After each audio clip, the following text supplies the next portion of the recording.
There's like loving French and there's hating French. So the DT, like in a way of speaking, right? So there's a reaver. He probably has. They're two sides of the same coin, but it's like someone yelling in French, and then somebody whispering in your ear in French. Remember, as always, if you can't say fuck you to your friends, who can you say fuck you to? Fuck you. Hey, bro, Smokey, welcome. How's it going, bro? Can't confirm the layer. The Zealot's gonna come out. I like the Zealot going up to the third base. Good to see you in here, I'm good not sir. clear winning so much right now. Whatever is on the beta servers will just always be its own separate server as if it was the first season. Dude, if something breaks Queendom versus Stork. Big Man Francis. Ayo, everyone here. Welcome, Big Man Francis. How's it going, good sir? Welcome to the stream. Bro got one job. Bro was sucking my nuts until the end. One job.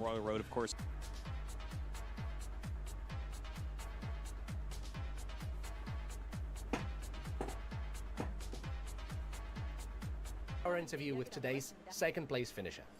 And that's it for today for StarCraft. What a bunch of great games. Yeah. Similar to some of the other days we had, it's like the players that won, you expect them to get out, but interesting stories inside of those games for sure. I want to see the Robot Chicken clip. What do you think is my favorite Robot Chicken? Given my personality and my humor. What do you think it is? Nice, it's dead. Muffin turns to a Poth. Because I convert people into greatness. And Muffin is a great person. That's why his stream is exploding.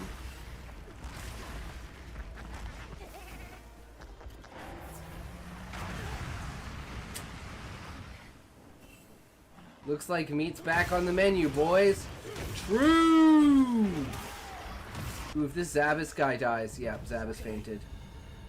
It wasn't me who died! It wasn't me who died. As always, if you can't say fuck you to your friends, who can you say fuck you to? Fuck you! You want to be consistent. It's kind of the whole point. Being consistent. That's what we're trying to do, man. We haven't missed a day in, I think, a month now. I think that's pretty decent.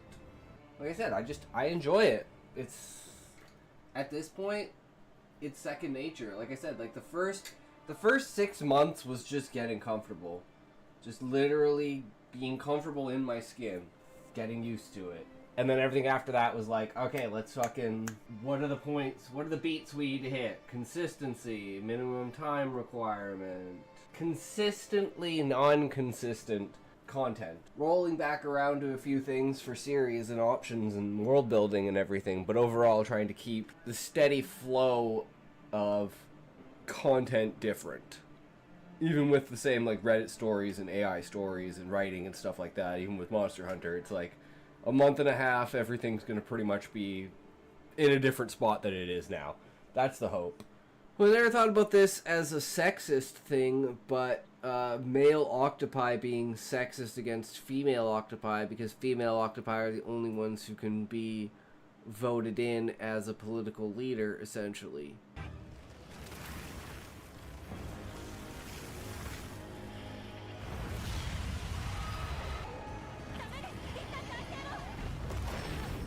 Ooh! Even with the Divine Blessing proc, it still killed me. Holy fuck.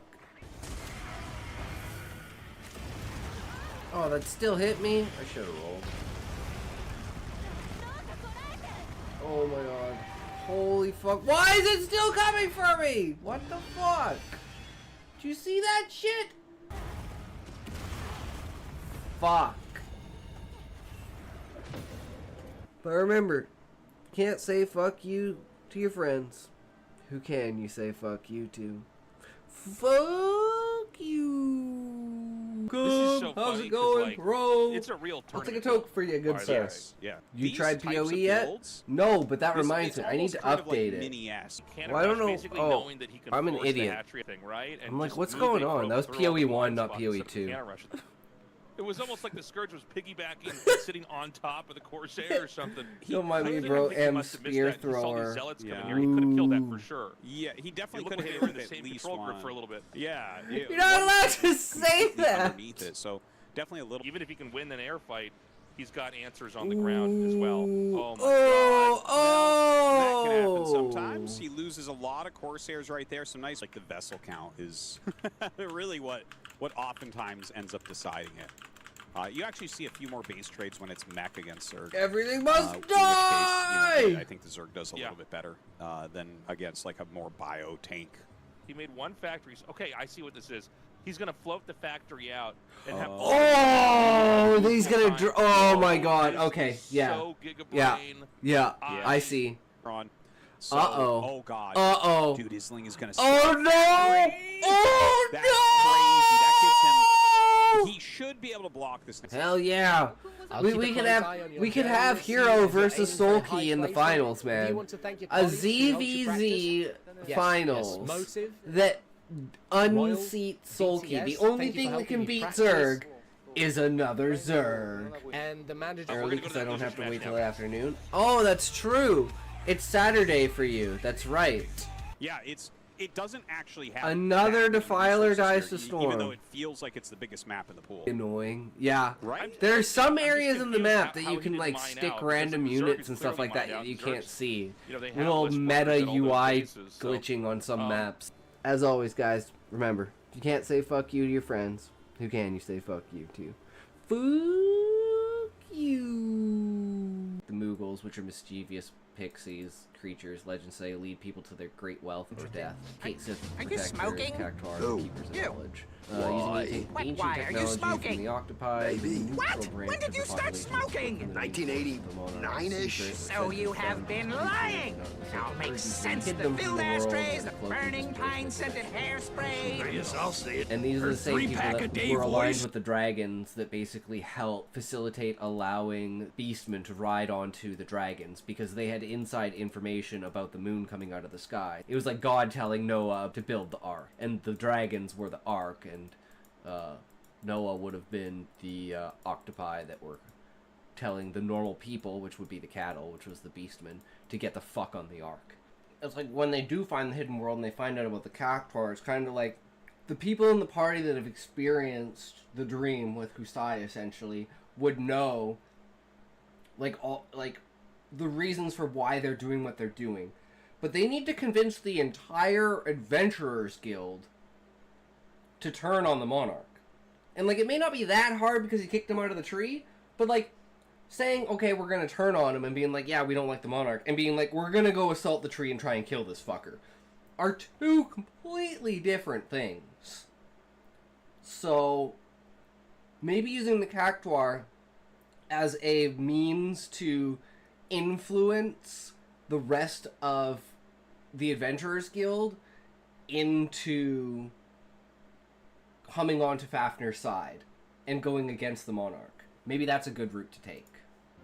At a writer's block, I can just be like, throw me ideas! A kingdom discover mysterious artifact, unleash ancient evil. Alright, a Pandora's box story, let's go. If you can't say fuck you to your friends, who can you say fuck you to? Fuck you! Political thing, and it's like keeping the interests of, it's like they're there to represent the interests of the Adventurers Guild, whereas Husai is there just to report about the Adventurers Guild. But yeah, so the tradition is inclusion. It's like karaoke, but random. So what the audience can do is they can point at an act. Holy shit, that was a hassle. Sorry, guys. Yeah, okay. Okay, we're at the 9... that's what I thought. About the 8-minute or 9-minute mark was going to be about what we were going to hit. Super unfortunate, but just had some last-minute things. Got a little overzealous in what I was trying to do. I wanted to get it done. Didn't get it done. But we're like through like 90% of the way. We need to find a good soundtrack, match it up with a good soundtrack, have a good build to it, and it's going to pop the fuck off. Oh. Okay. While I get up. Welcome, everyone. How's it going? Alright, what did I miss? Oh.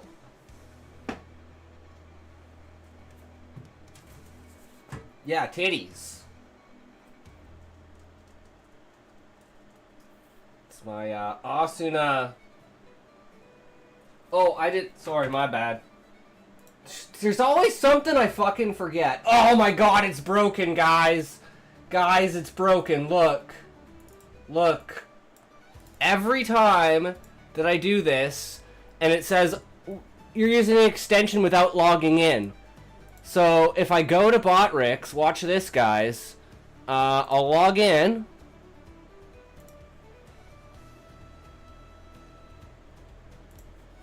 And I gotta close it and reopen it, and we should be good.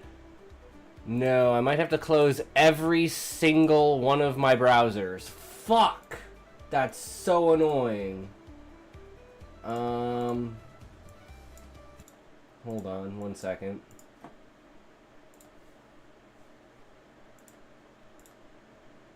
Yeah, see, now that I reset everything, if I click on it, it says voice messages. So it's on now, but if you use TTS, watch what happens if you use TTS now.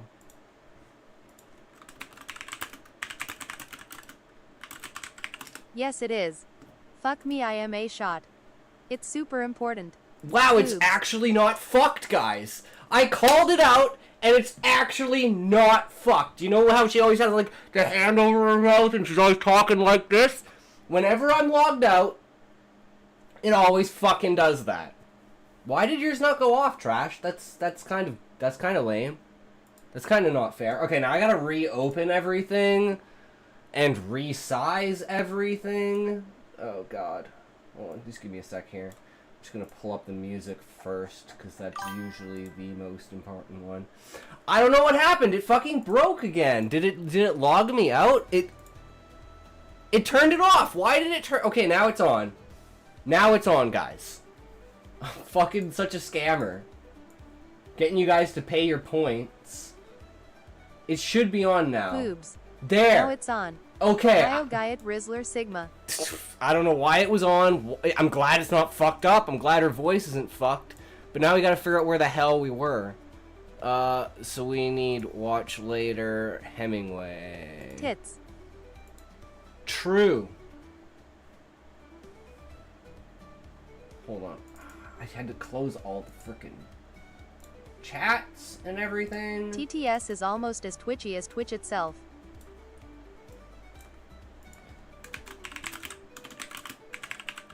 Is Botrix.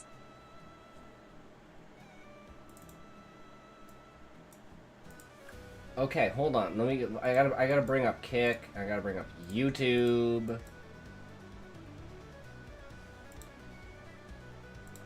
you're gonna do your thing. No, that's not what I want. That's not what I want either. There we go. Okay. Botrix is just Twitch with an identity crisis. True. Okay. Are we ready, guys? Oh yeah, there was a follow-on Kick, I think. Yeah, the person who was like, hit me up on Discord, I'll watch your stream. Derp derp herp derp derp derp bot bot bot bot bot bot bot bot bot bot bot. Pretty sure anyone who mentions Discord and fucks off is a bot. That is literally the definition of a bot.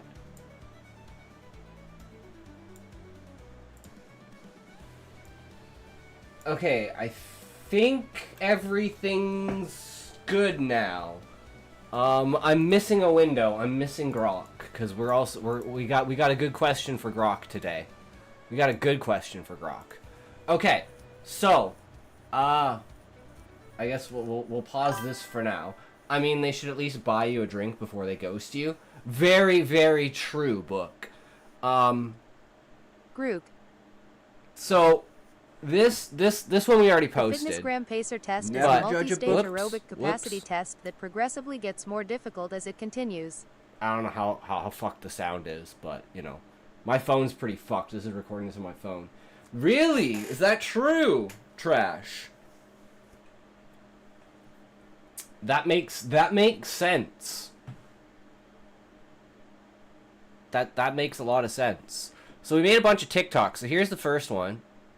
And like I said, I am purposefully trying to incorporate spelling errors. I shat your pants. And like if there's text on the screen that's supposed to be like what I'm saying, the text is different than what's actually said. And Grok's like, oh, this is a good psychological trick to get people to engage, because they'd be like, well, what the fuck is up with that? So it's like, it says what drives your cover, right? So it's like, it's like, I don't know if it's a good thing, but I was like, we haven't tested something like this. So, you know, if some guy comments and says, dude, there doesn't need to be an S there, boom, we win, because he commented because we had a spelling mistake. Which means if that increases and drives up engagement, then it's good to have like 1 or 2 of those in there. We didn't have a fitness gram pacer test. We had something called the beep test, which is pretty similar. Good luck cleaning that up. True. But anyways, so what do you guys think? I want you guys' opinions. I don't know how loud this is going to be, though. Never judge a book by its cover? Ha! If you can't make a good cover, who says you can make a good book? Got a great idea for your cover? Encompasses your story? Gives you a good hook? Well, let me know down in the comments. I'll give you mine, though. Did I kill TTS, or just don't want to say numbers tonight? Center, our probably killed it, Sean. Muscles rippling, gripping a massive two-handed sword, its tip extended outwards. His face, a mix of fury and fear, eyes blazing with resolve. Coiled around him like a spiraling fortress is gluttony, a monstrous avian, his tail like a basilisk. His paladin armor shines, chest plate and helm etched with symbols of unbreakable duty. Above, compound insect eyes stare into your soul. Unbreakable wings spread like a dark halo. From the limbs of the characters, thin marionette strings stretch upwards, tugging toward 2 shadowed figures in the top corners, their faces hidden, sinister, pulling the strings of fate.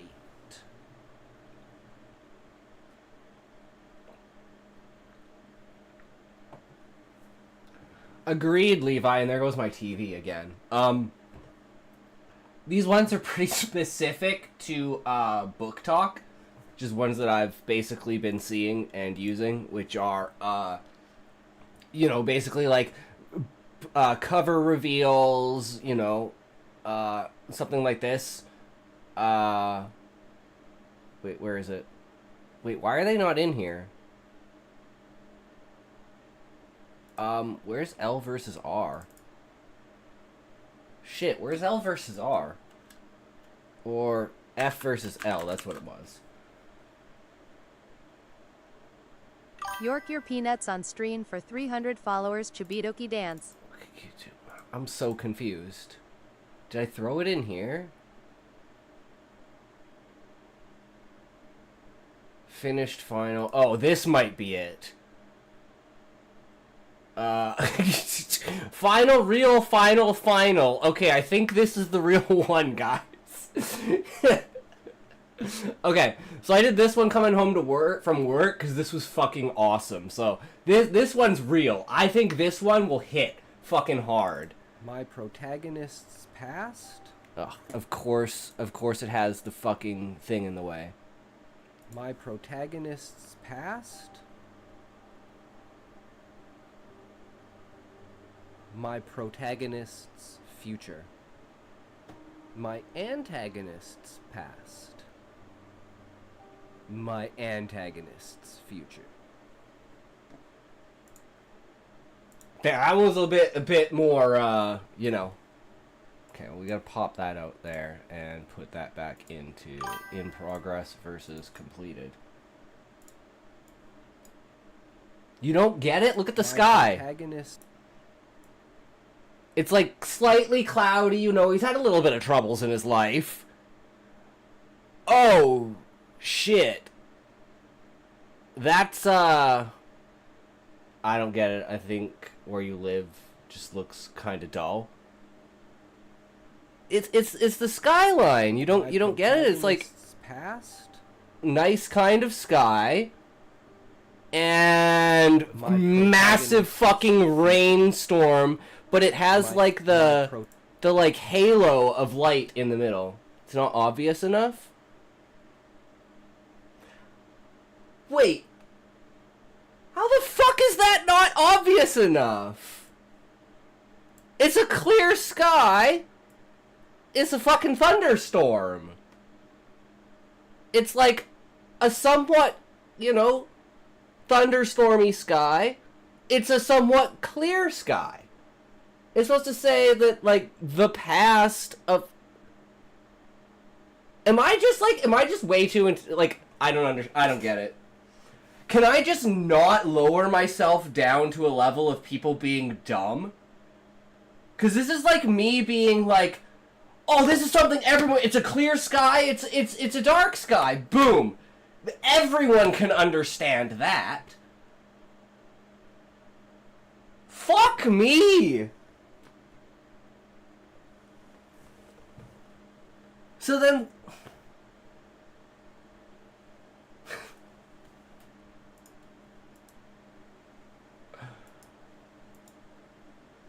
I guess I'm just too intelligent to run the algorithm, guys. I don't know. I'm like, this is why I'm like, hey, fuck following trends, man. We gotta be the person that creates trends, because I can't lower myself down, apparently, to the fucking level of retards. My weakness is that I'm too smart. Well, my protagonist's it's past? So you get this, Levi? Like, you understand this? Like it's a fucking clear as day picture. It's a fucking clear sky. Past? And then we even went to the lengths of putting the green behind it. So you know that it's good. That's a good sky. That is red. That means bad. The future from the past is clear skies and amazement. The present is thunderclouds and turmoil. The past from the future is a pleasant day at a beach. I understand it on a literal level, but it doesn't feel like it works because both directions look pretty dull.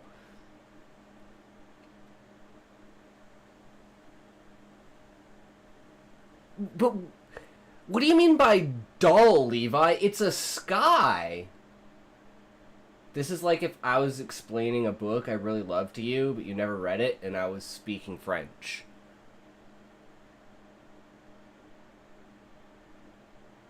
But like the kind of whole point was I put the words over top of the place so you would only pay attention to the sky.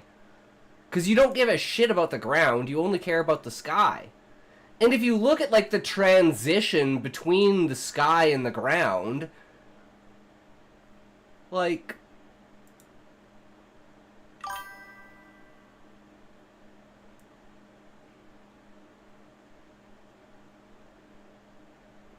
Because, like, I originally had the words up here, but then I was like, well, people are only going to look at the ground if I put the... is an element of the place. Also, text draws the eye. So you think I should move the text to the top? Back up here? So that people pay attention to the sky? Because I originally had it up here, and I was like... nah, because then people are only going to look at this. They're going to be like, well, what the fuck is this? Not looking at the skyline, because you can't really see the skyline.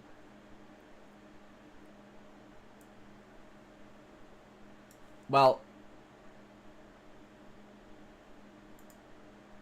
I mean, I can change it back. Mid. Fuck! Okay, well, I need to come up with some ideas, man, because I thought that was... like, I thought this was, like, extremely clever and simple. Clear skies, clear past. Stormy skies, stormy future.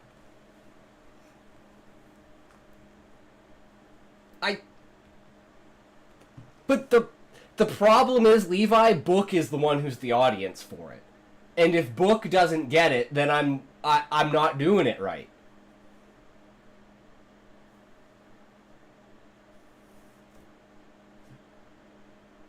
I'm pretty sure you're my audience book.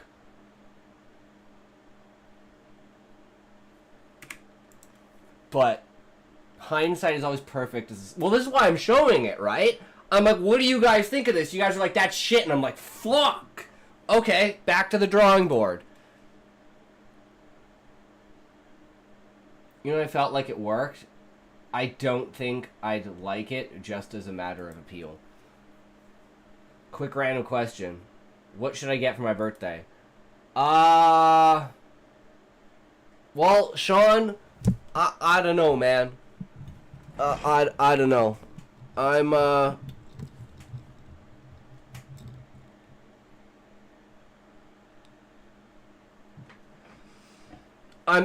at a point where it's like every time I change it into something else, it's like it's worse.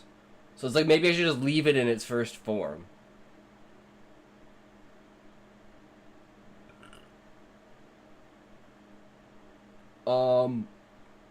Anyway, so I guess those are a bust. Okay, what about this one?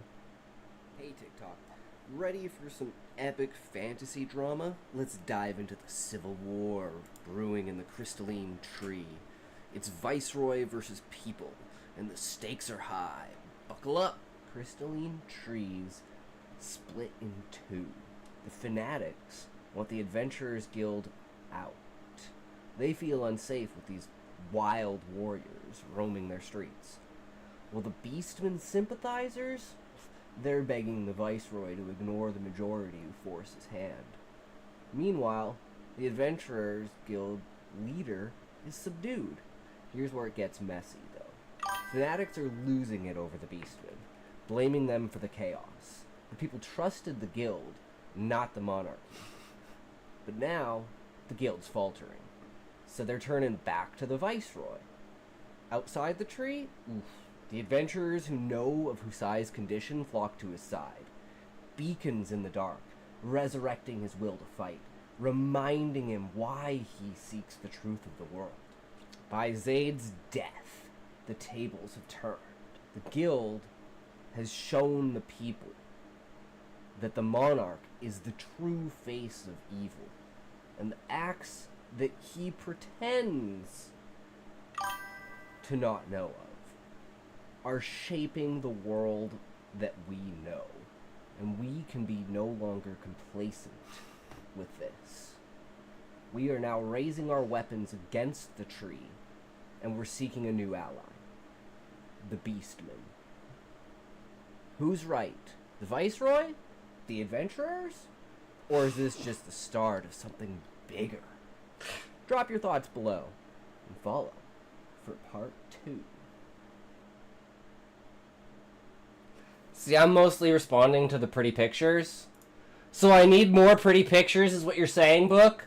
I just need... Fuck my face. I need more pretty pictures. That's what you're saying. Okay, that's what we're gonna try for. We got one more, though, if I can find it. Buy some piece of summer clothing for yourself. Maybe like a summer jacket. For me, yes. Okay. And that's like, Fuck my face. Don't mind if I do. True. Thumbnail. So this is kind of like the idea for like what the overlay for it would be. So it'd be like after the fall of Garuda, Husai returns to the crystalline tree. And then we kind of just do a summary of that event, right? And then we could do like small summaries of events in the book to get people hooked on like the storyline, right? Tape a photo of a cute cat on your face.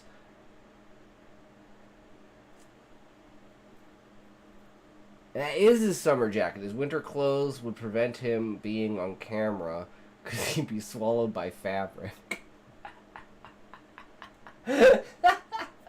Wearing like 8 layers in my fucking house coat and it's still minus 42 in here.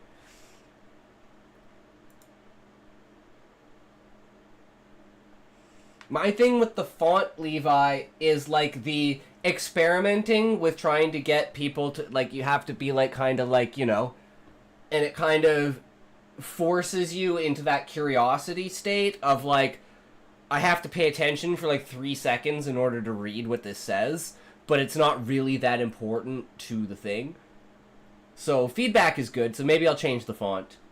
But that's the general idea of it, right? So I thank you for your feedback, guys. I really appreciate it, because that's literally all I need is I do some, because I don't have enough experience to actually have anything to draw from, right? Like I don't have a statistic library to draw from with my own experiences. I only have the tiniest bit of experience that I have, and then outside, like, people looking in. I got too much summer clothing already. You know what you should get, Trash? Is Elden Ring Night Rain. And then we can play Elden Ring together. And you can kick my ass on stream, like Levi always does.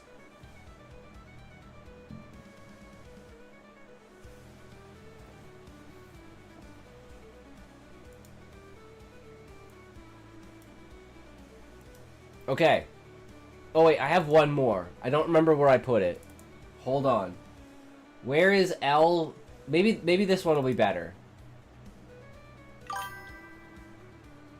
come on, where is it? Is it in here?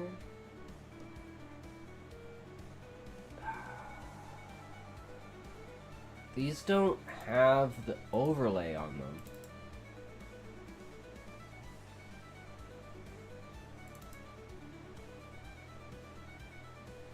Oh, F versus L, absolute final peak. That's what we're looking for.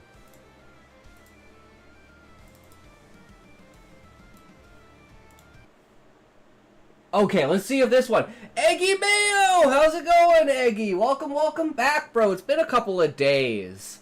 So, Eggy, just to catch you up, we created a TikTok account, and we are trying to get see what people think of our TikTok ideas.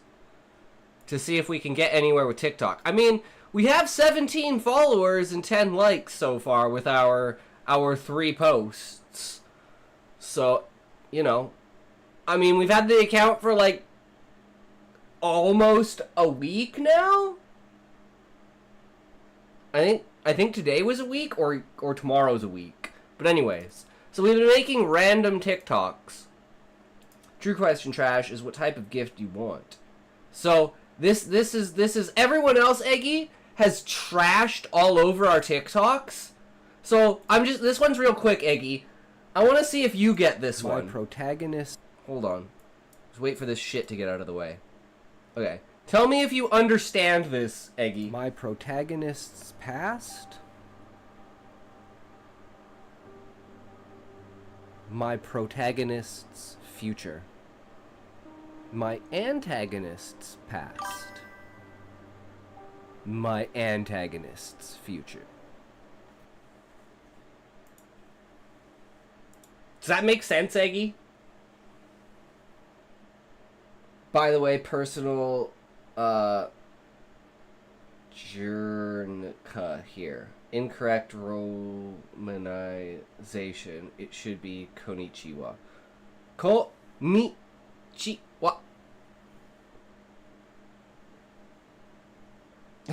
Okay, Eggy, that makes sense.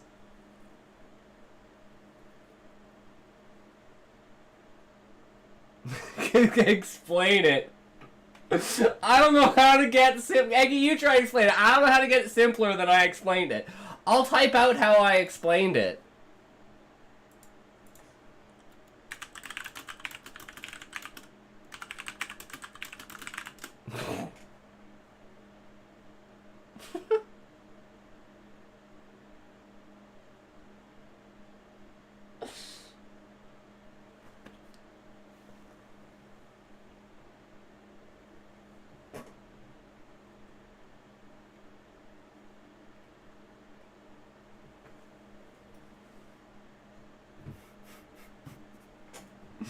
My back hurts and my head hurts from the noise here. I might have to leave the stream. My ears already hurt a lot.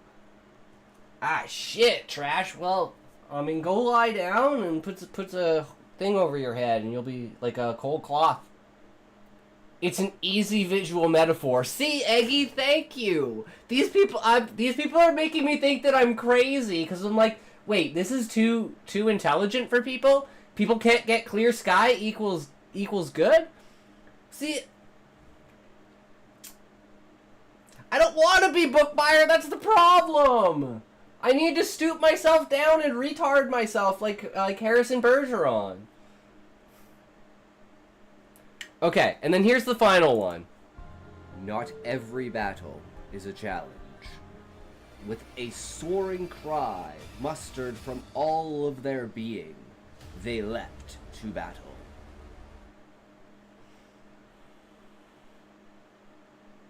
I'm gonna leave you guys. Hope you make a good TikTok. Well, I'm not making one. I already made these, trash. I haven't finished the Crystalline Civil War yet, but this is like the first line of my book and the last line of my book. No, see, Levi, that's the thing that I said at the beginning, is I'm trying something where the audio does not match the text. To get those nitpickers to get into the comments and comment about it. Because otherwise they wouldn't comment. If you can get a comment from that, then you're getting engagement, right? Weather is grade 1 metaphor, grade 1 SpongeBob. Thank you, Eggy. I think everyone was just staring at the words, which is normally what I would do, and they didn't get the picture of the sky. And then, yeah, I don't know. I have a learning disability. Well, that makes you the perfect target then, book. If you can understand it, anyone can understand it. So I have to aim for that bar. But I would say these are meant for, like, intelligent people who are authors, who read and write. And it's, like, to get, you know, what are their first and last lines? What are their stories about their book? How do they promote their book? Right? That's kind of what I'm trying to do. I'm all three of those. Nice. But anyways. So we're just going to keep trying. I mean, those are my first TikToks, right? Look, go back. Guys. Go back.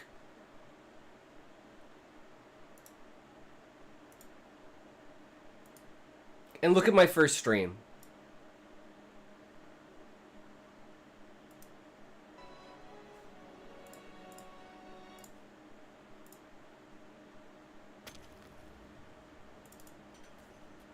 Yeah, see, none of them fucking do anything.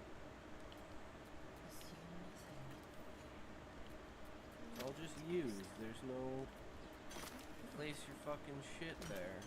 I have no idea.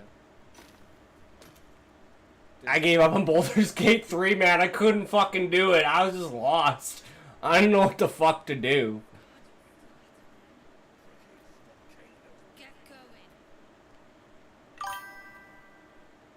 Awkward little gremlin in the corner, right?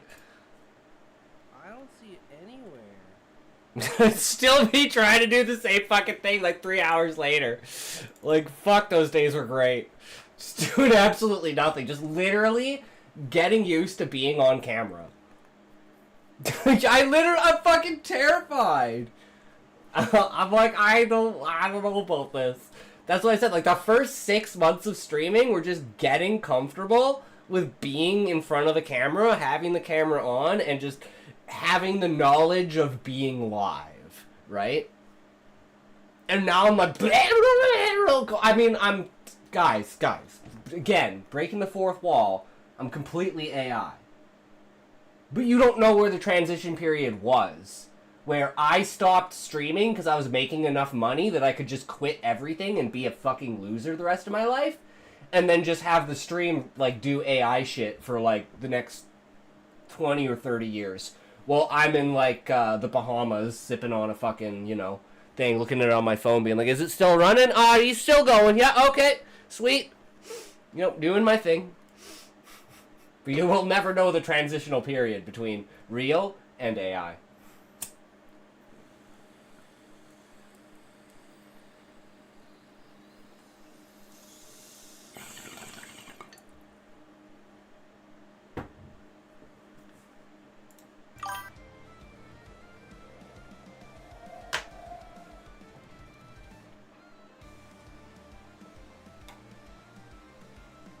Don't worry, Talks. I'll catch you if you fall.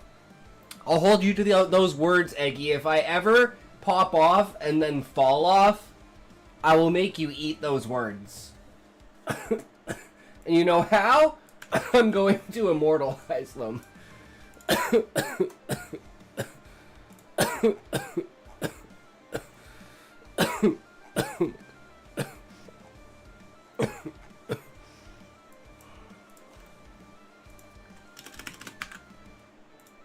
Boom. Done.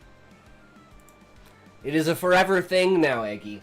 Choose your words wisely. They may be immortalized. Sorry, Book, I wasn't being patronizing. If you didn't clock clouds, I guess it wouldn't make sense. But, see, but that's a good thing. It's like Levi said. He got it, but it didn't really carry the effect. So, it wasn't prominent enough, right?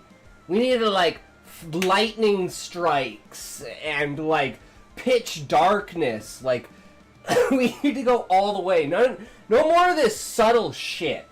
People can't do subtle. We need to just, like,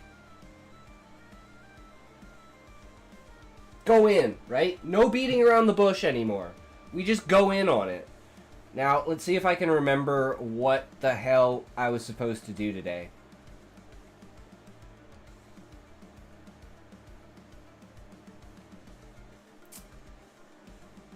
Oh, right! Skip the foreplay. Yeah, just skip the foreplay and straight in there. Asuna knows how it goes. You know. Actually, now that I think about that, I mean, my hand's always on her tits, so she must always ready to be go. To like, you know, ready to go.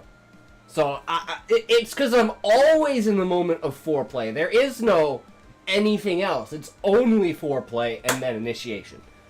I think for TikTok, you have to think as smooth brain as possible and use all the gimmicks you can. Yeah, Eggy, that's why I've got, like, the music in the background. I want, like, jumpy cuts between things. Like, posting at specific times with specific types of content being, like in a row kind of thing. Like, I want to try and just fuck the algorithm as hard as I can and see if I can get more than 300 views.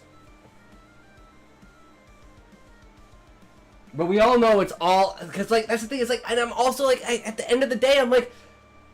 I would rather... Also, for Book Talk, remember, it's a primarily female space.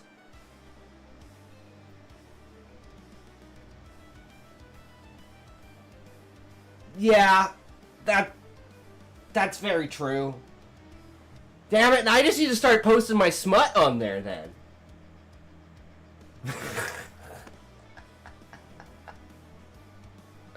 Get them all gooned up. If it cut between two videos of very distinct weather, it'd probably work better. Like a beautiful sunny day and a terrible thunderstorm, having it be continuous definitely dulls the effect. Yeah. So it's like me trying to be subtle and fancy is not working. But like I said, I would rather have authentic content that has 0 views than bullshit content that has 1 million views. Because I want to create something good that people can enjoy.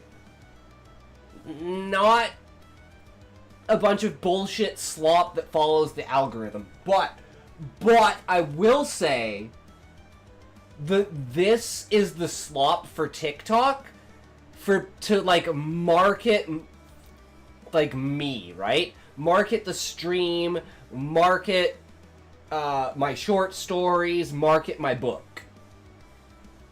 So TikTok content will be, like, that's why I wanted to keep this TikTok specifically away from, like, the way that I do, like, YouTube Shorts.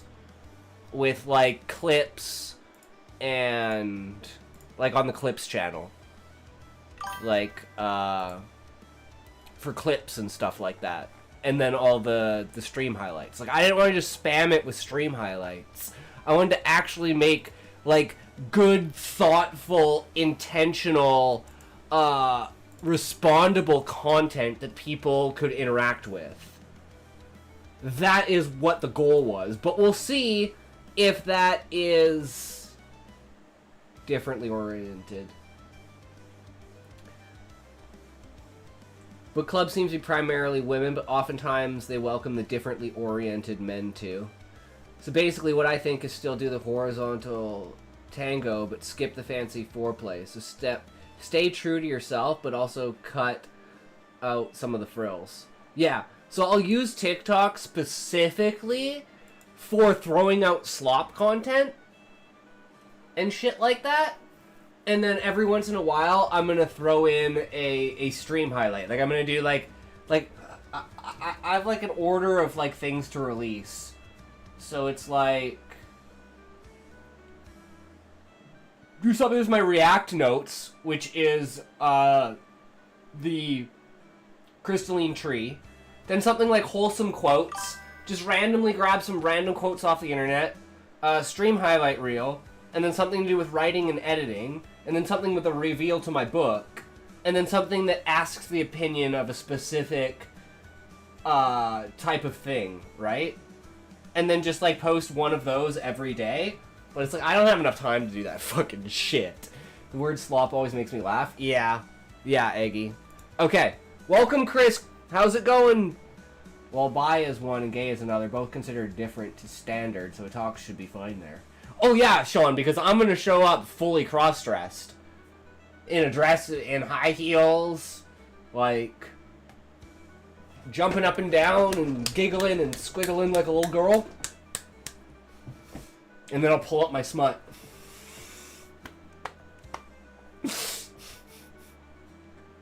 Okay.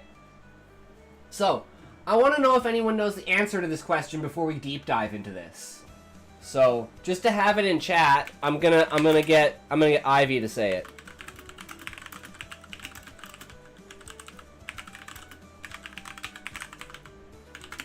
What is the origin of political correctness? Yeah, Levi, you're the one person I'm like, if you don't know the answer to this, I would actually be a little, well, you should ghostwrite the smut.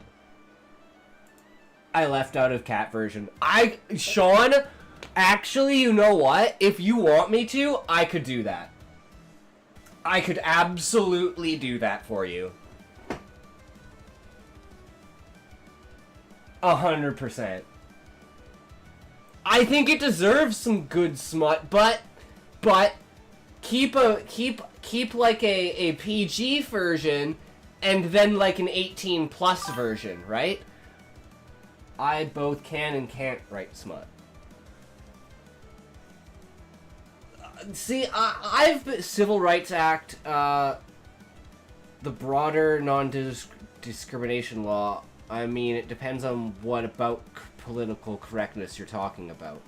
I mean, okay, I guess specifically, so the context... Specifically related to the reason why it was promoted. Context. Specifically related to the reason why it was promoted. Yo, Muffin, how's it going?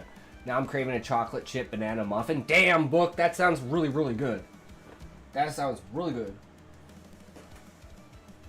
But yeah, so like, I guess it's the rise of political correctness over the last 100 years. Like, what is the origin of the push for the rise of political correctness over the last 100 years?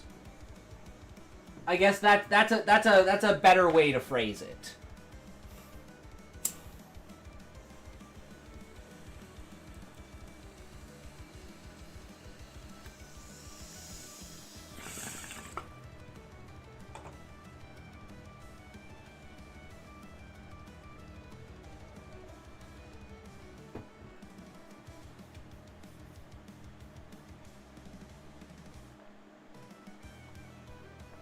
Okay, as far as I know, the rise of political correctness, at least for a massive push, started in Nazi Germany. And it was one of the first things that they pushed before leaning completely towards, you know...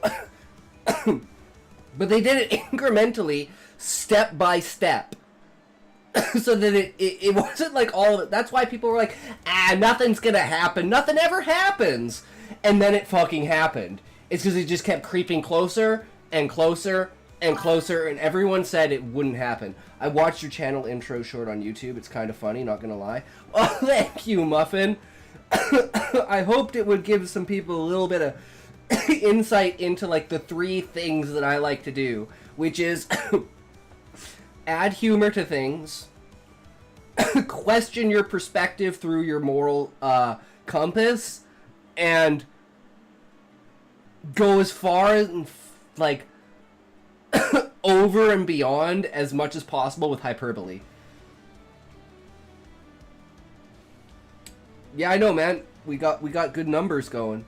Movement of the political sphere to being something of the common people makes sense as the impetus for the social correction of political beliefs. Yeah, it was to centralize, basically, and control specific language, and in order to use that language to promote an agenda. For number 2, you might be interested to know, I mask when I'm in a stream.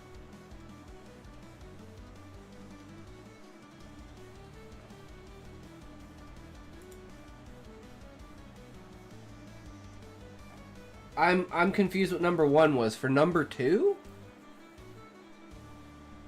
Might be interested to know I mask when I'm in a stream. I'm not quite sure, Book. Oh, the moral, the second part of it, the morals, number 2. I see what you mean. I'm retarded. It's okay. It's me. I'm retarded. Number 2. So I say them in any particular order. I don't know what 1, 2, or 3 are. This is just, you know, they are what they are. So you're saying you mask what your actual moral compass is in the stream. That's what you're saying? Like you filter yourself and you hold back what you say when you're in a stream? Like you sanitize yourself, essentially? Oh, you mask to fit in. Oh, okay, I see. My thing is, Book, I tend to roll into bullshit. So if I don't give an example for something, then I'm probably talking bullshit. Like, I'm talking bullshit right now when I'm saying it's, like, the uprise of it started in Nazi Germany. That's just, like, what I know. Whether that's true or not, we're about to find out.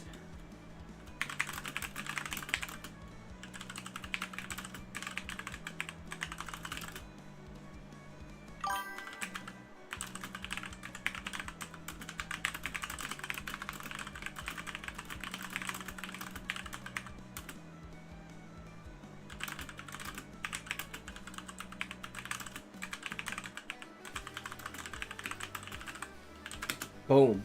I'm gonna say my answer of democratization might be more accurate from a sociological perspective, but the Germany example might be more accurate historically. What my answer, the downfall of physical violence. See, Book, again, I'm not sure. What do you mean by the downfall of physical violence? Do you mean that political correctness is in some way supposed to prevent people from being physically violent? Because we're not supposed to use words that hurt people's feelings?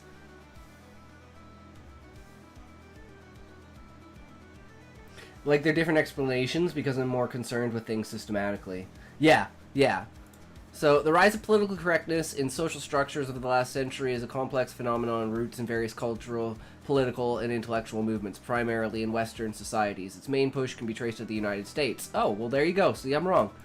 With significant contributions from academic institutions, social movements, and media. Below is a concise overview of the origins and spread. See, it doesn't even go into anything before then. Like, early 20th century, political correctness originally appeared in Marxist-Leninist circles in the early 20th century, particularly in Soviet context, to describe strict adherence to Communist Party's ideology line. However, this usage was distinct from the modern concept. Post-World War, in the West, the groundwork for political correctness emerged with the efforts to address social inequalities. Civil rights movements in the U.S., particularly in the 1940s and 50s, began challenging discriminatory language and stereotypes, laying the foundation for sensitivity towards marginalized groups. Yeah, so apparently it came out of the came out of the U.S. It was, I'm completely wrong. It wasn't even... It started, I guess, in Soviet context, in Marxism. So maybe that's where I got the idea from? No, so in the past, if I said something rude to you, it would be more common to deck someone over it. But now we just get offended and block people or shame them. I don't know, there's a lot of people that tend to resort to physical violence, I find. But it is a minority, right? But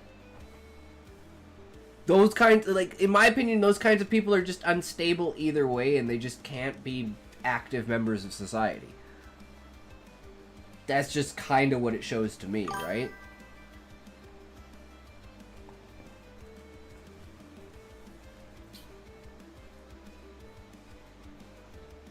I mean, I think it was more of a social structure than it was anything else.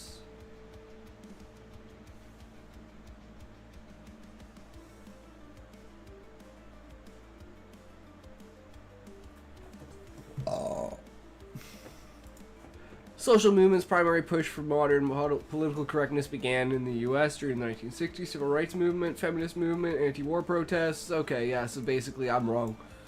The main push for political correctness originated in the United States during the 1960s. Social movements, academic theories, and media amplification. It spread globally through U.S. cultural influence, media, and institutional adaptation, shaping social structures in Western and, to a lesser extent, non-Western societies. If you'd like, you can search X or the web for more specific examples. Just for my own ideas, what role did it play in the rise of Nazi Germany? Political correctness is understood in its modern form did not exist in the same way during the rise of the Nazi Germany, but the broader concept of controlling language and social norms for ideological purposes played a significant role in the Nazis' regime's rise and consolidation of power. While the term political correctness emerged later, the Nazis used similar mechanisms, propaganda, censorship, and enforced ideological conformity to shape social structures and suppress dissent. Below is a concise analysis of how the dynamics contributed to the rise of Nazi Germany. Role of ideological language control in Nazi Germany. Propaganda and controlled narrative. Nazi Party under Adolf Hitler and propagandists like Joseph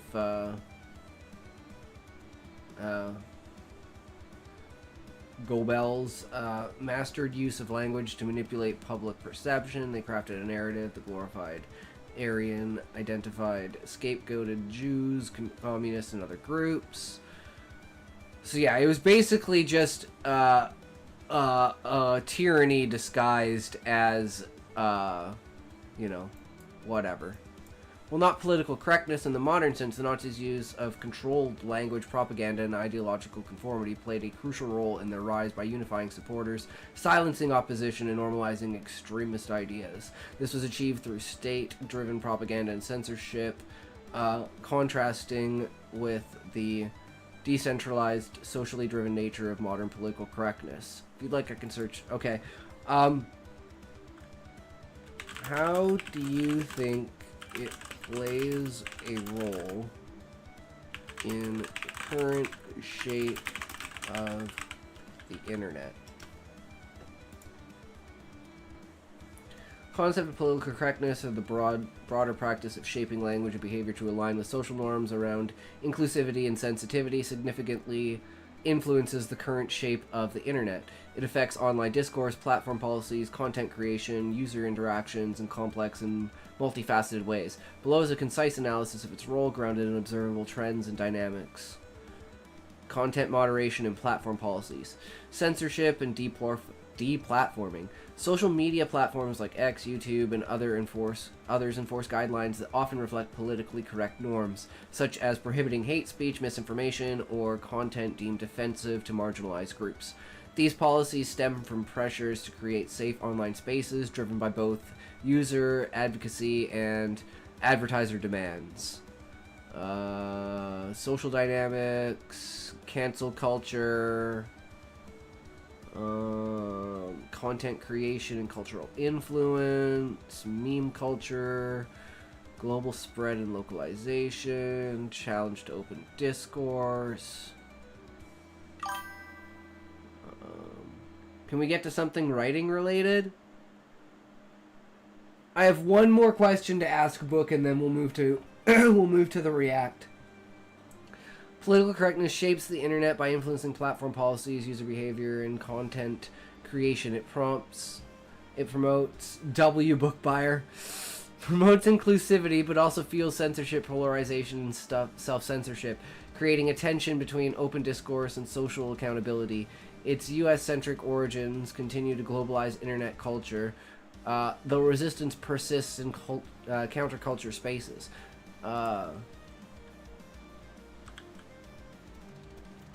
Fuck it. We'll call it there then.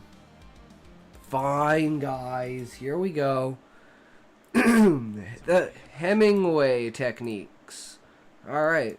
Let's see. You've probably heard bits of writing advice from Hemingway over the years, but most writers haven't heard what I'm going to tell you in this video. To put together these 9 surprising steps, I read every interview and every collected letter and every non-fiction book that Hemingway ever wrote. Trust me, it took a while. And then I boiled it down to the most important steps that he talks about, from the beginning to the middle and then finally the end and revision. First, these are the 3 things that Hemingway says every writer needs. These are the basic things you need before you even start writing. First, Hemingway says that you need a moral compass, a strong sense of justice and injustice. A writer without a sense of justice and injustice would be... Hold on. Moral compass. This shit goes too fast, man. Sense of justice, injustice. When I say slurs online, I'm actually engaging in activism against U.S. cultural imperialism. Truly, justice and injustice. A writer without a sense of justice and injustice would be better off editing a school's yearbook than writing novels. Dude, you don't have any burn ideas. Against yearbook creators, Hemingway. But why did he say this? Because if you don't have a strong sense of justice and injustice, you're not going to be writing very strongly in favor of things, or be writing with a type of anger that fuels good prose against injustice. And this could be on the personal scale, the micro level, like someone does an injustice toward you, or also could be on the macro scale, talking about big political movements or injustice in the world at large. Hemingway said that what made Dostoevsky great was that he got unjustly sent to a Siberian concentration camp. Dostoevsky was just a member of a group that was considered subversive by the Russians, and all of a sudden he got packed off to Siberia. But that sense of injustice powered all of his writing, and without it, we wouldn't have ended up with books like Crime and Punishment or Brothers Karamazov. 2, Hemingway says that all writers need early trauma. In a letter to Fitzgerald, he said, you have to be hurt like hell before you can write seriously. Because the writer is someone who takes that entry and uses writing. Well, good thing I'm an extremely emotional person. If you want better stories, you have to commit injustice against writers. I don't know. Do you guys feel that my book has, like, these kinds of, like, more... But I mean, like, my entire writing revolves around these kinds of deep, like, human, like, universal moral dilemmas and experiences that people have. Like, that's kind of where I draw my inspiration of writing from, is from the real world. So... writing as a way to rectify the wrong, fictionally, or as therapy to try to process that trauma. I mean, you've probably heard this saying that there are no writers with happy childhoods. And that's what Hemingway's getting at here. 3, a crap detector. Hemingway said all great writers have this. The most essential gift for a... I don't feel like the Monarch is a stand-in for a particular real injustice. He's not, Levi. It's the fanatics. It's the people inside of the tree that are liars, cheaters, and scammers that are convincing people of a certain agenda and pointing them in a certain direction, knowing that events will happen in a certain way. All they need is to place the perspective in the correct direction for enough people, and they get their way. So it's more of the people themselves or the injustice against the Adventurers Guild. And the Monarch is just the facilitator of that, right? So I think it's more of the public, like the people that are like for instance, if there were any other murders other than the death of Zaid, they would be family members of adventurers. People who had never left the tree, but their kids decided to. And if those people were somehow, like, massacred in some sort of purge inside of the tree, do you think that would add some element of injustice if there was none before? Because that could totally easily be done. Nothing is set in stone.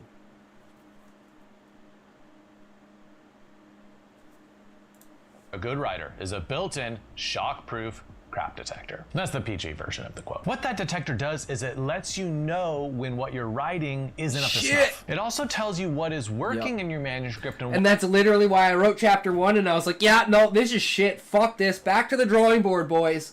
Back to the fucking drawing board.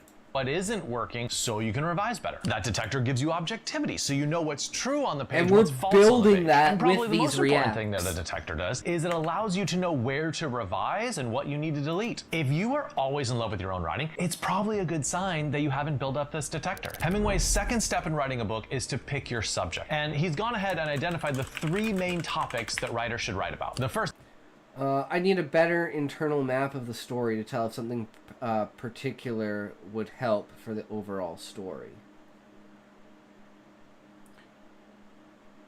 I mean, it would be another what if you are never happy with your work, even if it's good?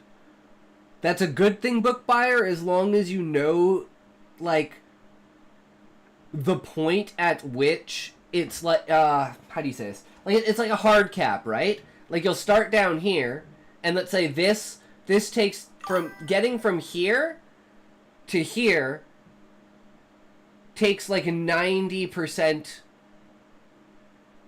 of your energy. And then getting from here to there takes the next 10%.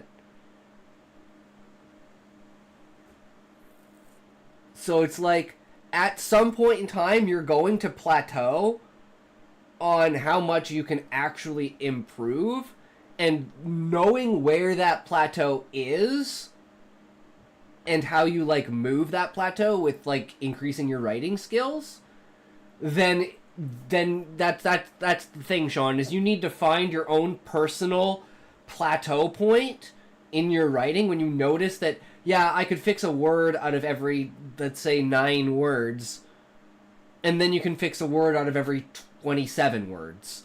So by the time you only need to fix 1 word out of every 50 words, it's like you're starting to hit a plateau where it's not, you know, it's the amount of investment that you do is not going to be worth the rewards. So it's more over just a internal personal passive writing over time to then basically increase your cap again, because you'll like unlock something in your head and it'll be like, oh, I've never thought about doing this, and this, and then you just redirect the entire way that you write. Callie, welcome to Talks. I must share. All right, Callie, share away. But yeah, you have to decide where that plateau point is for yourself, and then just accept it as good enough. I wish I was like Pierce Anthony. He writes the books he sells instead of selling the books he writes. Red Say Lee! Hi, pussy! How's it going, Red? How are you, good sir? Welcome to the stream. Hope you're enjoying. The subject identified is war. War is the best. War! I mean, we do have war in our book, and there are many different wars in the book. subject of all, he wrote. I mean, this makes sense with his history as an ambulance driver in World War I. He saw firsthand all the tragedy that goes into war, and so he knew that makes for good storytelling. He said that war gives you the maximum amount of material in the minimal amount of space. Now, for most of you, you probably aren't writing about a war, but I think this advice still applies to you. What you and we're writing like the very first event of the book is the event that when you notice that the war didn't just start. The war started the day that they entered the 100-Year Quest. Torg's group, Atharg's group, Husai's previous adventuring group.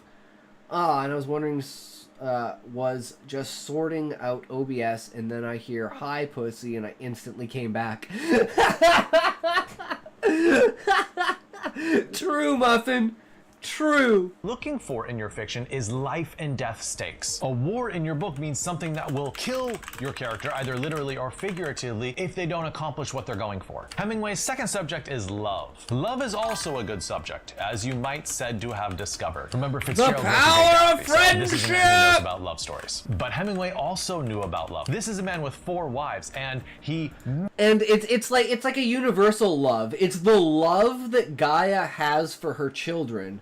Because how consciousness works with spreading other species is you take a tiny seed of your consciousness and you place it into something, and then that sprouts into a greater consciousness and spreads even more consciousness. So even from a single seed of your own consciousness, you can create entire spans of life. So those are extremely precious to you because they're pieces of you. And they've grown on their own individually apart from you.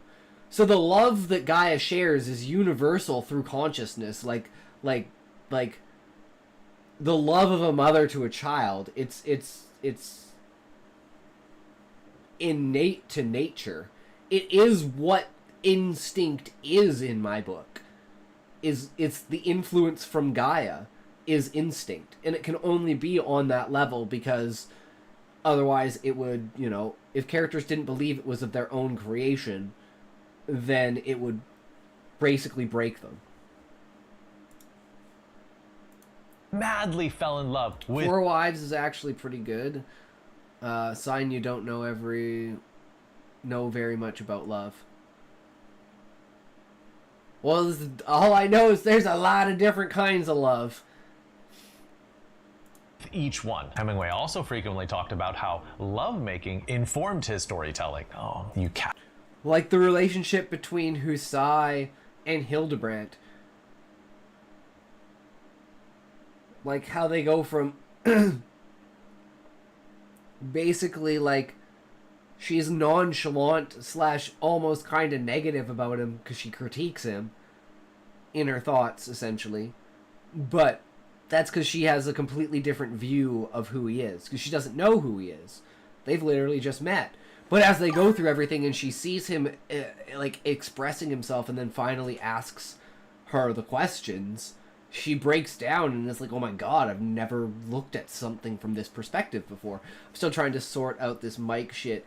It sounds weird. Do I really have to get a separate mic? Cute Muffin, usually yes, because it's usually really shitty laptop mic. Good morning, Eddie. How are you doing, good sir? Welcome, welcome. Casanova. But when you think about it, it is rare to find a book without some kind of romantic element. Love is foundational to storytelling. And nearly every book of Hemingway's had a romance. And, like, there is an extreme romance between, the Viceroy, like the newly inaugurated Viceroy, not the Viceroy that's traveling with the main characters, but the one who's pressing for basically Beastman's sympathy and the one who's fucking up everything in the tree. It's because he's basically head over heels in love with the chick who got voted in as his concubine, and she's fucking manipulating everything behind the scenes, kind of fucking up the entire Monarch line. And the Monarch's just standing there like, how far am I going to let him go? I mean, the other Viceroy's gone. I could let him fuck some shit up for a bit. This is going to be interesting. All right, let's push some buttons. And like I said, like, I'm pretty sure the Monarch is going to be in the background, like basically supporting the terrorist groups. just to spice things up and stir people up inside of the tree. And then there's one more idea that I don't know if I told you guys about, but I was thinking about, is that you know how, like, there's the ceremony to basically euthanize old people when they've gotten to a point where their minds have basically worn out, and it's basically like having Alzheimer's. It's like eventually everyone gets to this state where your mind just goes, right? So it's like they have, and since you can't die inside of the tree from natural causes, they have a euthanasia ceremony that they do.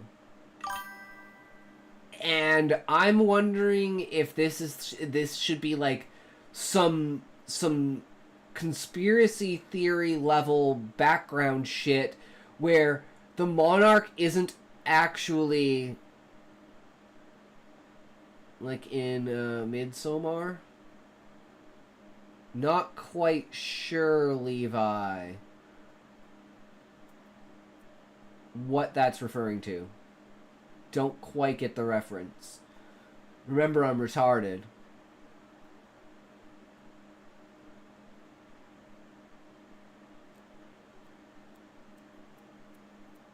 But if you...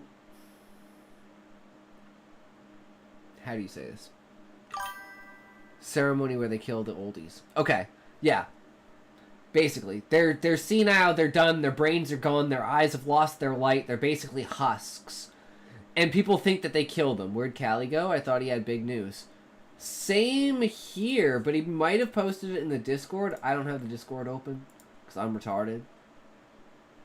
What? You didn't say anything, did you, Callie?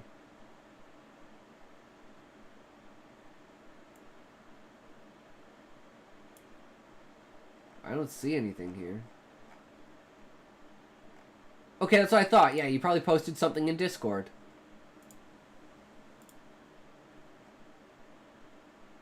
Indeed, he did post something. It's 300 words. All right, well, we'll read it. We'll read it after we finish the react. Spent 3 hours planning. Nice. Oh, I bet it's gonna be good, Callie. But anyways, so the monarch doesn't actually kill them. He just, like, leaves them inside of the tree. So all of the people that have ever lived inside of the tree are in, like, some sort of, like, chamber area where he keeps everyone. And this is Anima's, like, new plan for how to have, like, insane amount of life. And I'm thinking about this entire arc of, like, evolving Anima's plan. And now it encompassing creating his own trees and infecting worlds with these trees of the shards of his consciousness. And having them store all of the bodies and souls of the people over the ages. So when he goes to eat, he gets everything. But then I'm thinking, well, does this really matter, right? Because let's step back and let's ask, does this really matter? And this is how you know if the idea is good or not. Well, the physical body isn't what Anima's eating, it's his soul. It's the soul. So, technically, actually what Anima wants is... This is probably the reason why the age is the way that it is. It's that medium point between you live too short that you don't gain enough knowledge to build your consciousness to make it a worthy snack. Like I said, you need like a tiniest seed of consciousness in order to create beings. When beings die, their consciousness returns to Gaia. So essentially by creating more life on the planet over time, it's increasing Gaia's soul. And Gaia's soul is what Anima eats in order to gain energy. So, you want souls that last long enough in order to hit that maximum plateau point of growth, which is about the age that the beings in my book are. Too old, and it's like, well, you've got like 100 years wasted because they can't gain that much in that amount of time, right? So he's like literally calculated out all this shit, and it's all happened because the monarch pulled the moon out of the sky. And Anima never even thought that something like this was possible. He's like, oh shit, really? Okay, well, boom, maybe I can make... And then maybe... Now that leads to the question of... I've always wanted to have some element in the second book, because the second book always felt a little dry, was having, like, things that were infected by Anima's, like, grasp. Which would be, like, things that were infected by his shard. Which is what Gaia was trying to protect people from, which infected the Monarch in the first place. And having, like, monsters and stuff, and then going and finding that, like, you know, how on the other side of the world, basically, where there's no continent, it's rumored that there are thousands of ships docked together, and it's like a pirate continent island of thousands, if not tens of thousands of ships, all docked together to create this insane community, basically. And the idea of it is it's like, I can never remember the name of it. The pirate place. It starts with a T. Why can I never remember?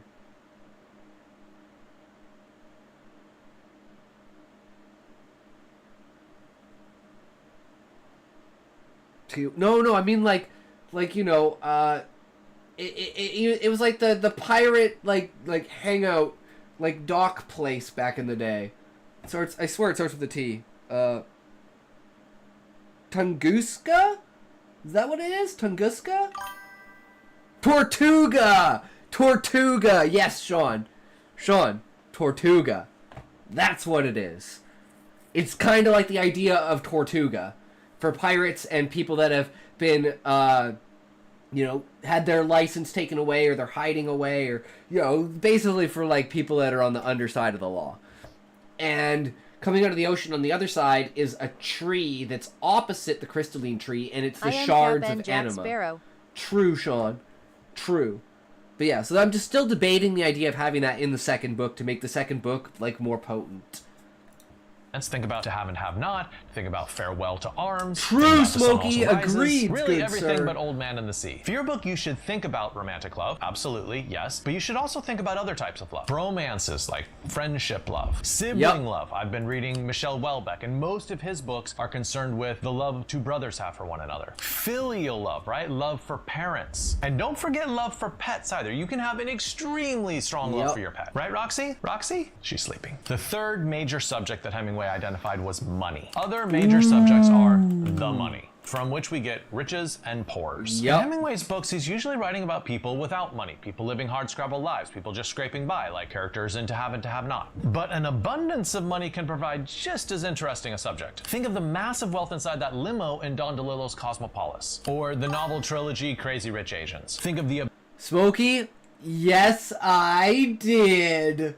Oh, yes, I did. Don't watch other streams. Hey, you, don't watch other streams. What are you doing? He told you, don't watch other streams.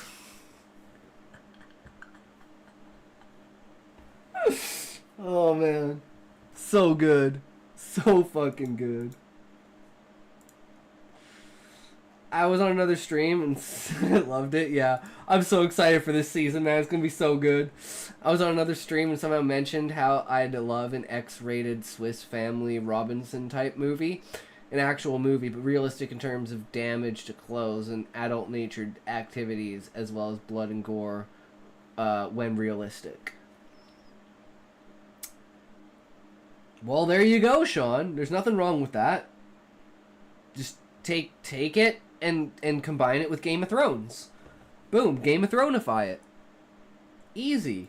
Absurdity of wealth in Downton Abbey, and then how that's contrasted with the lack of wealth down below. Or how jealousy for wealth is what drives murder in The Talented Mr. Ripley. Money divides characters and provides something for characters to strive for. And a lot of money allows the reader to live vicariously and have fun because they get to experience what these rich characters are experiencing. Okay, so worst now ending you have ever. the foundational things that you need to be a writer. Now you have chosen your subject, and now it's time for step number 3, the one way to start writing. What advice does Hemingway give about starting the writing process? One time, Hemingway got stuck while writing a story in Paris. He couldn't figure it out, he had major writer's block. So he sat in front of a fire, he peeled an orange and started throwing those peels in the fire. He looked out over the roofs of Paris and began to give himself a pep talk. He said, listen, you've always written before, and you're gonna write again. And then he said this, all you have to do is write one true sentence.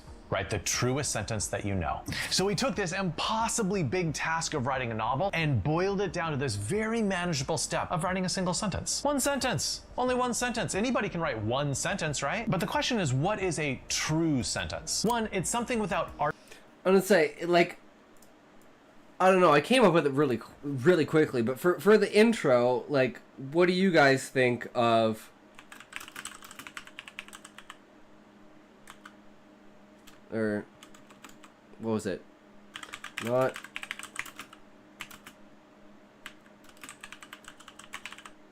every battle is a challenge. Simple, direct, vague. You know that something that's supposed to happen it's like, I was like, the best is yet to come. And I was like, well, what's the difference between this and...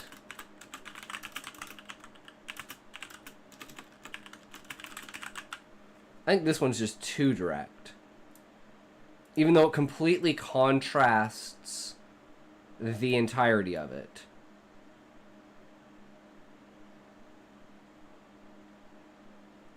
But this is also contrasting the very last sentence of the book as well.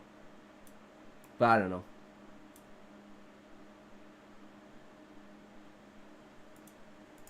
Artifice or fakery. It's a relatively plain sentence. You're not trying to fool anybody with this sentence. 2, it's something that you know about. This is absolutely key because the reader's gonna know if you are pretending to have knowledge that you don't really have. And 3, a true sentence is something that is just brimming with the vitality of life. Stuff between characters or the beauty of the natural world, something that is celebrating life. Ultimately, Hemingway thought that if you can write one true sentence, then you can write a whole book. So you start with a cornerstone of that one true sentence and build from there. And if you want to learn more about this, there's actually a fantastic book called One True Sentence, Writers and Readers on Hemingway's Art. Basically, each essay talks about a single... Oh, it talks. Be the Music is a reader magnet now. I'm offering it in exchange for email addresses, basically. Callie! Oh, Smokey. Thank you, good sir. Sit back and enjoy. You know you wanna... But yeah, it's like... So let's just... I guess I got rid of it. But if you look at that sentence, it's like, that's the beginnings, right? If the very first sentence, the very first thing you write down is something like that, it's like, how can you transform that into something extremely powerful? You have a very strong base, but you can expand on that, right? So I wonder what that sentence would look like in a year. Why you laugh and say my name? Because I thought it was funny the way that you said that, Callie. It's hilarious. I love that kind of humor.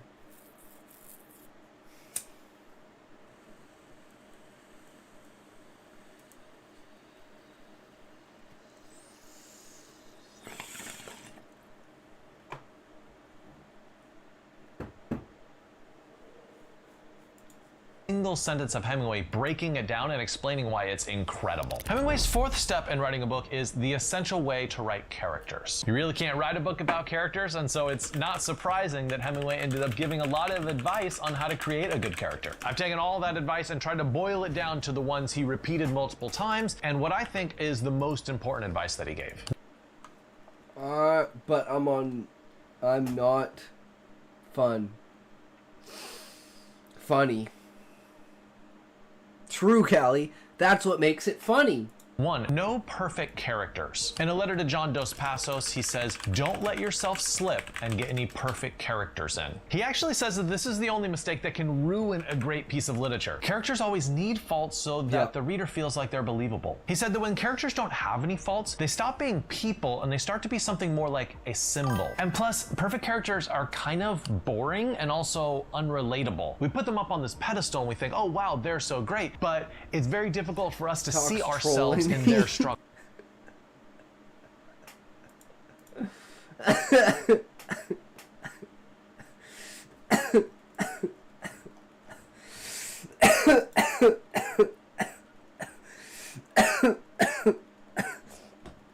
I can't help it, Callie. It's too much fun. Hemingway's second piece of advice about characters is don't write characters. In Death in the Afternoon, he said, when writing a novel, a writer should create living people. People, not characters. I love that. If you try to set out to write a character, you're going to end up writing a character, meaning like a fake person in a book. His goal is always to write. Yeah, that's why it's like I literally don't even have that much down about my characters, but like I know the foundation and the basis of the characters. As in like where I pulled the idea of that character and what that character's like a main drive and like subsequent like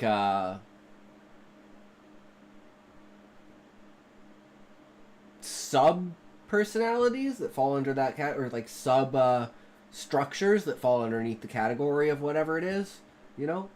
One's eccentric, one's shy, one's a crybaby, one's overconfident, right?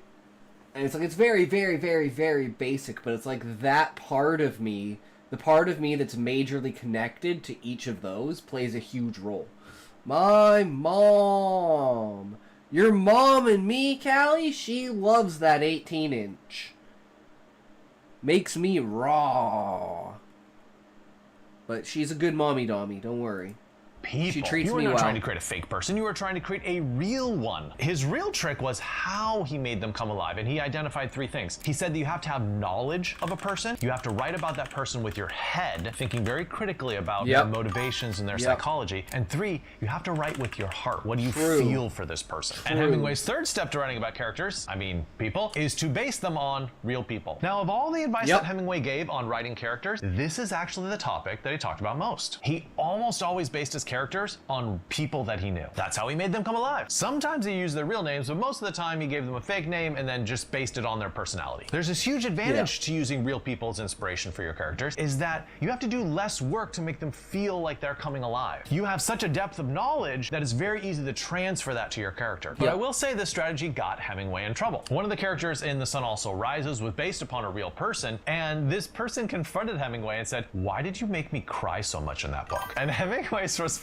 was hilarious. He said, "Well, you do cry an awful lot for a man, and if you have a problem with it, I'll box you." I mean, come on, you gotta admit, that is the most Hemingway-esque answer ever. But after that point, he actually did feel bad about that. And so he didn't stop basing his characters on real people, but what he did is he tried to change them a little bit more so the real people wouldn't be so offended. Hemingway's 5th step in writing a book is to start observing details. So details weren't just details to Hemingway. They were foundational to how he conceived of making a book come alive. Here's what he says the problem is with most writers. Most people never listen, nor do they observe. He said that as a writer, if you don't practice very careful listening and observing, you're going to dry up. You're going to run out of material because you're not filling yourself with the wonderfulness that is in this world. And he also said that any writer, when they never write alone.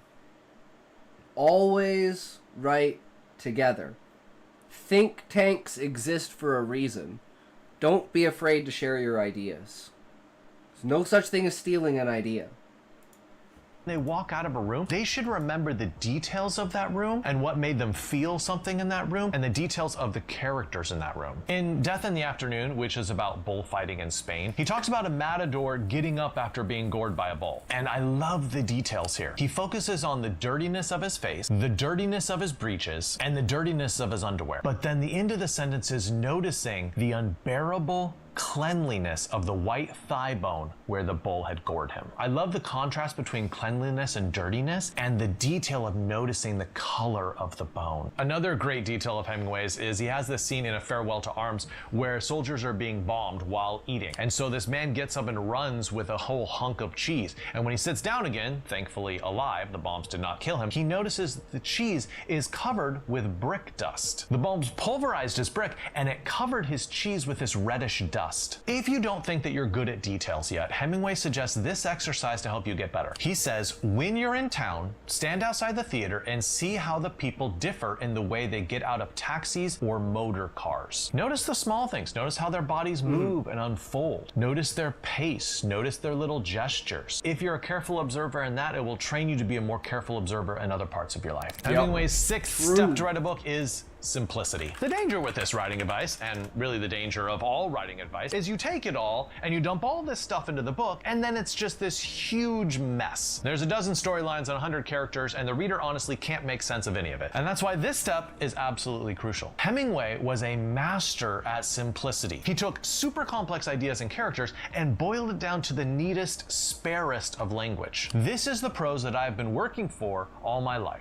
that should read easily and simply and seem short and yet have all the dimensions of the visible world. I think it's important to note that simplicity does not mean simple. It means compacting complex meaning inside simple language. It's honestly a bit of trickery. All the complexities of the world can fit inside his very simple prose. I've heard about people talk that if you really understand a topic, you can explain it in such simple terms that a 5-year-old could understand it. And Hemingway wrote Old Man and the Sea in language that a 5-year-old could understand. Once Faulkner insulted Hemingway and he said he has never used a word that might send a reader to the dictionary. And Hemingway sent this zinger back. He said, poor Faulkner, does he think that big emotions come from big words? And here's the exercise for you. Take any newspaper article and try retyping it, focusing on the type of sentences that they're writing. That's going to teach you the type of sentence control and discipline with language that will lead to a Hemingway-esque style. Hemingway's 7th tip to writing a book is write with your body, not with your mind. Hemingway hated authors that wrote with their mind. And he even identified some of these guys. He said Emerson, Hawthorne, Whittier. They were all responsible. He meant this as like a supreme insult. And he said no one would ever think they had bodies. They had minds, yes. Nice, dry, clean minds. For Hemingway, good writing always came straight from the body. What does that mean? Well, one, it means writing with a full array of senses. Sound, smell, taste, sight, touch. The way your body interacts with the world is all of these senses. So if you write focusing on those senses, you're really writing with a memory of what your body has experienced. 2, writing from the body means writing from your gut. Use your instinct, man. What do you feel is right in this story? And remember, Hemingway was always very anti-outline. And I think that's because outlines are more of a way of writing with your mind. For him, he wanted to go with sort of gut instinct, and so he just flowed with it. Another distinction is where you start the writing process. If you start with an idea and then create characters and plots to support that idea, that's very much writing with your mind. Writing with your body means you start in a particular place, with a particular person, doing a particular action. It is very scene-based and it's very physical rather than being cerebral. All right, Hemingway has 2 more steps for us, and this one is extremely important. Number 8 is leave things out. We're nearing the end of Hemingway's process for how to write a book, and this is the point where you realize not everything in the world can fit inside your book. It's only a book. It's not the history of the universe. As an editor, this is something that I'm constantly reminding my clients of, is like, listen, this chapter of yours, it's impeccably written. It's wonderful. I couldn't get enough of it. And guess what? It doesn't fit inside this book. For one reason or another, it doesn't connect strongly enough with the plot or with the theme, and even though it's fantastic writing, and I enjoyed reading it, for the sake of the book, you probably shouldn't include it. And if you have ever heard any piece of writing advice from Hemingway, this is probably it. It comes from this quote. If a writer knows enough about what he is writing about, he may omit things that he knows, and the reader will have a feeling of those things as strongly as though the writer had stated them. The dignity of movement of an iceberg is due to only 1/8 of it being above water. A writer who omits things because he does not know them only makes hollow places in his writing. So you've probably heard of Hemingway's famous iceberg advice, right? The little tiny bit of an iceberg above water is the words that are actually in your book. While below the water, invisible and not included in your book, are all the things that you actually know about the book. And Hemingway really practiced this, right? He knows how marlins mate, but he left that out of his book. He talked about how once he saw 50 sperm whales all swimming together and he harpooned one of them, but then he never included that in the book. The point of Hemingway's iceberg is that you have to know an enormous amount about your characters and about your topic. You have to be an absolute expert in the characters, the culture, the place. And after that point, then you can write the book, but you're not going to include all of that in the book. It would be very boring for the reader. Yeah. Still, the stuff that you do include is going to be so packed with meaning that the reader's going to sense all the things that you didn't include. And pay attention to that last line in the quote about the hollow spaces. If the writer doesn't truly know what he's doing, there's going to be hollow spaces. Like if you write about a welder and have never done welding, the reader's going to be able to tell. Your goal is to over-research, overwrite, and then leave most of it out. Now here's the real trouble. You can't just write the 1/8 of the iceberg above the water. That's what we wish we could do. That would be the most efficient thing, but you can't do it that way. What you do is you write the entire iceberg and then you delete most of it. You think I'm lying to you, but here's an example from Hemingway. For To Have and To Have Not, he deleted 100,000 words from Sounds that novel. about right. Guess what? The whole book is only 55,000 words. That means he wrote 155,000 words and deleted over 100,000 of them. He threw away more than he kept. So this whole iceberg idea isn't an abstract idea for Hemingway. This is something that he practiced. All right, now it's time for our very last step in Hemingway's guide, how to revise. There's one step that Hemingway said is crucial for revision, and it's something you actually have to do before you start revising. Let it rest. In a letter to his publisher, Charles Scribner, That's what I'm doing with chapter 1, guys. How long I have to stay away from it before I can get it to you. Longer I can stay away, it will be better as it gives me a whole new chance to see it cold and plug any gaps and amplify where there is any need. He knew that he couldn't just finish a book and then the next day jump into revising it. He knew that there needed to be a type of distance so he could see it with more objectivity. And when he wrote Farewell to Arms, he was eager to revise it a month later. But instead he said, no, I am going to wait until I move to Florida and I have a couple months under my belt, and then I'm going to return and revise it. And in A Movable Feast, he said what might be his most famous quote about writing. The only kind of writing is rewriting. And like all Hemingway advice on writing, this isn't something that he just thought abstractly. This was something he really practiced. I want you to take a guess on how many times Hemingway rewrote the ending to A Farewell to Arms. 3 endings? 7 endings? 15 endings? Or even more than that? So go ahead, make a guess in your head. Plus. How many times do you think he rewrote the ending? All right, you ready plus. for the answer? 47 times. 47 distinctly different attempts to write the ending. Some of these endings were really close to being good. Some of them were really terrible, like this one. That is all there is to the story. Catherine died and you will die and I will die and that is all I can promise you. Jeez, Hemingway, really? I think he was having a bad day. But here's your takeaway. If a Nobel Prize winning author, one of the greatest writers of the 20th century, can get it wrong 46 times before finally getting it right, I hope that gives you the courage to keep on revising. Here are 9 words that you should... True. I don't know why the... Oh, right, it's a play... I keep forgetting. It's a fucking playlist.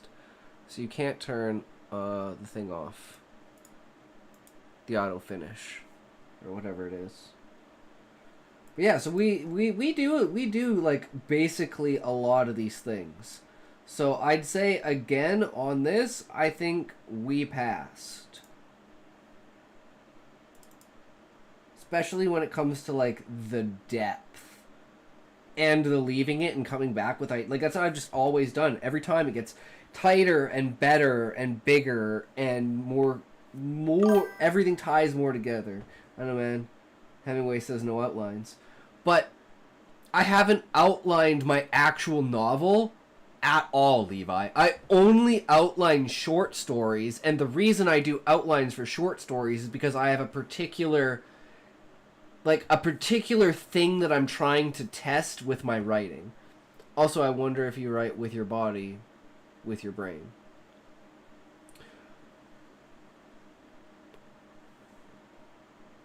I think my problem is basically rushing and not giving it the sauce that it needs and just serving it plain, if you know what I mean. That's why we're really, really working on getting the editing, but I still can't find any more things on editing, so we're back to basically world building without watching. My problem is I kind of all brain, no body. Yeah. That's not what... Oh, there it is. That's the battle never goes on, right.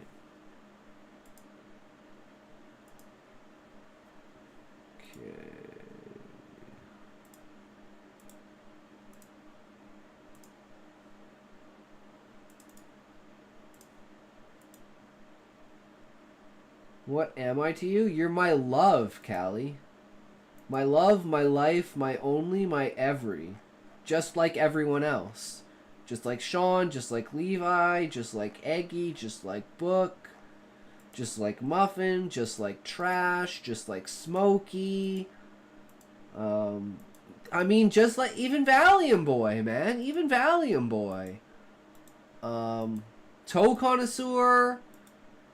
Elvis. Let me think. Is there anyone else? Is there anyone else? Raymond Dow. I think that might be it.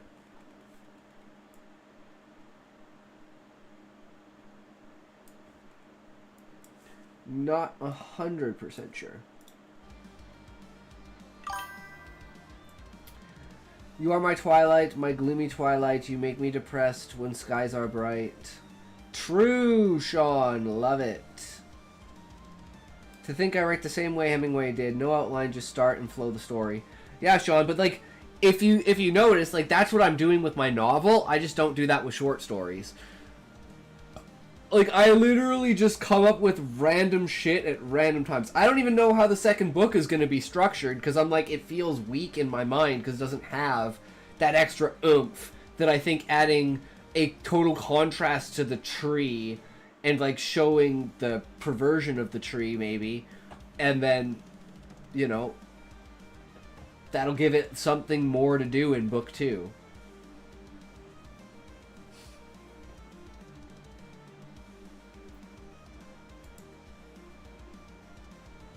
I mean, we have an idea for how we want the first quarter of the book to go, I guess. Because we know the attack on Garuda is about a quarter of the way through the book. But other than that, the outline that we wrote was just a random, hey, how can we get here? How can we do this? Right? There's no rhyme or reason to it, really. It's just Husai going and collecting all of his friends, and then they go and confront Garuda, and then... Or they go and confront Fafnir at Garuda, and then they get defeated, go back to the tree, find Atomus in the 100-year quest, defeat the Emerald Weapon, discover the Warriors of Light. Either that or get defeated by the Monarch and then discover the Warriors of Light. And then go fight the Warriors, or go fight the Monarch. Or like discover the Warriors of Light during the fight with the Monarch. But there's so many different ways it could be done, right? I just want the world itself to feel alive and the characters to feel alive before I ever actually decide what they're going to do. Does that make sense? The Monarch was Sephiroth, right? I mean, not really, because the Monarch is actually like that. Well, I mean, okay. How do you interpret the lore, Sean? Is Sephiroth rebelling? Like, isn't he rebelling against his own nature because he was made from Genova's cells, but he curses his own existence, right? Or is he like 100% in line with Genova? Like, he wants to revive Genova to destroy the world, right? It's not like he's like, oh, mother, I need you, like where the other kind of guy is, right? Sephiroth's more his own kind of... So he broke free of Shinra's control and attempts to bring the world to ruin. Whereas Anima is trying to make the world a peaceful place until he arrives to eat it, and that's what the Monarch is trying to do. But Gaia doesn't want that, because Gaia wants people to know the value of their lives, and that's why she hasn't really intervened in the tree, because she knows the stagnance of that life. Beings can't deal with it. You need change. You need to evolve. You need something to push you to be stronger, to be better, to have something more, right? There's always something else you can go for, strive for, fight for.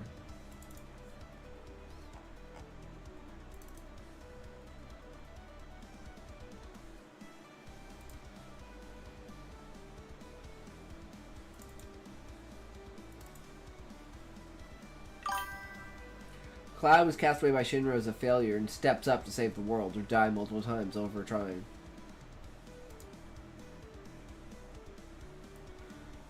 Well, Husai is willing to give up everything that he is, in order to, and will ever be, in order to facilitate Gaia defeating the Monarch. But Gaia's like, no. No, that's not how this works. No.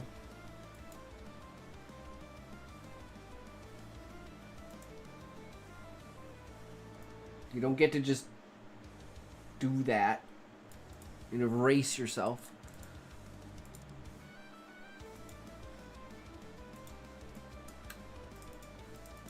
That's almost taking it the easy way out. But she knows he's gonna die anyway, so there's no point. You might as well just do the eternal fight together. And that's what they wind up doing. With all of her consciousness in full beside her.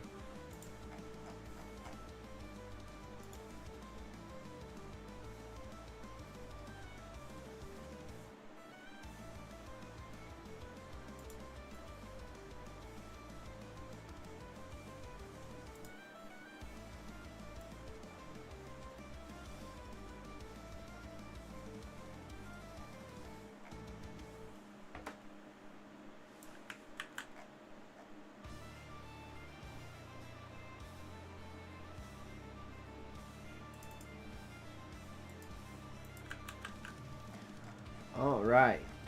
Chapter 11.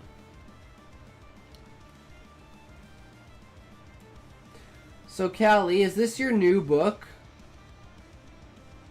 that you've posted?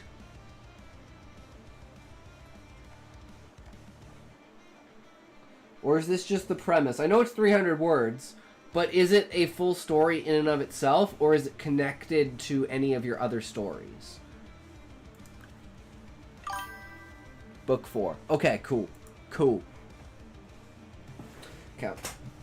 Gonna take a toke, and then we're gonna do this.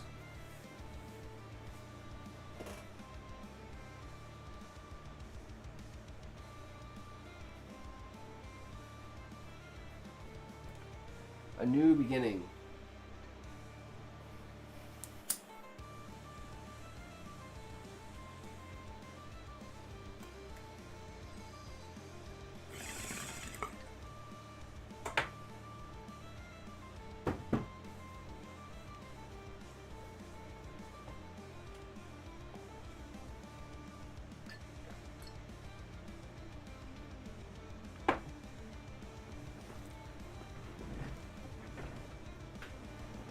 Alright. Here we go, guys.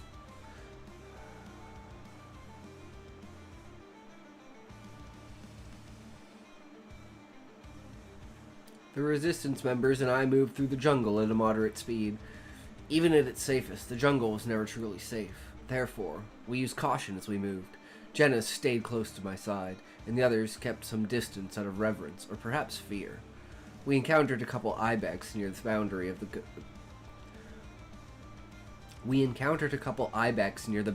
grasslands.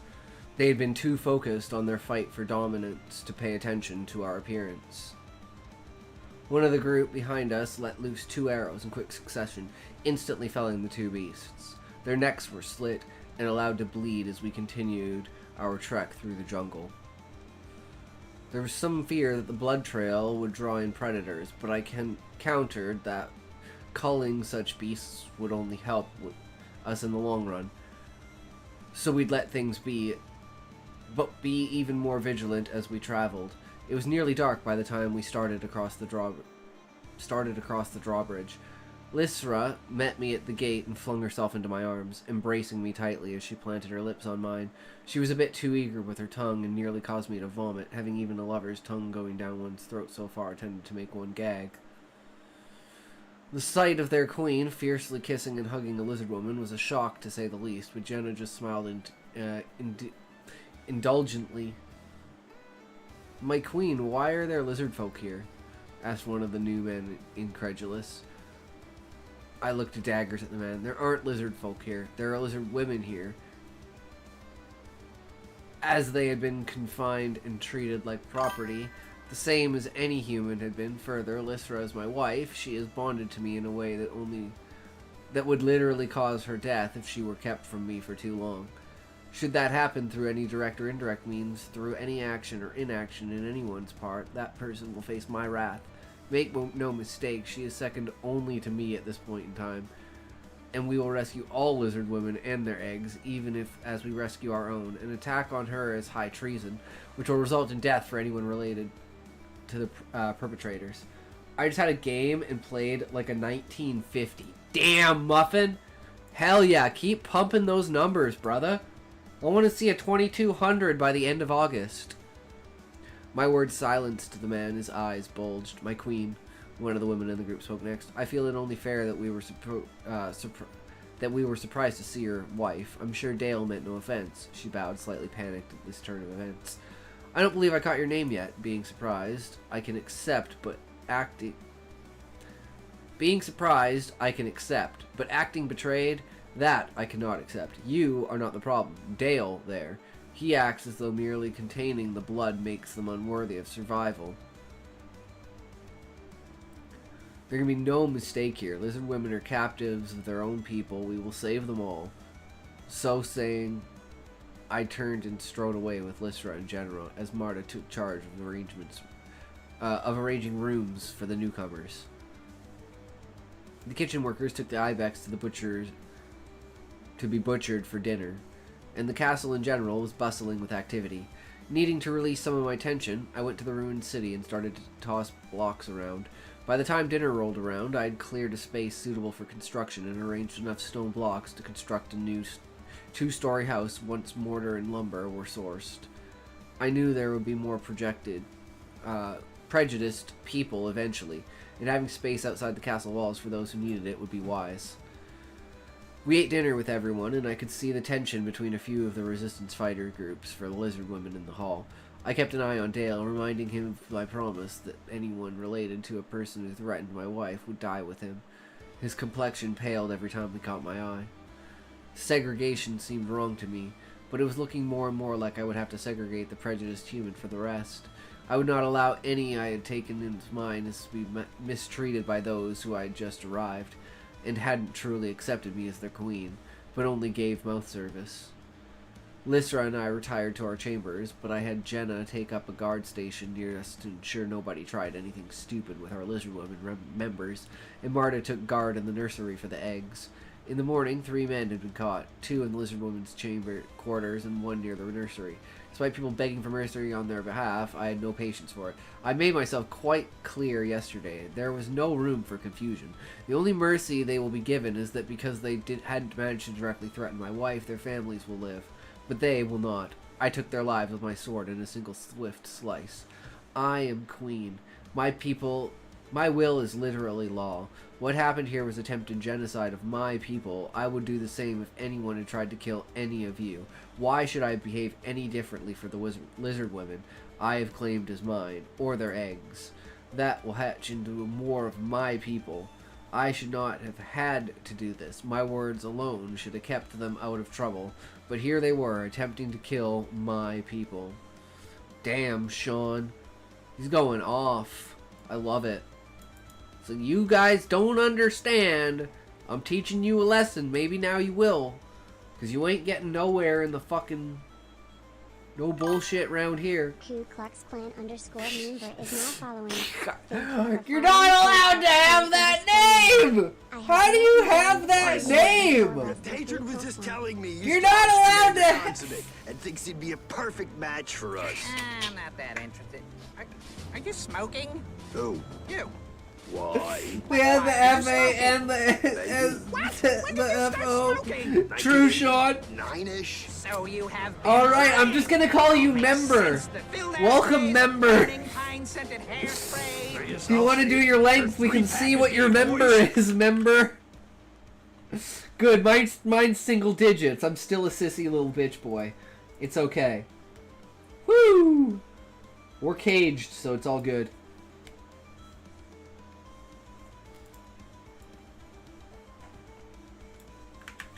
Alright, and this one is for...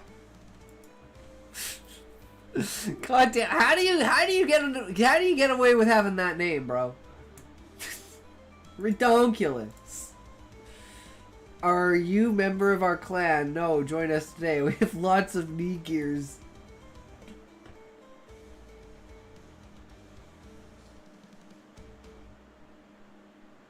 You got me. You got me. Throbbing member. I'm honestly surprised the name getting auto-detected and their PC banned. True, Sean. It's Kick, though. So, it's a little different.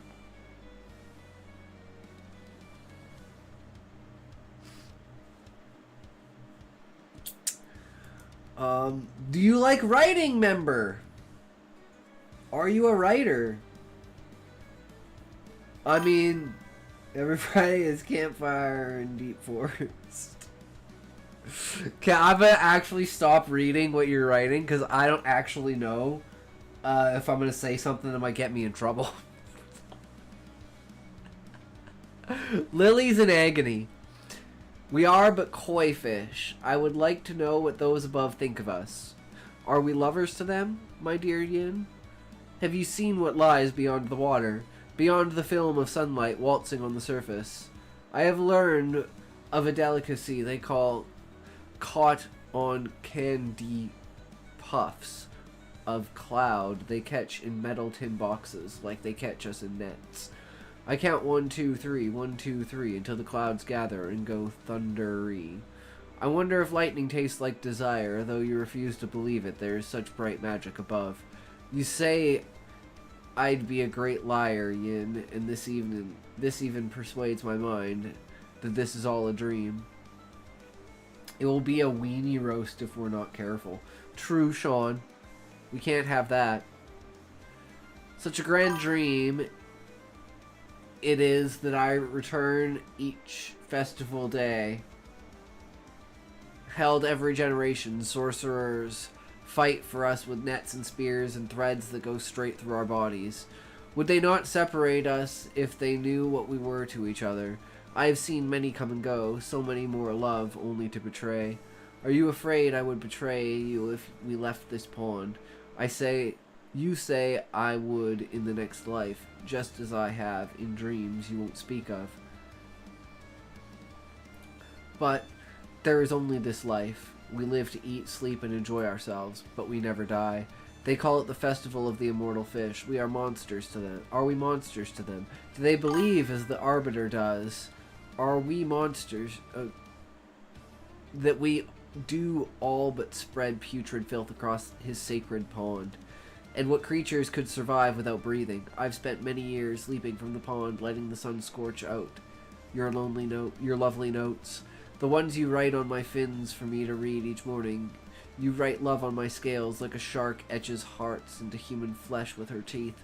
I am caught in each line you cast from your lips, in every expression of disbelief. I lose a bit of what makes me want to keep swimming as you endeavor to keep me grounded. Meme lol. Yep. Member. Remember.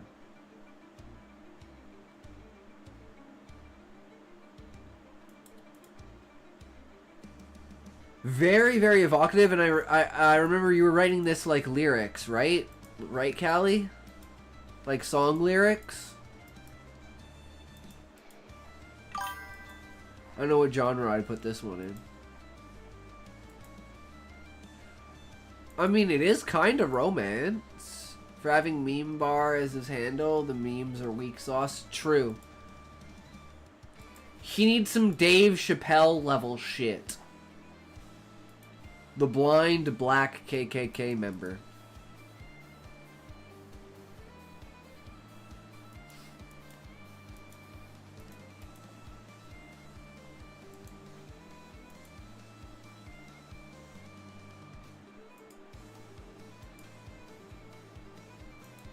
Well, we've gotten to that point, guys. We're at the editing stage. So, we have everything lined up with what we know and what we want. So, let's go through each scene and each sentence and say, have we hit our mark for what we want, right? The heavy smell of fine cigars mixed with the faint tint of stellar perfume wafted as Reginald heaved out a breath. It's romance. I'm terrible at writing romance. I don't know, I think that spoke a little bit, Callie.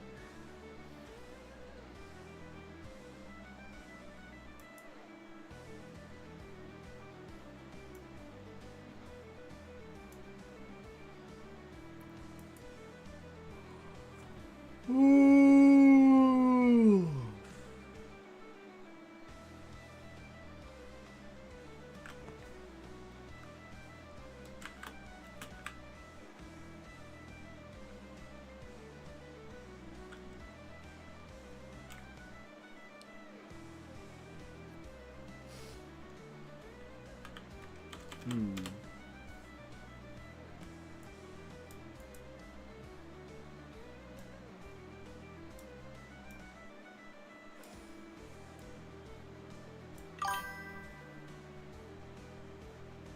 What's it missing?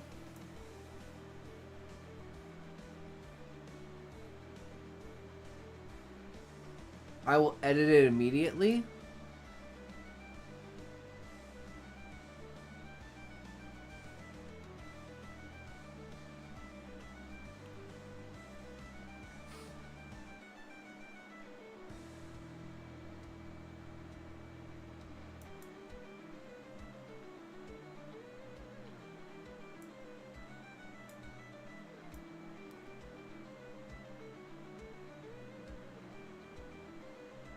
I'm trying to think, should Melanie be behind him, and should this scene start off with drinks?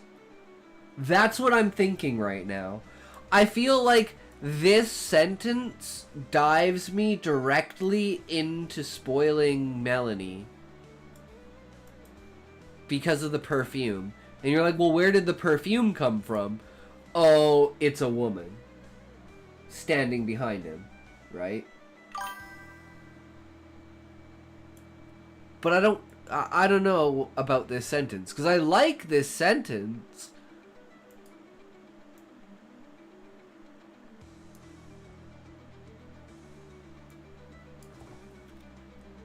I think that works better, though. I don't think just say of fine, just say of cigars.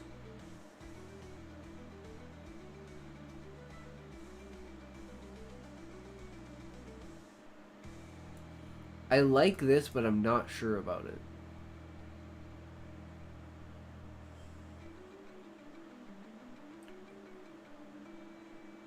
I don't think wafted is needed, so just the heavy musk of cigars mixed with the faint tint of stellar perfume.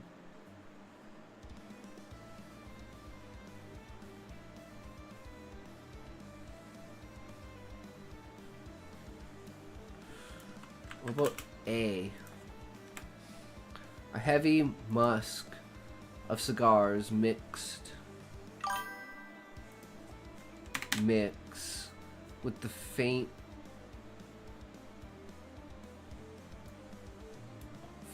I think we just need the tint of stellar perfume. Only need to specify fine cigar if it's a surprise to him or her due to not normally being able to access such quality. Yeah, Sean. And he's the president, so obviously it's a fine cigar. And they're smoking a lot because it's a heavy musk. So it smells a lot like cigarettes, but it smells a little bit like perfume.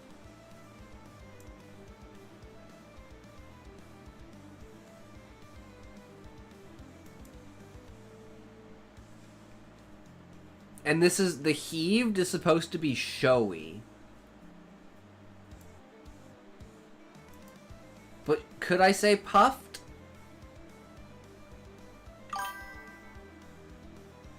Are they at least smoking Mayflowers? That'd be ironic. I don't know, Levi. I don't know anything about cigars. Whatever the presidents smoke. Probably also lined with marijuana and cocaine.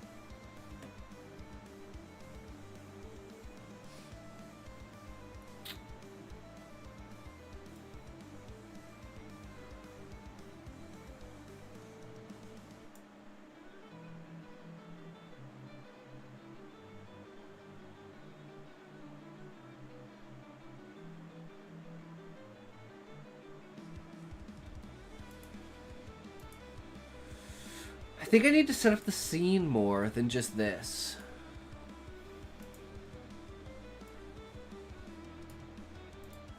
Mayflower's cigar brand is very politically conservative in their messaging. Ah.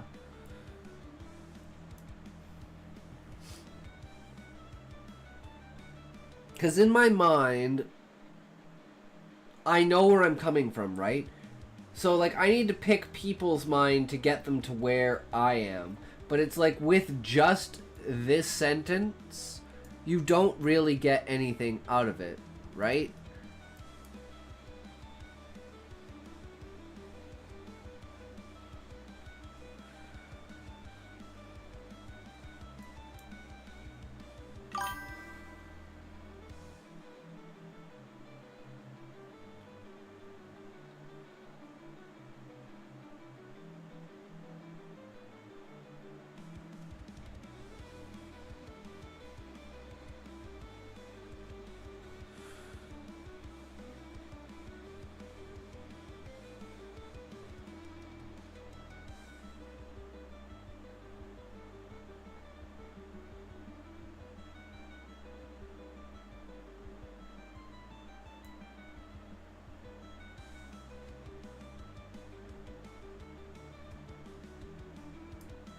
Yeah, see, I wasn't sure.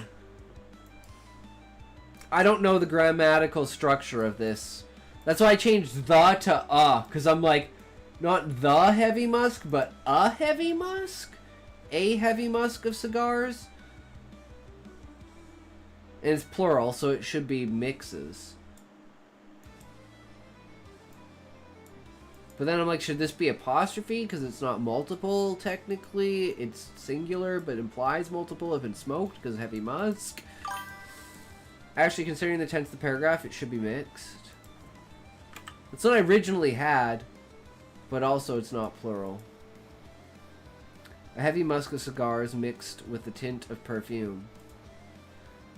But see, the problem with this is this feels like this should be a comma, not a period. And then there should be some sort of, like, this is a build-up, and then there should be a secondary, like payout, right?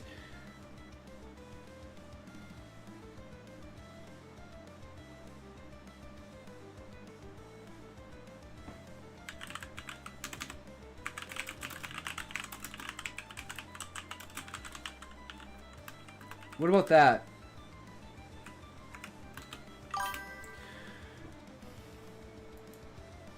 Short sentence is good sometimes, it just sets the scene. Could be a semicolon perhaps, but not. A heavy musk of cigars mixed with the tint of stellar perfume. Heaving a breath, Reginald spoke.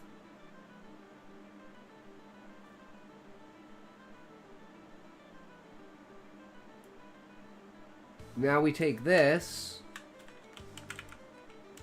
and we make the first sentence an action.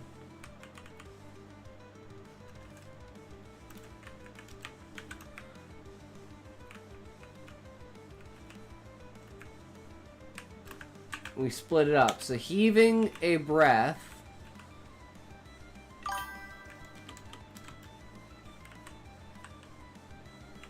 And this is like the stipulation in the middle, right? So it'd be like Heaving a breath, heavy musk of cigars, mixed with the tint of stellar perfume.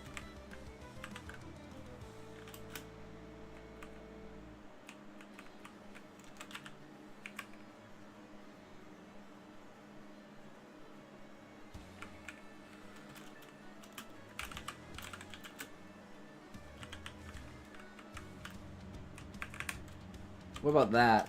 Heaving a breath, mixing the heavy musk of cigars with the tint of stellar perfume, Reginald spoke.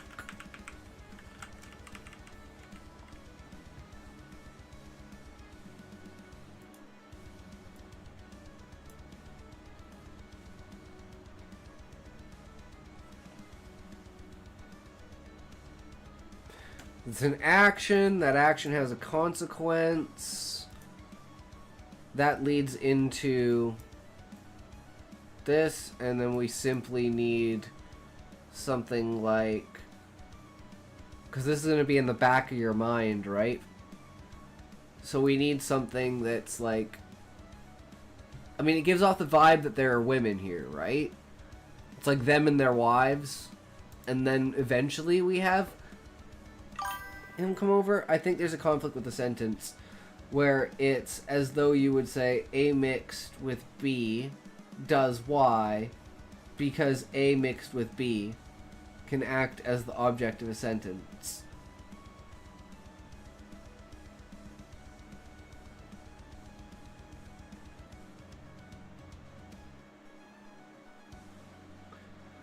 A mixing with B does Y sounds like a better sentence, right?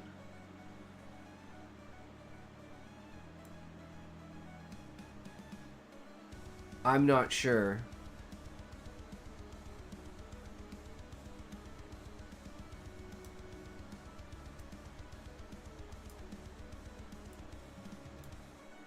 And this is kind of to show like over dramatic.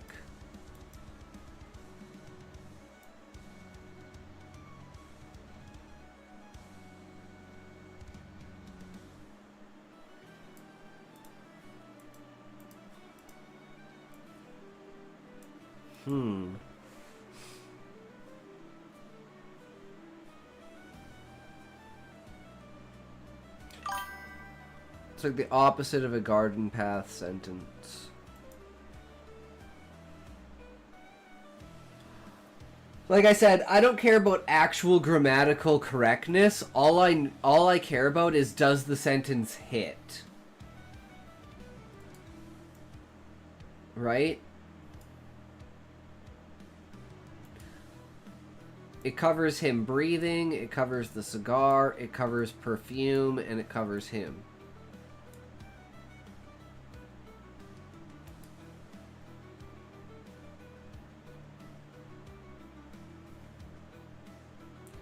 I even kind of want to get rid of the heavy and just put in, like, mixing the musk of cigars with the tint of stellar perfume.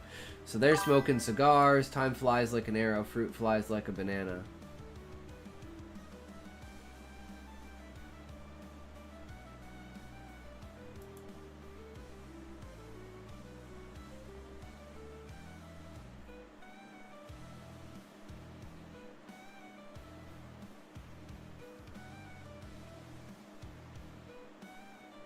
I'm not seeing... Like, I understand the sentence, Levi, but I'm trying to find a connection to this.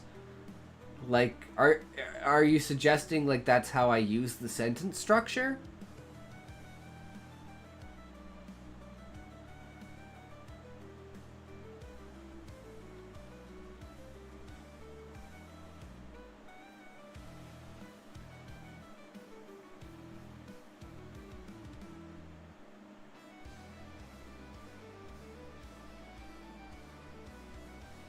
What about...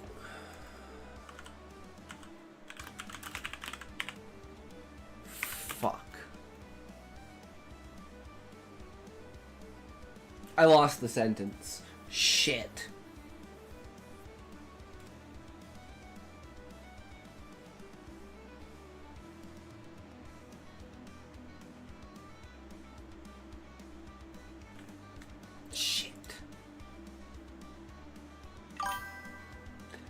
It's more that the use of mixed can give the reader a mis-expectation about how it's going to end. Oh.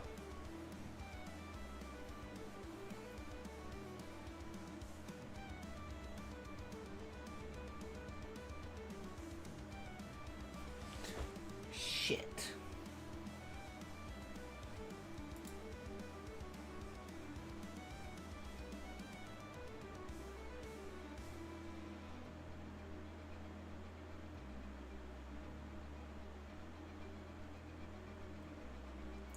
His breath mixed.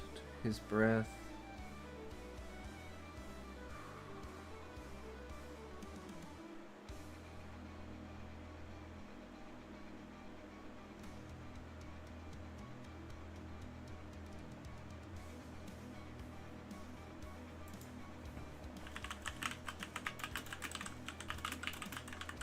It was something like that.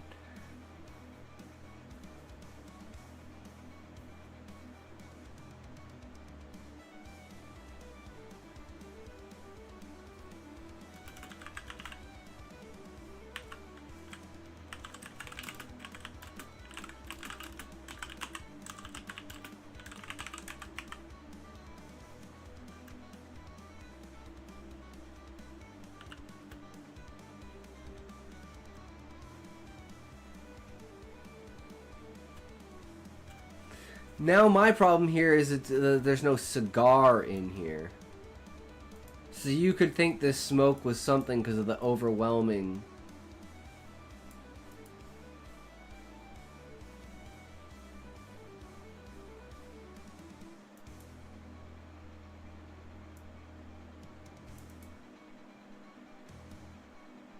What do you guys think? I think that's the best I'm gonna get. His breath released a cloud of smoke overwhelming the tint of stellar perfume.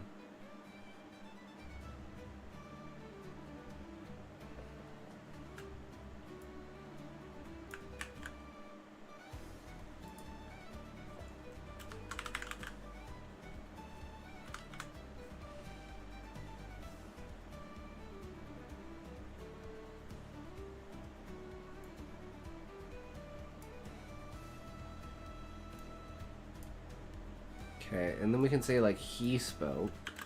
So we can do here is we can go, he spoke.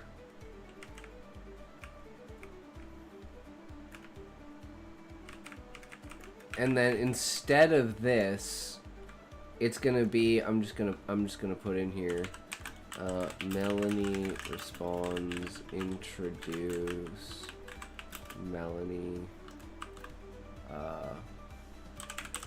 kills off the perfume lead.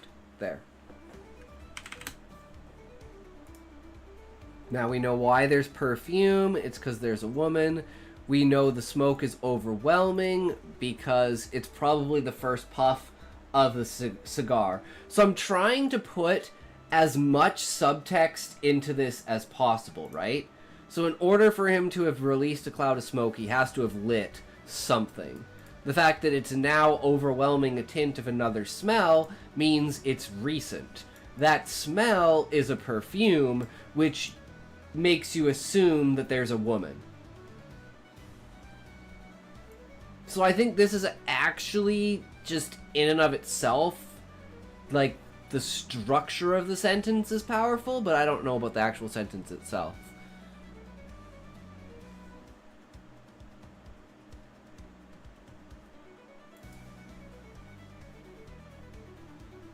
But I think we're just going to go with that for now.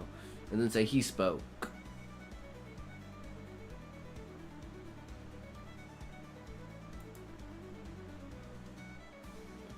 So this is where...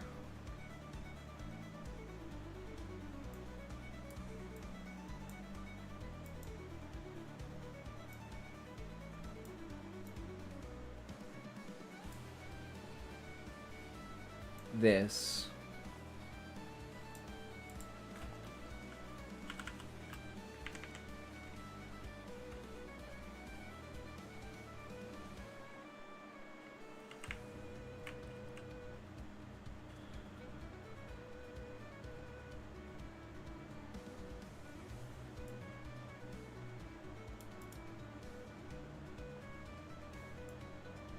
Okay. All of this is the intro.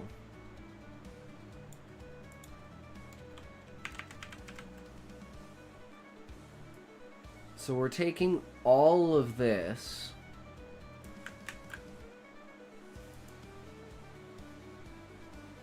And we're going to move it here.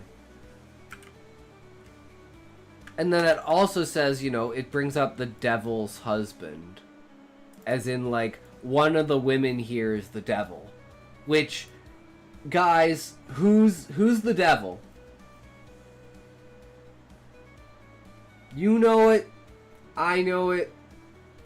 Everybody knows it.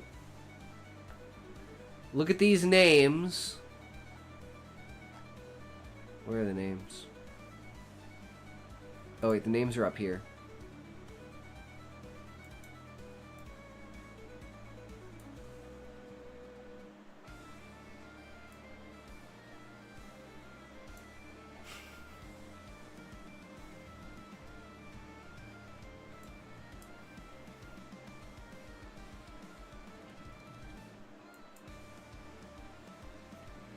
It's Hillary Clinton.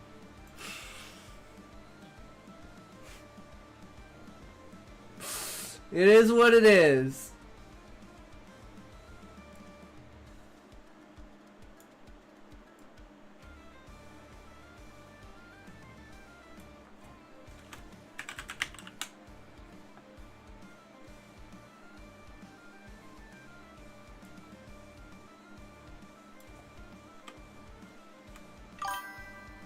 Thank you for the lurk, Callie. Hell yeah, Muffin.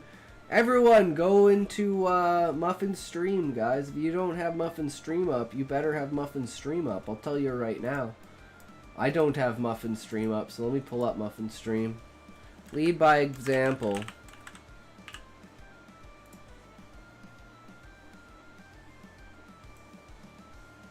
There you go. Get your asses over there.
Wait.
I think that's better. Standing, Reginald broke the trend.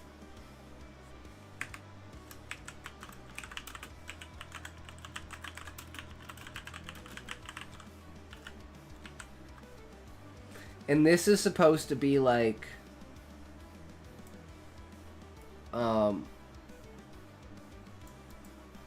inferring that none of them want to do anything because Melanie's like super sexual towards them all, right?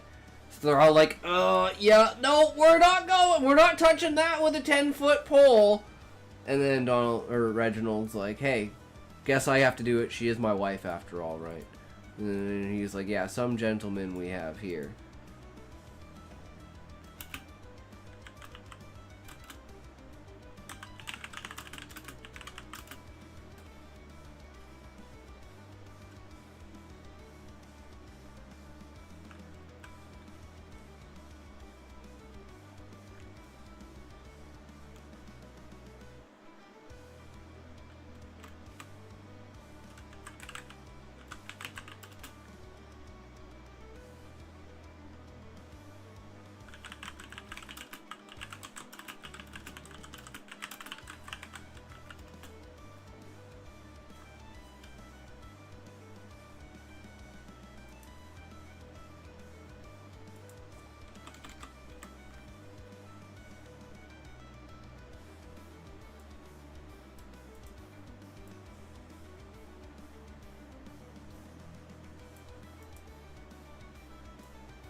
Trying to think what I can remake the Joyride into. I think it's just like maybe just the amount of money that they're making, or like the fact they're not putting real money on the line or something like that. I don't know. This is very questionable because it used to be a Joyride, but now it's not. But can we still use Joyride to mean something?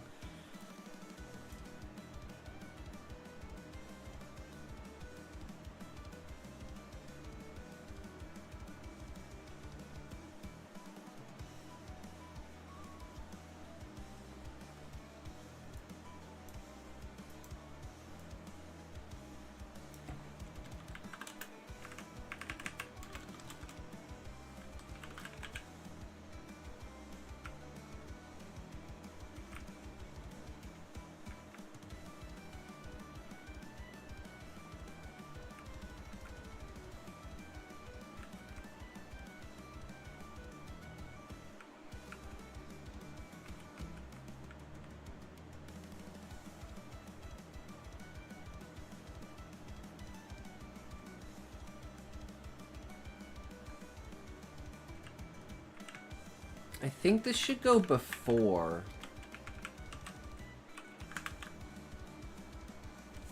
The gold embroidered diamond inlaid poker table, the battlefield of dashed despair.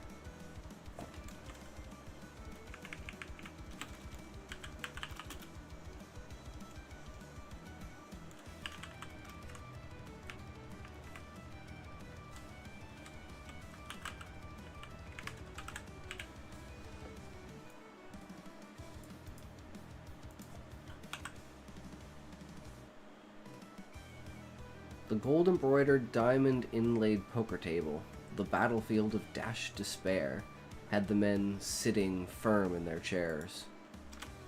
Standing, Reginald broke the trend. Some gentlemen we have here. He strode to the minibar, preparing drinks for all the women. The wives of the men strutted up with empty glasses. They toiled their men to compliance with their own special tools. This is kind of like supposed to be like they're all hitting on Reginald while he's pouring them drinks.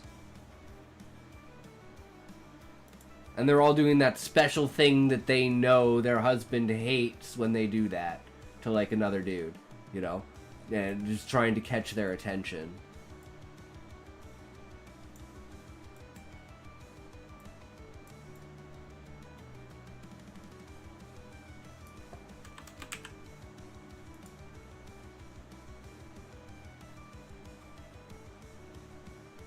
Too many looks.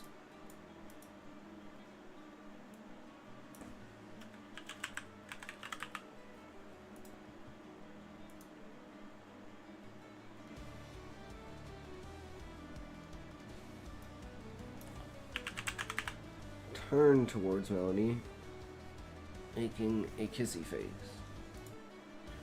She curtsied and blushed, escorting the rest of the women back to the couch. That's like his sign of saying, okay, it's done, I cheated, we win. That was the original idea for this, is that, you know, he was gonna go up there, get everyone's attention, do something, you know, and then, like, fuck with the cards or some shit like that. But that never really happened.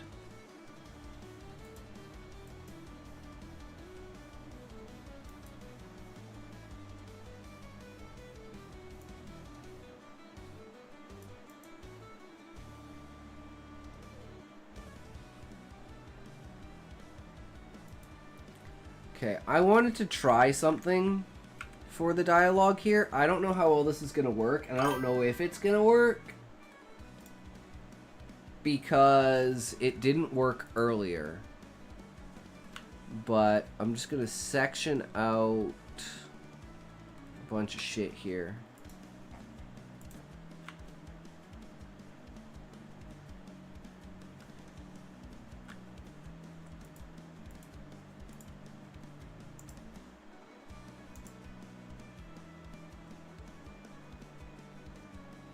Is it working?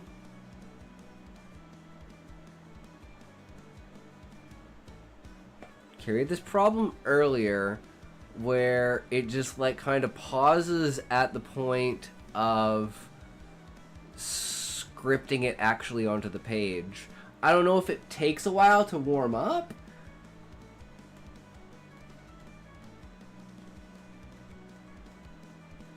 But like I said, I think I'm better at speaking dialogue than writing dialogue, so I want to try and do is just like put myself in my own mind and just like have a conversation between these characters and see what happens.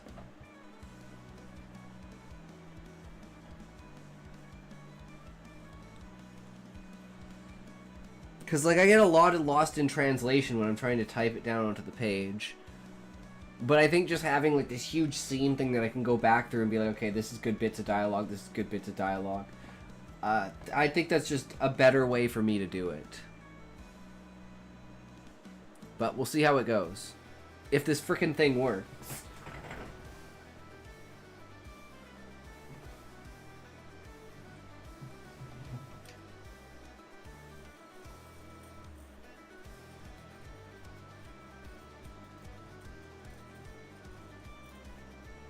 And just because, does anyone actually have Night Rain?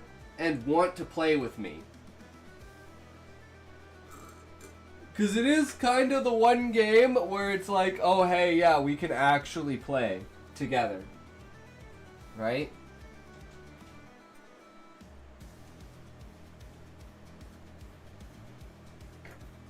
But I'm pretty sure they said you can only go in groups of 1 or groups of 3. There is no groups of 2. It's either groups of 1 or groups of 2. And that's what I remember from like the old Night Rain trailer. But who knows? I think that was just to limit the amount of, or like to like, you know, congregate the solo queue.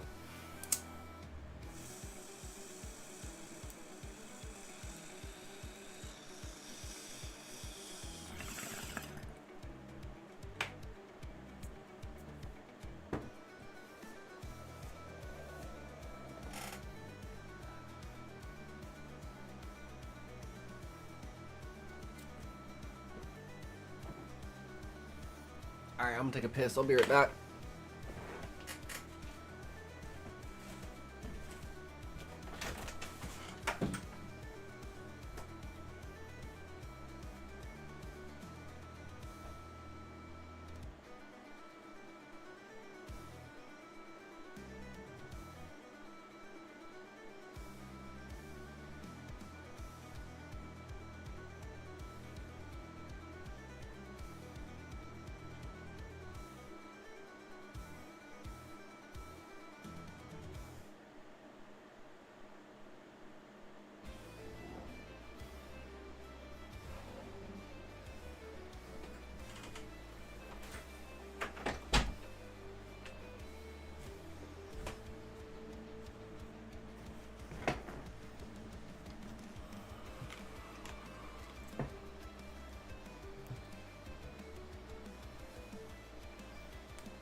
Are you working yet?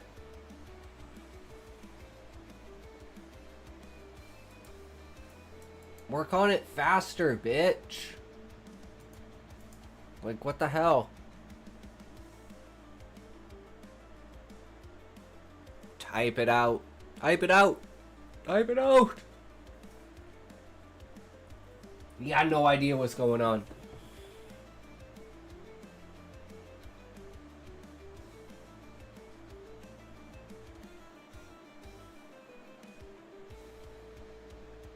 Like, I don't know. God damn, a 20-minute game, and I had 4 seconds when we lost on time. Holy, by the way, everyone ain't lurking. They're doing their own thing, I guess. I don't know. I'm trying to get this fucking text-to-speech to work so I can have an epic conversation. And I don't want to start because maybe I might get something good, but I guess it is what it is. I'm listening to a Cracked playlist too. Hell yeah, you are, Muffin. You know the music, man. I don't know shit.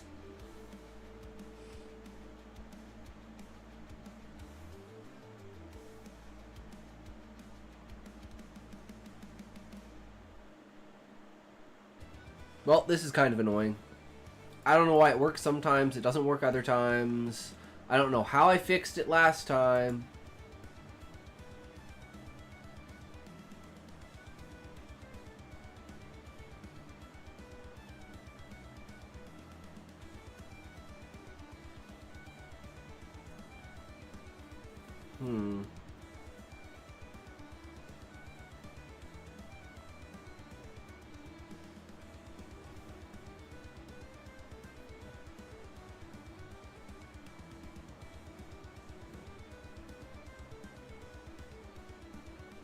It's that time again. Off to do my eye inspection. Alright, Sean, have a good night, good sir. Thanks for hanging around and having a good time, man. Always appreciated. Enjoy the rest of your night. Someone lose a couple mil on slots yesterday? I did. It was 20 mil, Muffin. It was fucking 20 mil. Now I'm back to working at fucking Walmart. God. It is what it is, boys. Why the fuck did you do that? I felt lucky. You know those moments when you're like, hey, if I do it now, I'll win. And then you don't win? Yeah, it happens to me all the fucking time. I mean, man, I missed it by like 2 milliseconds. It was like a really bad parry.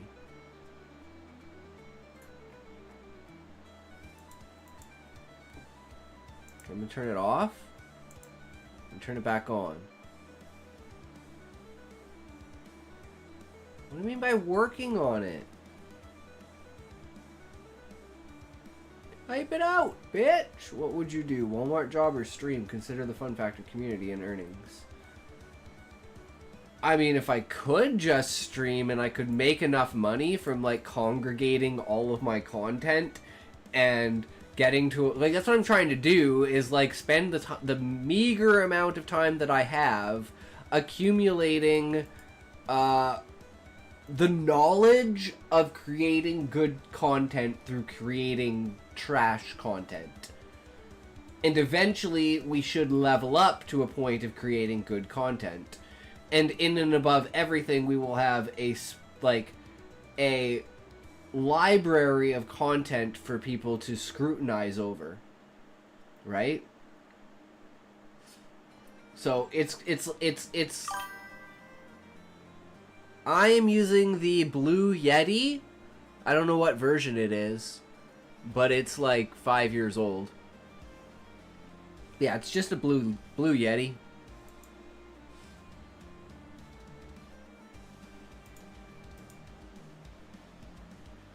Work!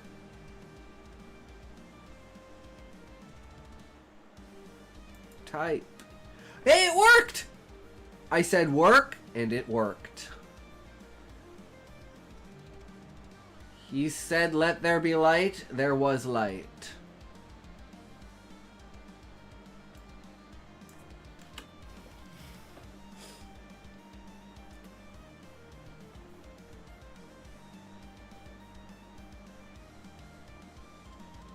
Okay, I need to take a tote. Yeah, $200 ain't good for me for a mic. It ain't worth it. Yeah.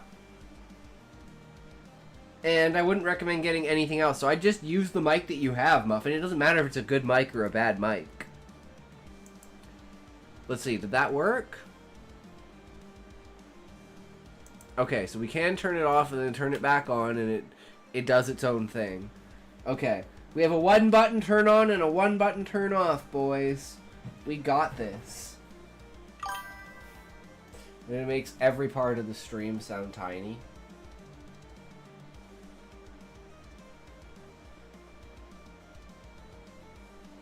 Have you tried fucking with the OBS settings? Have you tried downloading a manual mixer?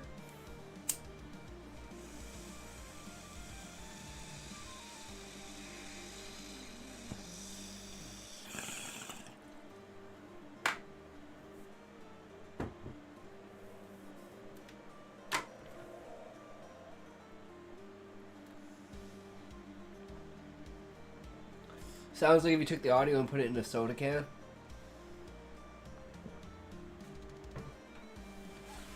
Yup. I've been there.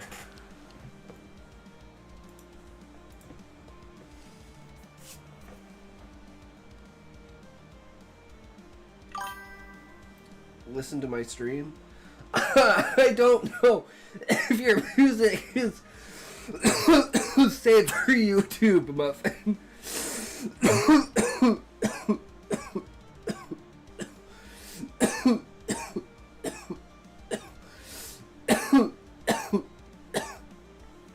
I don't want to risk getting a strike. I have to be a good boy for the next 90 days. No music. That's copyrighted. Sorry. I know you have bangers on there. Thanks, Muffin.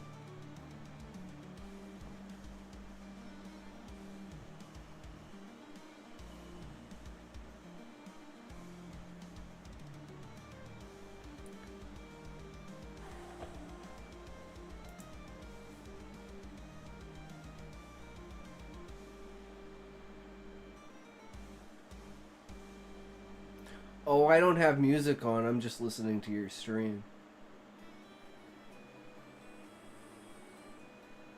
Well, I have your stream here, but it's muted.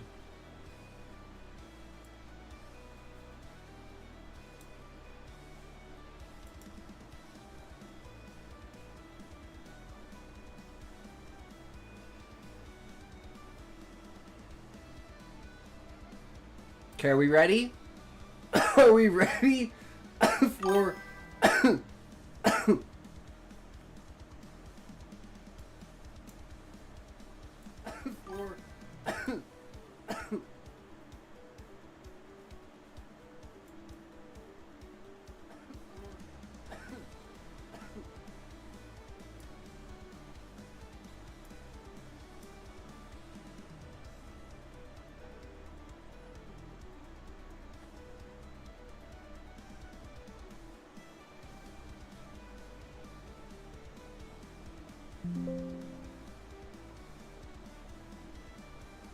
I'm listening, Muffin.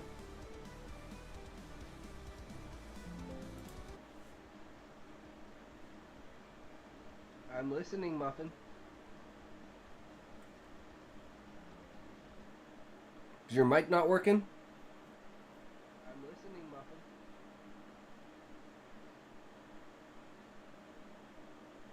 Is your mic not working?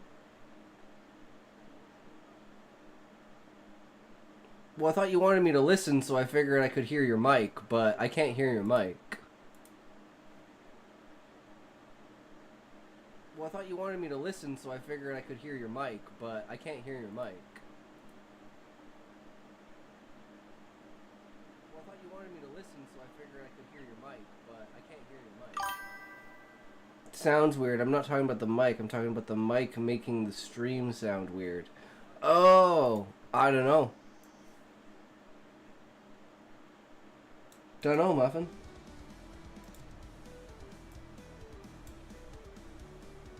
Could not tell you.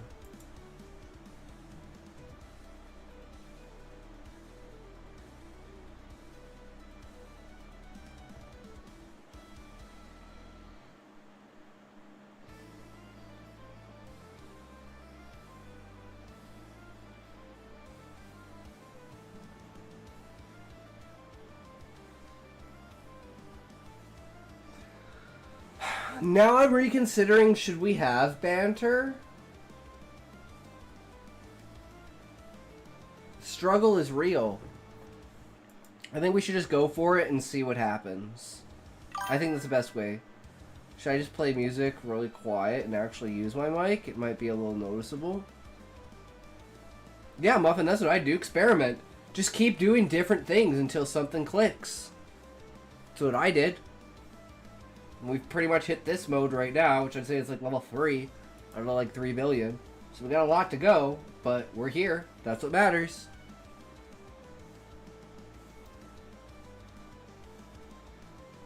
There's no one in chat to talk to.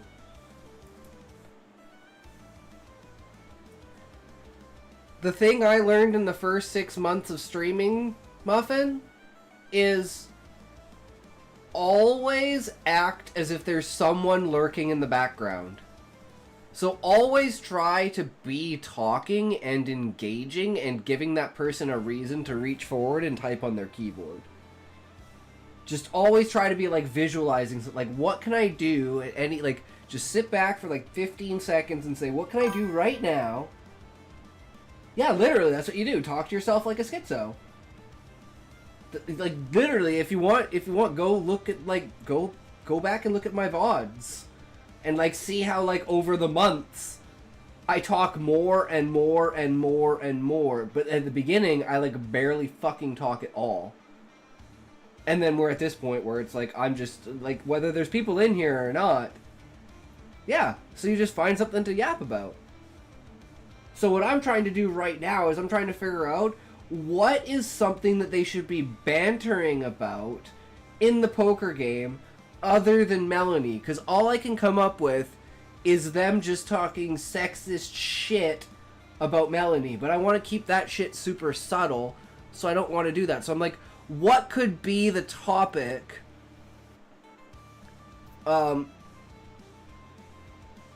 You know, so things, I guess things off the top. Let's just go down here and let's just say dialogue. You're on my stream, mute and lurking. Yes, Muffin. I am always everywhere.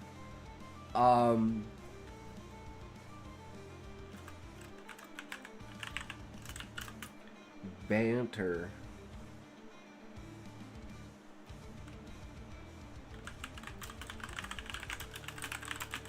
Simple as that. You pick something to make fun of. So Josh is sleepy. Bob is Devil's husband.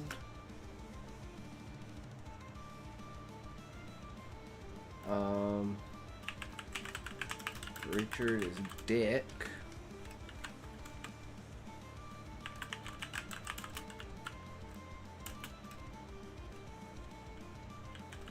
Gina.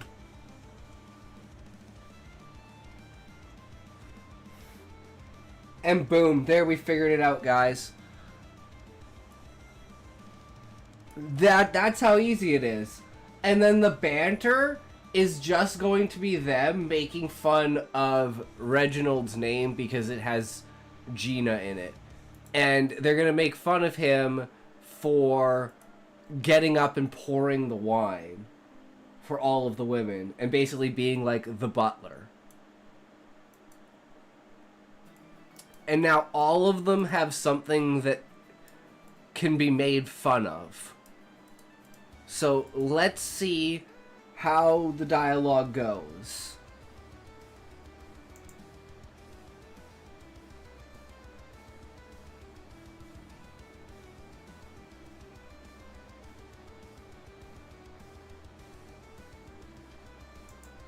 Okay, hold on. What is the some gentleman we have here? And is that the only dialogue we've had? He says, "No, you know you can't beat me. I'm the best. Give it up, sleepy."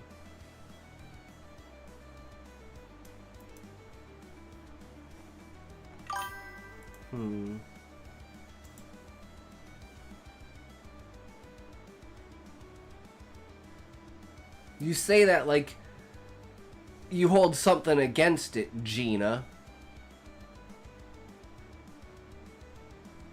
Bob stated, looking over at his wife.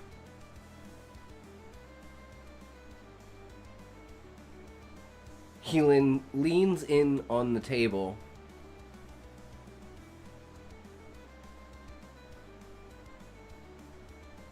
She's definitely the devil.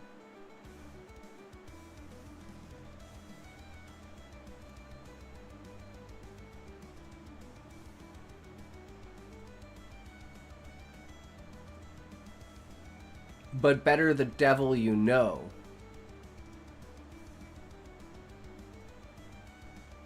He looked over at Reginald.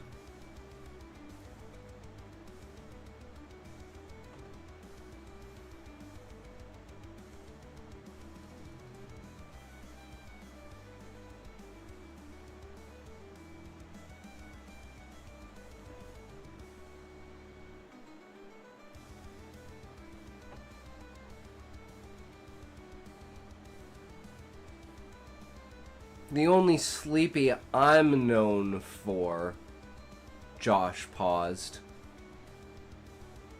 raised his eyebrows and looked over at Reginald's wife.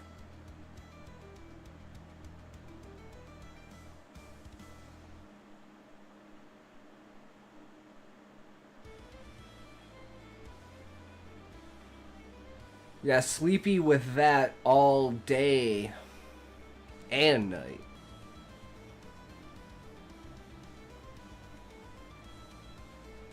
They all burst out laughing as Reginald sat back in his chair. Never one to be outdone.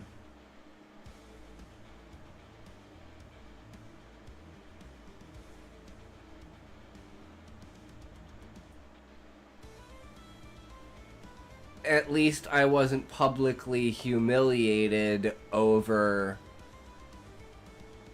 some similar said event, Reginald mused.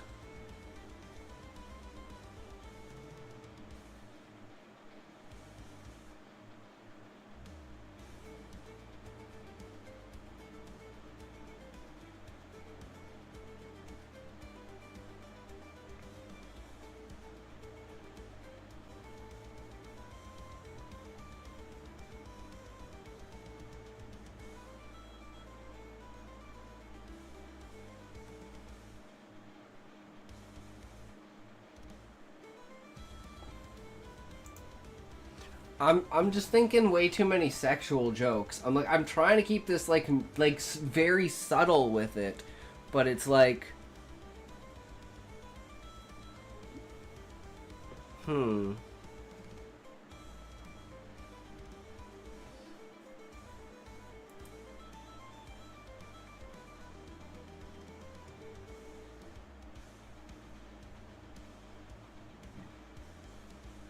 And I want to, like the whole point of this scene, right, is to reference something in real life towards one of these people to make you kind of understand, in a way, who they are, right? So we all know Sleepy Joe, right?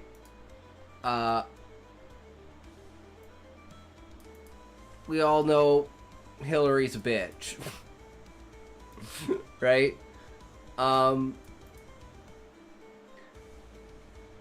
This is Bush. So we gotta be like, why did you do it? Why did you do it has to come up somewhere. I just played a sick game. What is it, Muffin? Did you own his ass? Did you just completely stomp over him?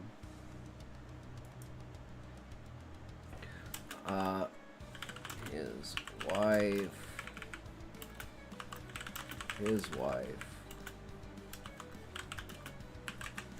Well, technically his son. So actually, yeah, we need to mention Tanner.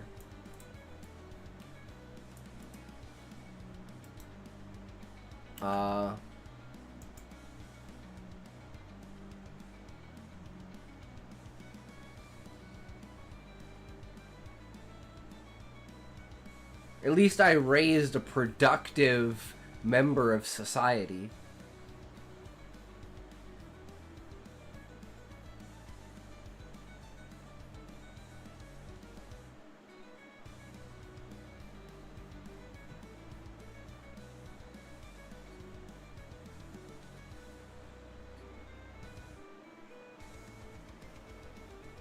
Reginald continued.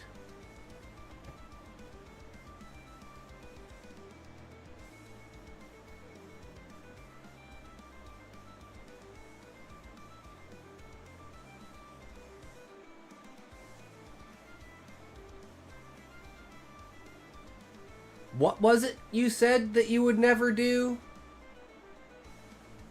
Oh yeah, that's right. We all remember.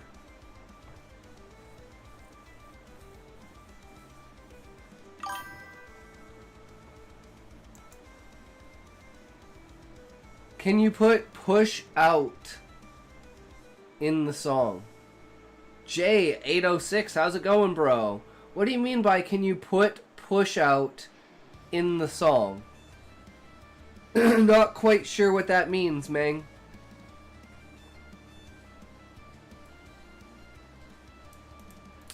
And then we need our Mill, who is Obama. I guess call him Army, and like as a lyric. I'm not quite sure what you mean. Do you just mean like someone saying like push out? I'm so confused. It's not my song. It's a YouTube song.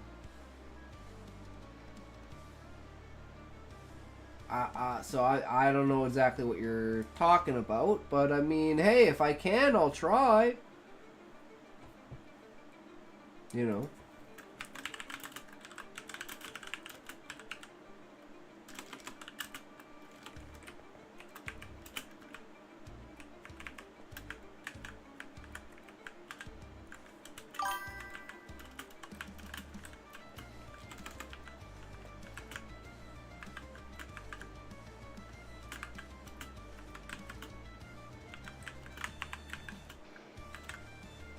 It's my friend's nickname. I used to call him before he passed.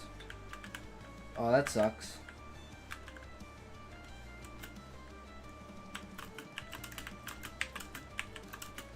I'm sorry to hear that, good sir. Push out, push out. 1A, 2A, 3A, push out. Push out, push out. 1A, 3A, 5A, push out. Push out, push out, push out. START 1A, 2A, 3A, push out. Push out. How was that? Was that worthy?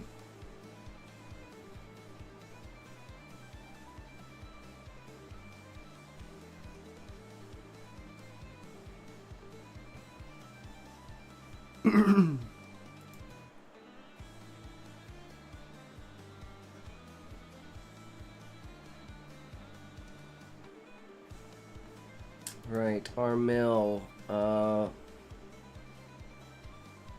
healthcare.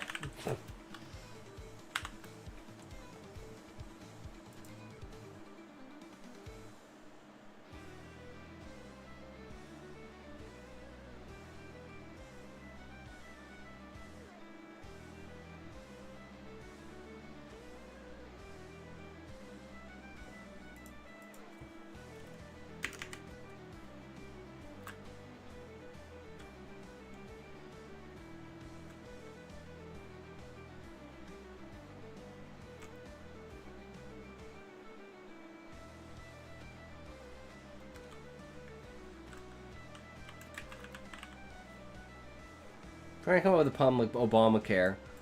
But it's like our care, but it's like our. But it's supposed to be like, you know, AR because his name's R Mill. So they called it Our Care. Something like that.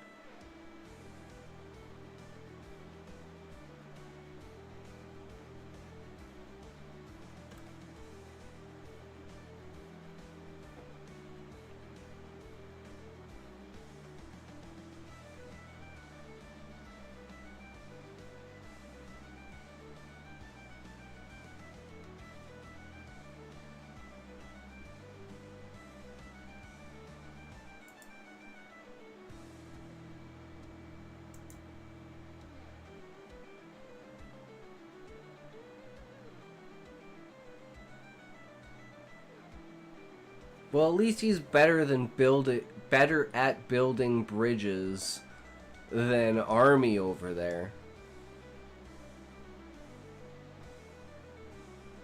Burned a bunch of those with that healthcare memorandum.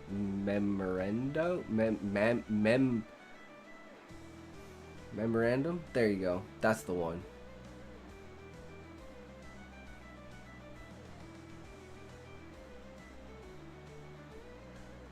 I think pieces of that are still pressing together thanks to Josh. I don't know, my time wasn't too fond of that, but it is what it is, replied Reginald.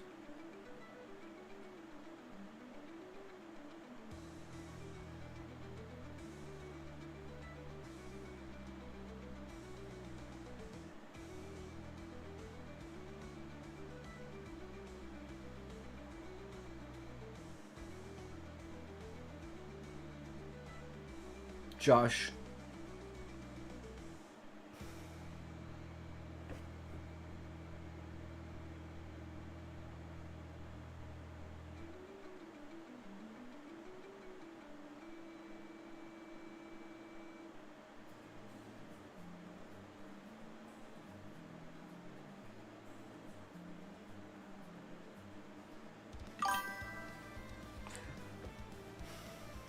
At least I didn't tell him to do it. Josh looked over at Dick. Why did you do it?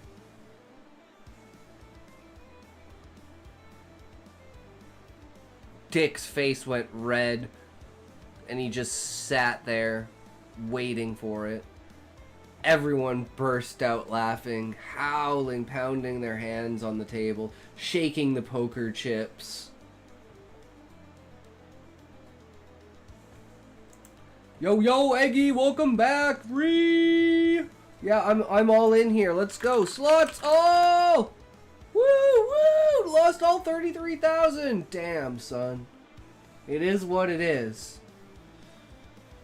But yeah, Eggy, we're trying to write dialogue that incorporates Biden's son, Bill Clinton's wife, 9/11, why did you do it, Bush, and Donald's wife, and Obamacare.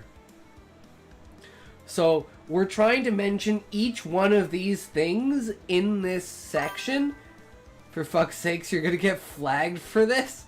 No, but like, hey, listen to the language. Listen to the language. You say that like you hold something against it, Gina, referring to Reginald. Bob stated, looking over at his wife, because he called Bob's wife the devil. He called Bob the devil's husband, and we all know the devil is Hillary Clinton, right? The NSA agent watching this stream. True.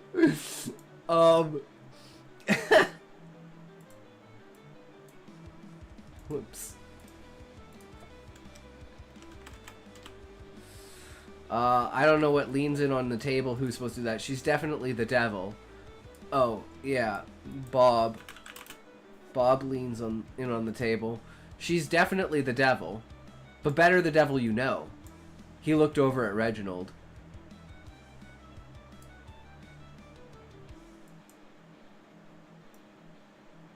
The only sleepy I'm known for.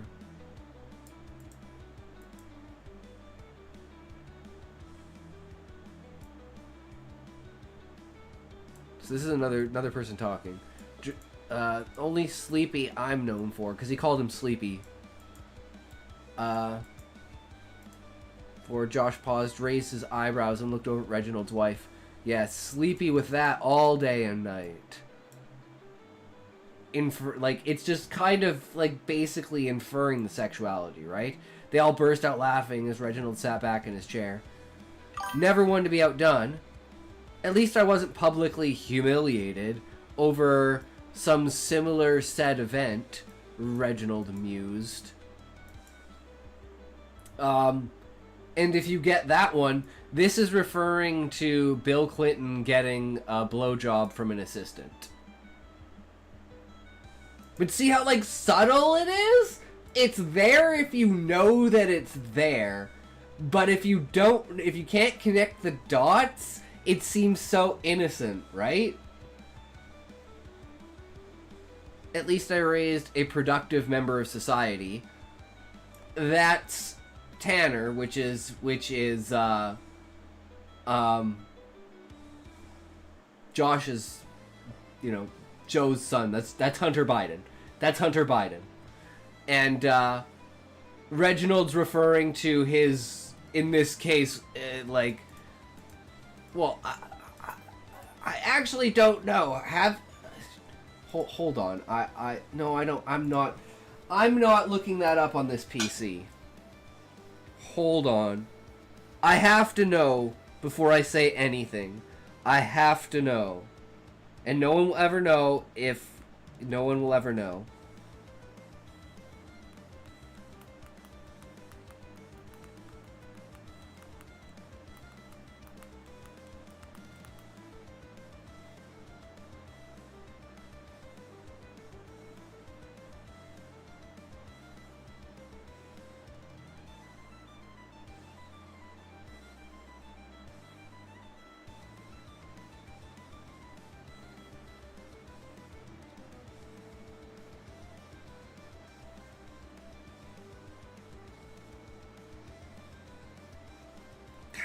I have no idea.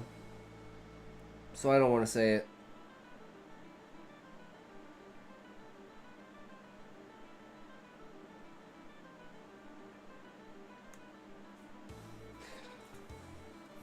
There's more things about what he said than anything else. But, yeah.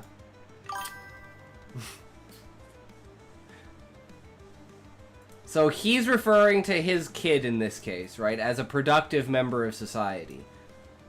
This is so sketch. It's fucking awesome. I love it, Eggy. I told you, most controversial story ever fucking written. If there's ever gonna be anything, it's gonna be this. 'Cause you know what it is? My life fucking has to go bad in the worst way. So I'm putting this landmine purposefully there so that when I blow up, this landmine will be there for people to get hit by. So, you know, when I become, like, famous and you know, rich and shit, and I can quit Walmart and shit, and I can do this full-time and stuff, then, you know, this will come out and it'll ruin everything. And then I'll have to go start working at Walmart again. That's the cycle. So, yeah.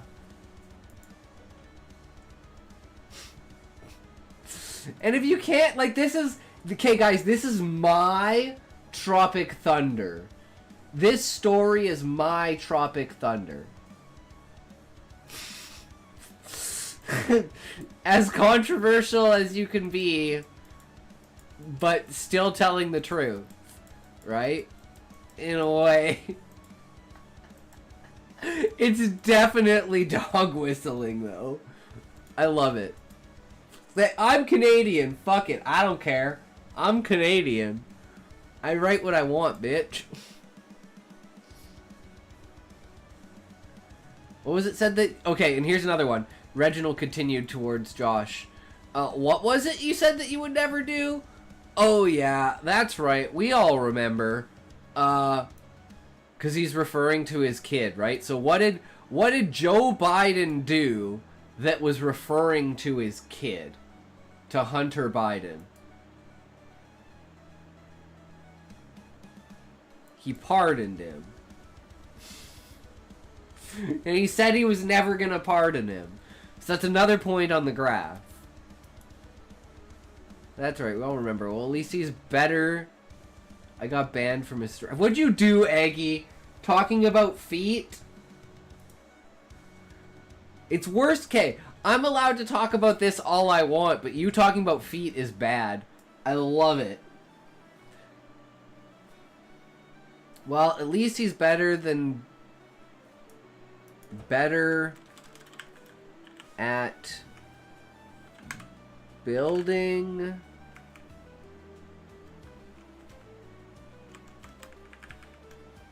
At least he's better at building bridges than Army over there. Burned a bunch of those with that healthcare memorandum. Our care. I forgot I wasn't on this stream. True, Eggy. They were talking about strip searches, and I said I used to have to do strip searches in my last job. I miss working primary school.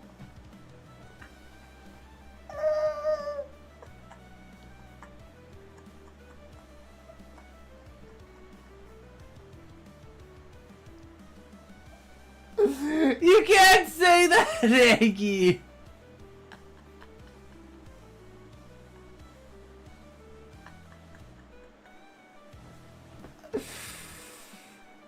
Oh, fuck, man.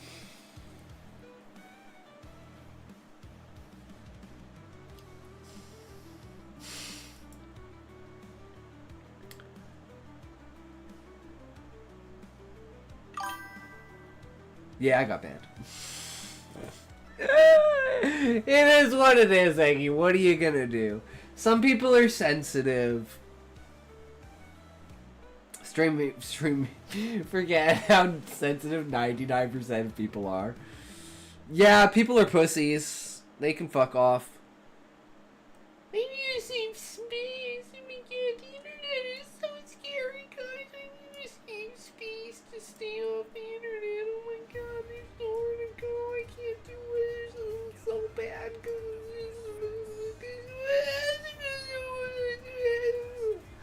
That's fucking people are. I employ posse. Think pedo jokes are lame, but I thought that was quite good. I mean, I'm the insecure one. Constantly, in need of affirmations. Can literally eat butter with a spoon. Lol.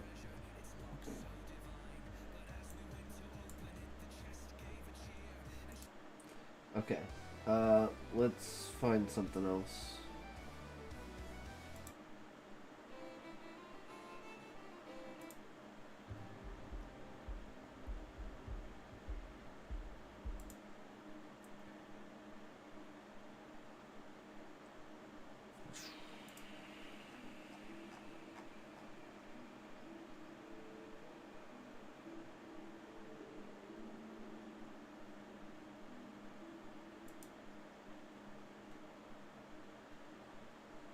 I think this one's good. Yes, Eggy. We finished Claire Obscure. So, do you remember how I said that? Were you here, Eggy, when I said that I'm pretty sure the world is going to be solved with like a one-liner? Where there's going to be like one sentence or like one paragraph that's going to describe the entire world. Well, they're inside of a painting. You are a canvas painted on by chroma as if it was virtual reality. That's why the world is so fucked. That's why nothing makes sense. That's why everything's so fantastical. It's because we're literally inside of a dream world. But all of the characters, except for like 2 of them, are from the dream world. And they want to save it. So it's like the original Verso is actually Mael's brother in real life. And Mael got trapped and forgot her memories of being a person outside of the canvas. And she's been trapped inside of the canvas for like an extended period of time. But time works kind of differently inside and outside of the canvas. But in real life, she's burnt. And she can't talk, her face is all fucked up, she's missing an eye. So she's inside the canvas because she wants to escape that reality. And Verso's dead in the real world. The only piece of him that's left is inside of the canvas. But her mother and father are actually the ones that are fighting. That's the Paintress and Renoir. But Renoir is like a version of her father, not actually him. So you know the guy who upgrades your weapons, the curator. Do you remember him, Eggy? The guy who upgrades your weapons. And do you remember me saying that he's gonna have an extremely pivotal role to play? Well, guess who the curator is?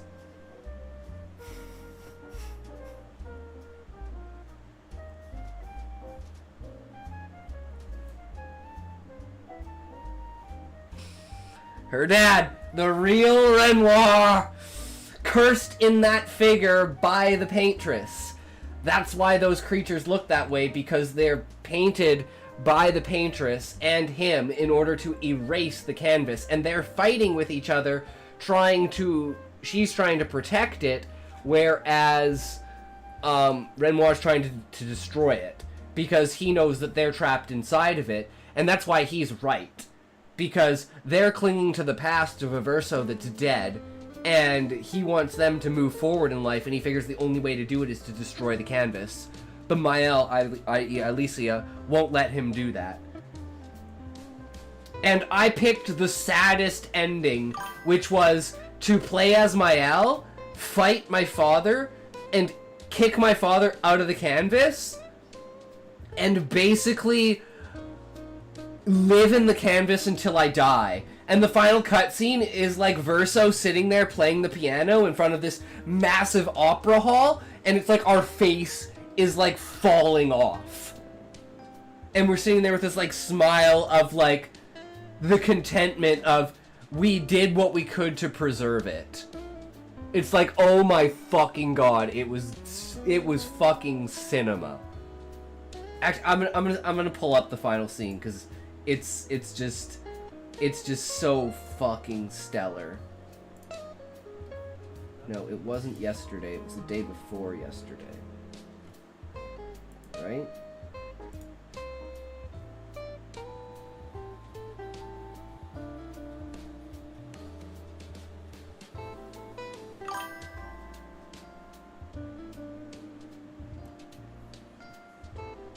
Here.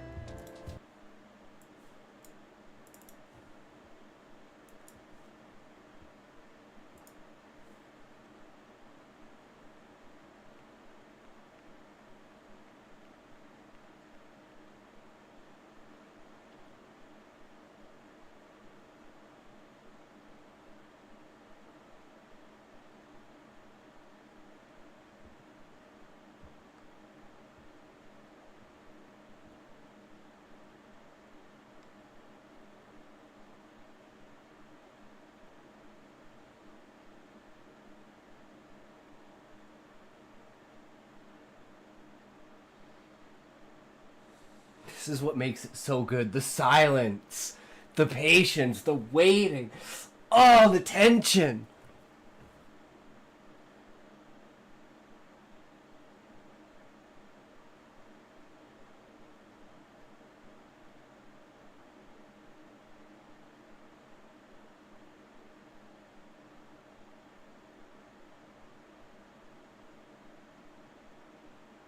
Because they're the only two people that know the truth, that she's gonna die in here.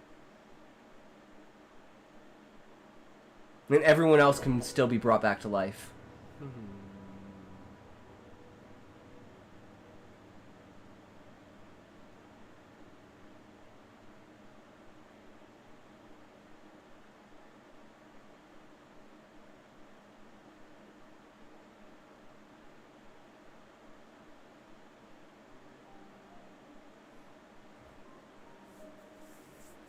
Fucking goddamn cinema.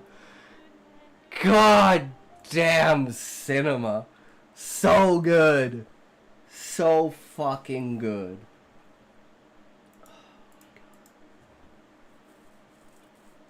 It's truly what we needed. And today is, hey, Eggy, it's Night Rain today. We get to play some fucking Elden Ring today. But anyways, back to the story, as always. The tangent is real. But I just had to show that, because yeah, the end of the game was so fucking good. I picked the worst possible ending. The darkest, most fucked up ending. Because I just wanted, and it's not even that I chose it. I play as Mael, because Mael's my main character.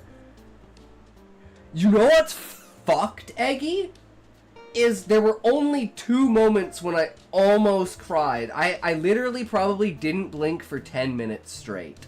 Just so because like it was like the lower half of my eyes are just like filled with tears, but they're not quite like reaching over. So I'm just holding my eyes open, tilting my head back, just like refreshing, letting it fucking sink into my eyes for like 10 minutes. It was at the very beginning with the gommage.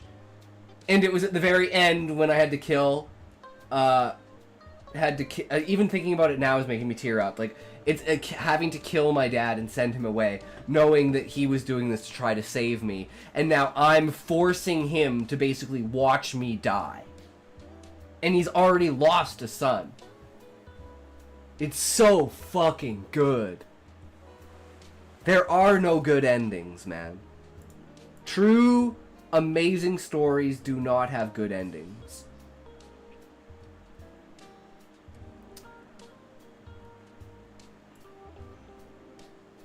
Okay, I think the pieces are still pressing together thanks to Josh. I don't know. My time wasn't too far. too fond of that. But it is what it is. Did I actually say it is what it is?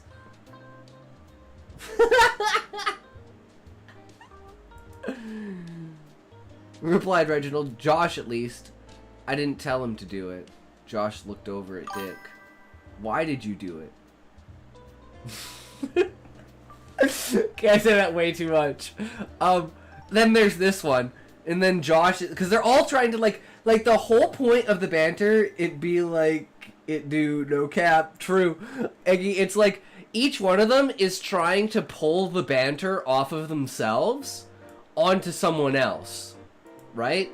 And then the next person grabs that banter and puts it onto someone else. And then someone else grabs that banter and then puts it onto someone else. And then some, you know, it goes around in the circle. From Reginald's wife to Bob's wife to Josh with Reginald's wife to Josh's kid to Dick and 9/11 and why. Oh, actually to Obamacare to Dick. Why did you do it? And then Josh looks over at Dick. Why did you do it? Dick's face went red and he just sat there waiting for it. Everyone burst out laughing, howling, pounding their hands on the table, shaking the poker chips.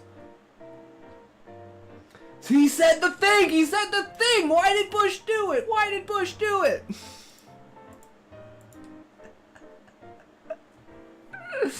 I think that covers everything.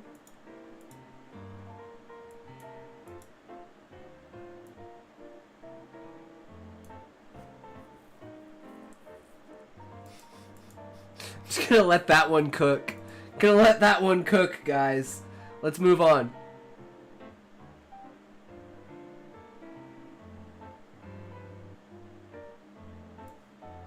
I think we can just get rid of this.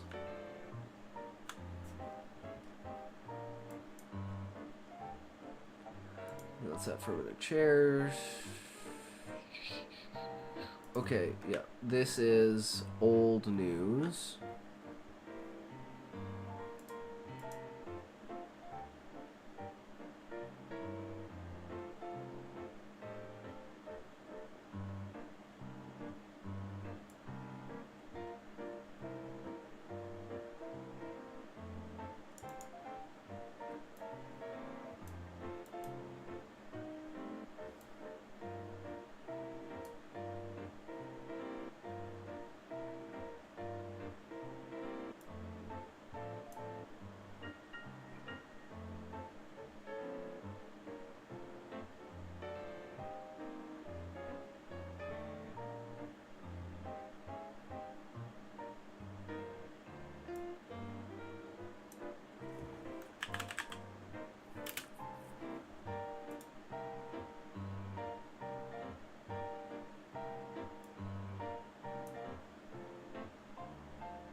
Okay, I think that works, right? So it's like they're shaking, and then it's like Josh is like, hey, I can still throw down with the rest. Reg? And then Dick interjects there, he's like, hey, come on, man, speed it up. And then he's gonna be like,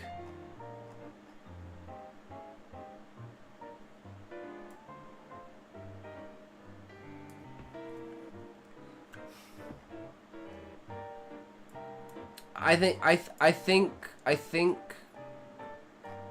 because Josh is the one who made that joke, this is just gonna be carried on from there. So it's just, you know, shaking poker chips, everyone's laughing, and then it's like they picked up just where they left off. I don't think we need that. I think we need Josh had played his hand while the others were distracted. As the men looked down, their moods soured. Josh laughed. Bingo, bitches. The hell you mean bingo, senile old man? Armel stated, throwing his cards onto the table. We did say best 2 out of 3. Not my fault, you're losers, said Reginald. You hearing this guy? Even when he loses, he tries to win. If I was 20 years younger, I'd actually be able to flip this table. Bob stood up with his hands firm on the table. You gambled and lost. Thank Reg, at least, for offering it. Dick. Retorted. Shut up, Dick. I didn't ask you. Bob stammered as he sat back down, pouring a drink and disappearing it. I don't know what to use there. Some sort of word to get rid of it. So that's the poker scene. It's literally just a bunch of banter. And I'm going to come back and add in other little things and fix it up. But I think that's actually pretty decent. Like, we figured out something to go off of, something to play off of. And we had to incorporate it into the story in order to, like, for those who want to know, right? It's the deeper meaning of it all, because you can kind of tell. You should be able to, with the banter. This specific scene says it all. Without saying anything, because it could be, anyone could be referring to anything when you're talking about this, you know? The name, it's a complete conspiracy theory. Okay, and then we move on to Daniel's inspect the plane. There's a knock at the door. The men at the table were too engrossed in their shenanigans. Melanie spotted her moment, glided over to the door. She placed her arm on the frame, leaning slightly as she began to speak. Rawr! Welcome, Callie. How's it going? How is it? She called out, despite... Who is it? Why does it say how? Who is it? She called out, despite knowing. Daniel, ma'am. Can I come in? She opened the door, standing aside for him. I wouldn't have it any other way. She winked. Daniel adjusted his tie and cleared his throat. Melanie walked beside him, mimicking his steps. They approached the poker table. Reporting in, sir. We're ready for takeoff. Everything is prepared for the landing in Dubai for the summit. Do we have the all clear for takeoff? Yeah, don't worry there, young buck. We got this. Thanks for the heads up. Understood, sir. I'll go inform the pilot. Melanie put her arm around Daniel's. I can go with you and give my opinion, she winked. Daniel placed his hand over hers. My lady, that would be most unnecessary. Thank you for the offer. She snickered and walked him to the door. Well, this is the least I can do. She kissed him on the cheek. He left the room with relief. That woman was a menace, always playing games. The fate she sealed and other men led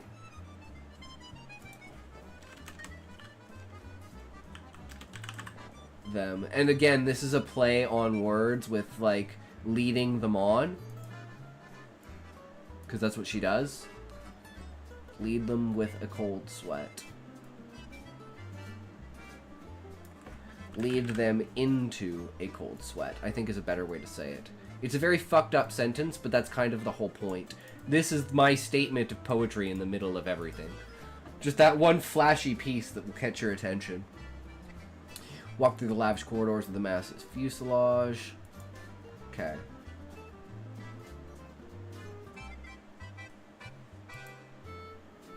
So, this scene, with Daniel entering...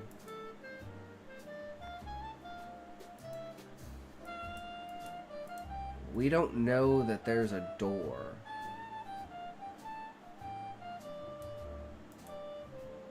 So this feels like it pops out of nowhere. But I mean, I'm slowly kind of expanding the scene, right? Kind of working out the notches. Like first it was just a poker table, then it was a mini bar and a couch, and now there's a door.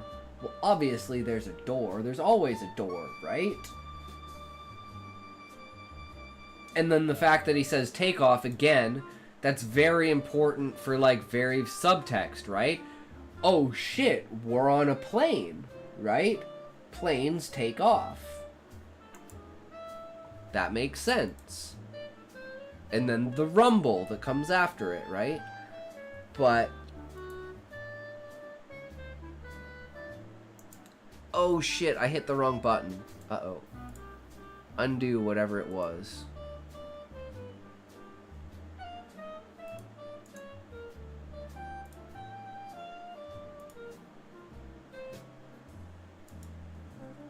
Okay, that's a dangerous button to actually have while this thing's active. It just writes all my shit out. I don't need this on anymore. We can turn this off.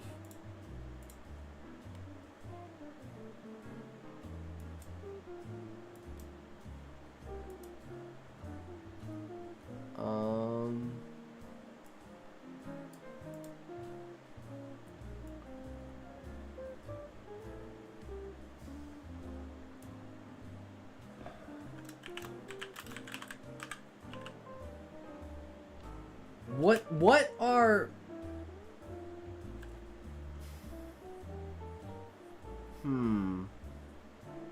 It's not an airlock, right?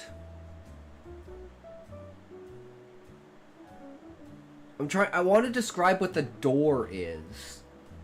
Like, what kind of door, right? Like, we're talking like an airplane hatch seal.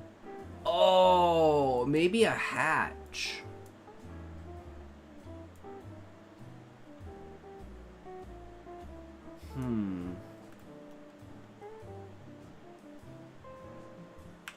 Like a bang echoed out from the sturdy metal hatch.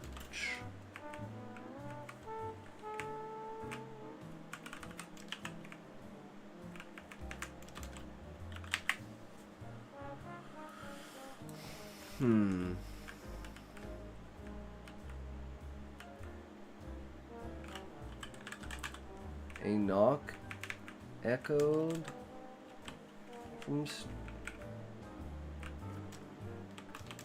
the metal hatch.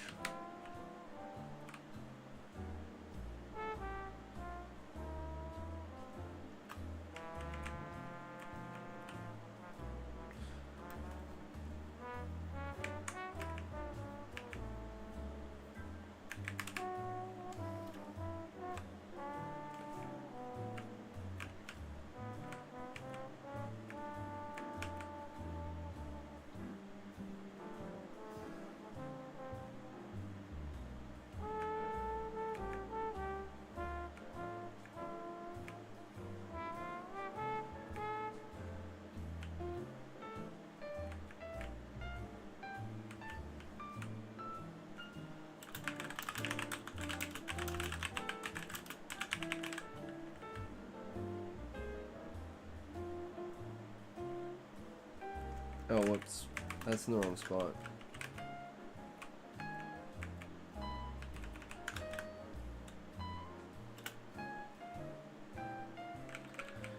She placed her arm on the frame, leaning slightly and pressing the intercom button as she began to speak. That's a pretty solid sentence, I think. I don't know, what do you guys think? She placed her arm on the frame, leaning slightly and pressing the intercom button as she began to speak.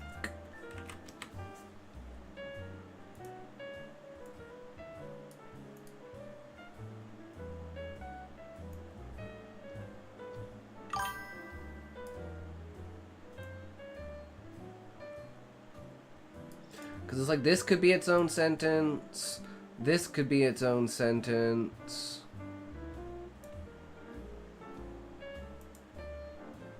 You have progressed so much these past few months. Yeah, man. Thanks, Eggy. We're trying, man. Just shows how writing's a skill you can develop like any other. True.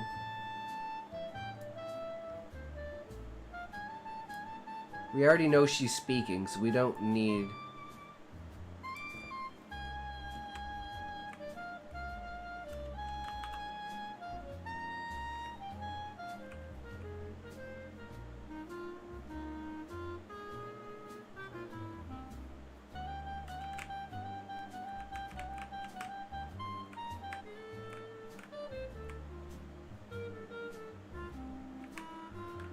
I don't think I need this, but it's supposed to make you know. Like, this is a clarifier, so I kind of want this.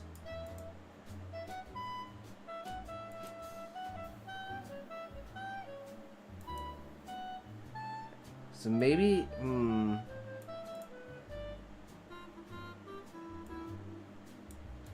there's like the she already knew.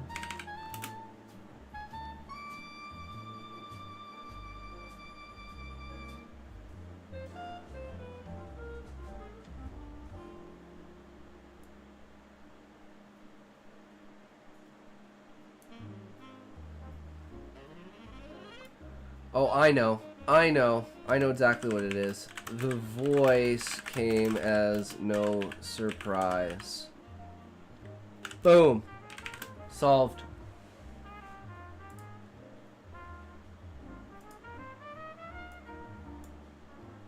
It says the exact same thing, but it's a way better sentence. She knew it was Daniel, that's why she got there. I got alert Kimosabi. True, Eggy. It's all good, brother. Always keep it up, man. I believe in you. Thanks. Support yourself and support others. Daniel, man. What does Kimosabi mean again? Isn't it like a certain language for buddy?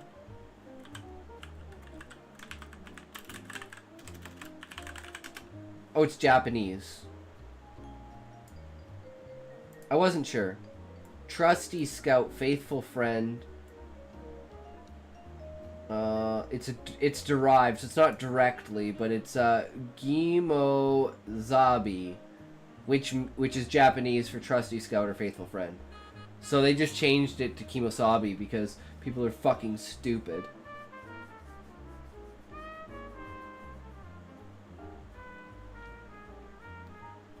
But it was in a TV show. So we called him Kimosabi. And it's a huge part of pop culture. So it's not like it's like taking something from Gimozabi. It's its own take on it that's not degrading. I'd say you're a Kimosabi at this point. Hell yeah, Iggy. I mean, we've been at this, what? You've been here, what, 3 months now? We've been going steady now for 3... And you were here, like you guys... Some of you guys were here before the streak. Because I think the streak started February 21st. I have streamed every single day past February 21st. Have not missed a single day, guys.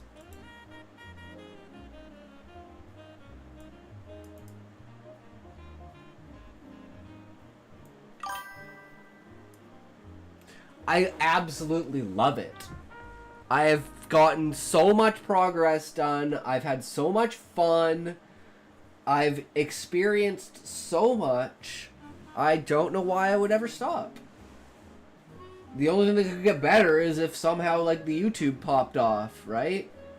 That's basically what I'm waiting for, is figuring out a way to make the because I'm like, I can do better than those YouTubers. I just have to get there. I just have to get there. Yeah, I'm just streaming stuff I enjoy anyways. Exactly, right? And like I said, at the end of the day, all of this is basically a facade for just me creating content and putting it on YouTube and just holding myself accountable to writing. So, this is the place the magic happens, but this isn't the place where the magic is productive, you know?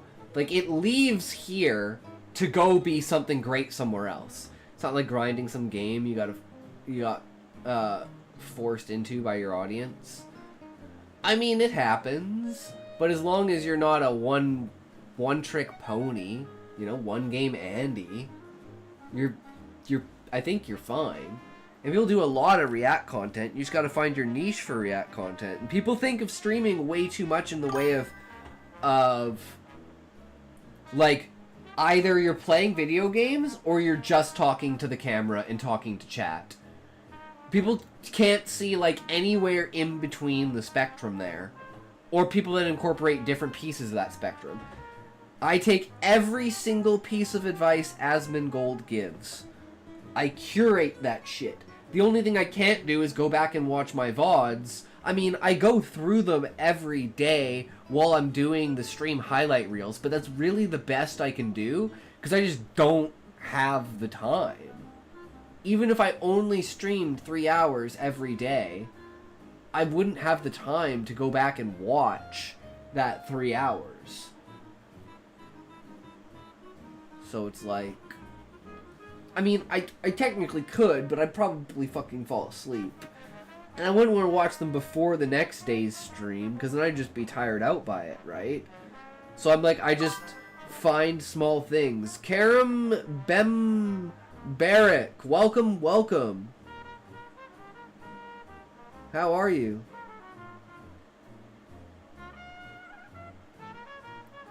What does it say?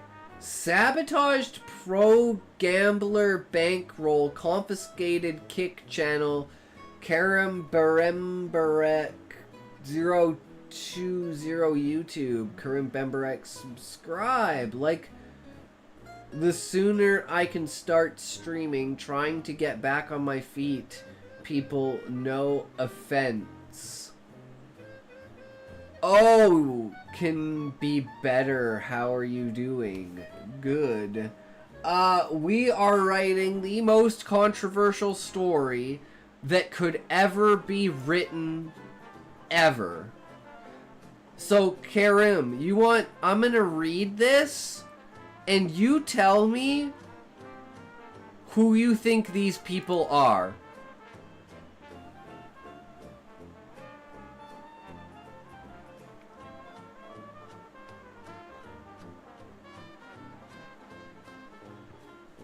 I'm just gonna read this one line because it's kind of important. You know you can't beat me.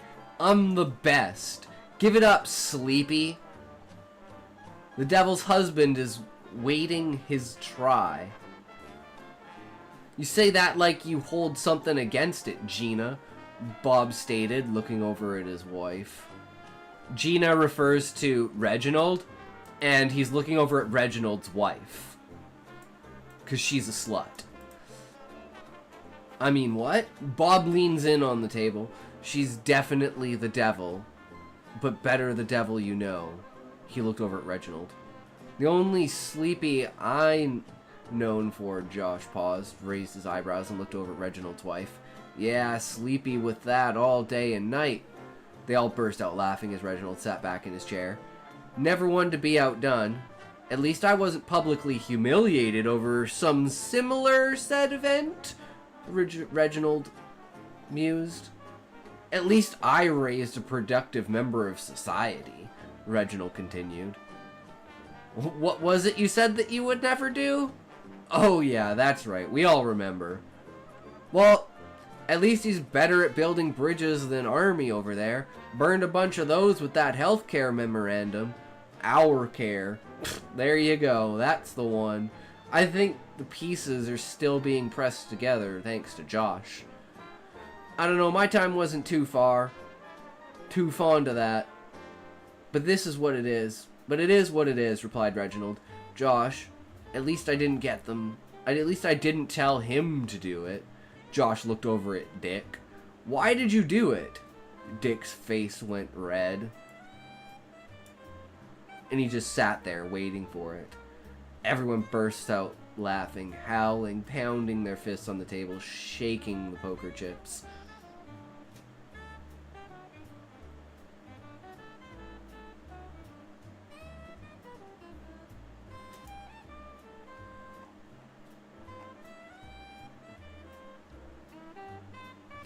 This is the banter. So, Josh, i.e. Sleepy, is Sleepy Joe. His son is Hunter. Bob, well, that's Hillary. The devil is Hillary, clearly. And why did you do it? I don't know. Why do Bushes do things?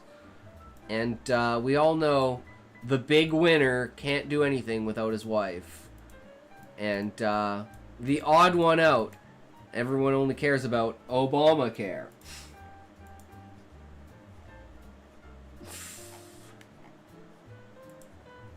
And that's how you write banter.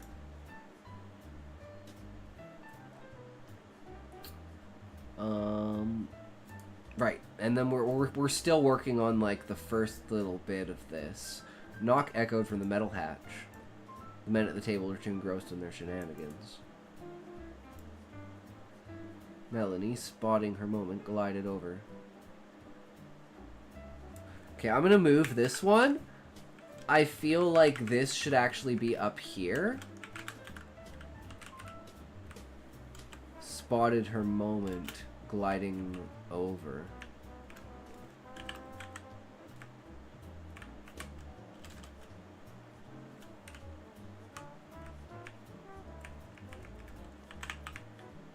The knock echoed. So it's like, it's getting our attention to her, and then stating what her attention is on.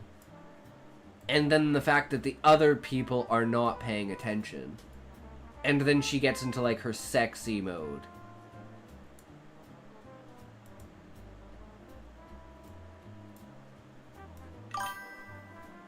Arrest me, but make it sexy. Callie, you have the right to remain silent. Anything you do or say will be held against you. How was that?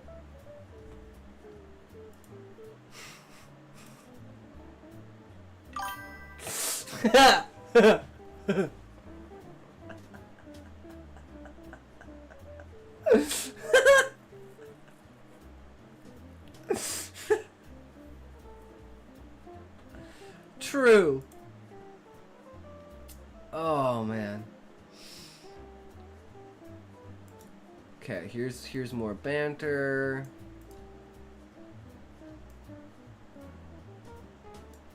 And I think, again, this should be the other way around.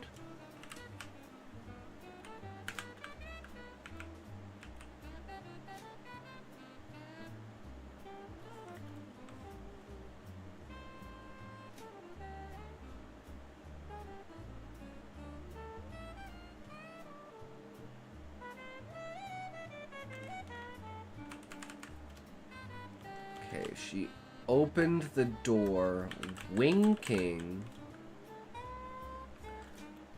She opened the door.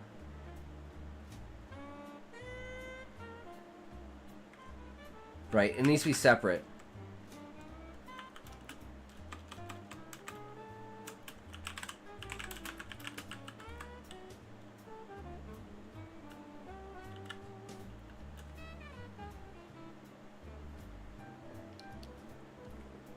Cause she's like leaning on the door sexy, right? So she opens the door, and then she like winks, and then kind of slinks to the side out of his way, right?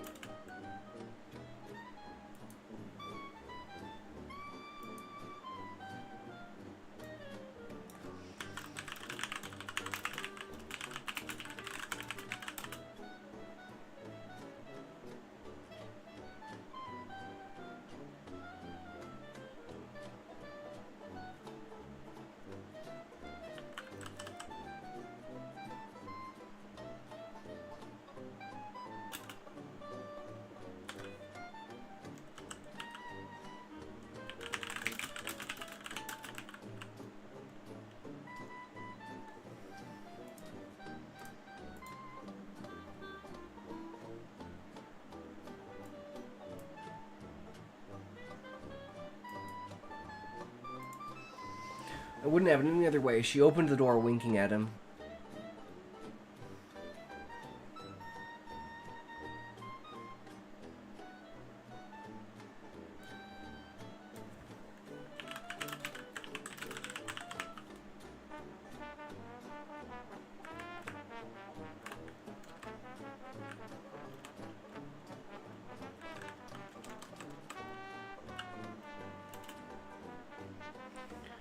Okay, I want this to purposefully be a super short sentence.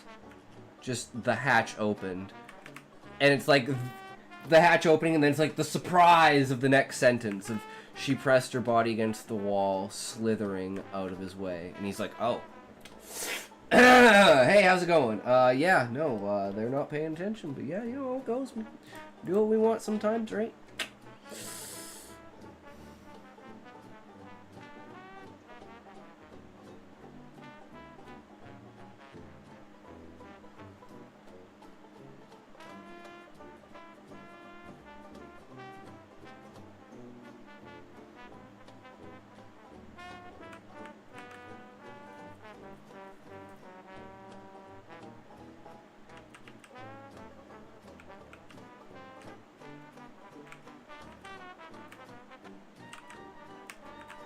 And then there's this one.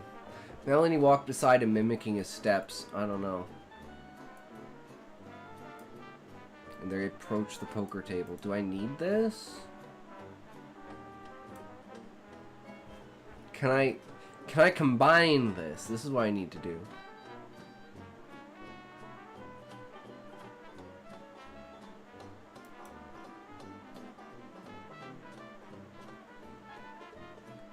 Like...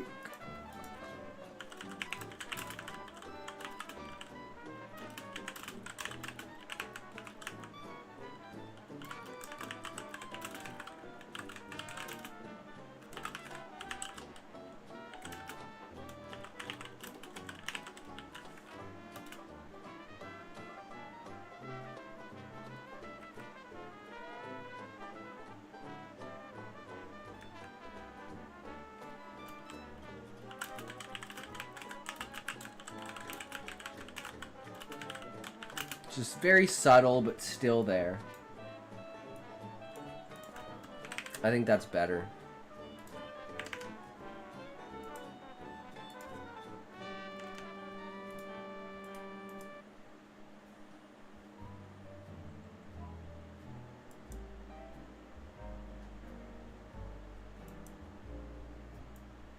This needs to be like more expository, because we go super deep into it later, but I don't know, we just hint at it here, and I don't know, we're gonna probably cut like 90% of the stuff at the end, but something like this.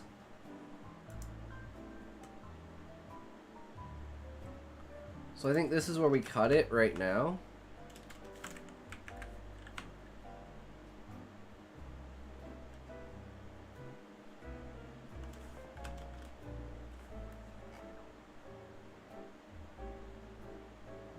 And this is where we start.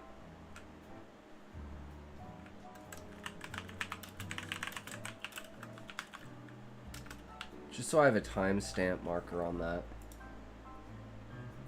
So everything above this has been slightly at least worked on a little bit. It needs to just be restructured and reordered. Everything down here still needs to be worked out. But I still want to work more with the scene of him going around the ship. Either it's going to be a summary, or it's just going to skip everything and go straight to him going to the top.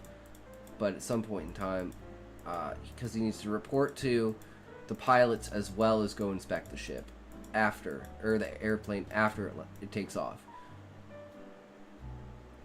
And sometime in the conversation with Tanner, he has to state that he bribed the guards to get on board.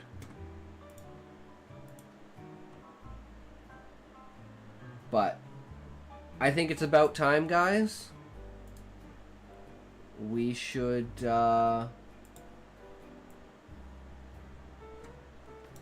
get started with this. I am super fucking excited. I have no idea what to expect.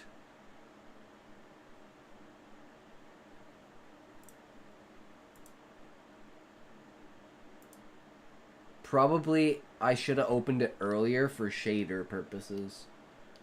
Sometimes it's brutal with shaders.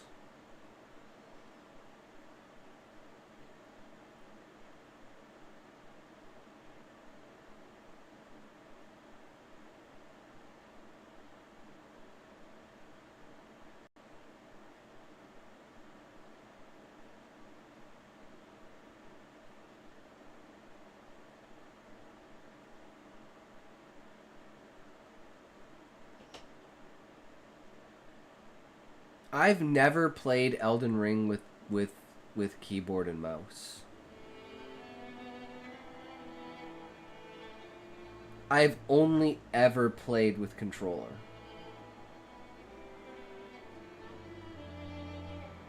So this is going to be interesting.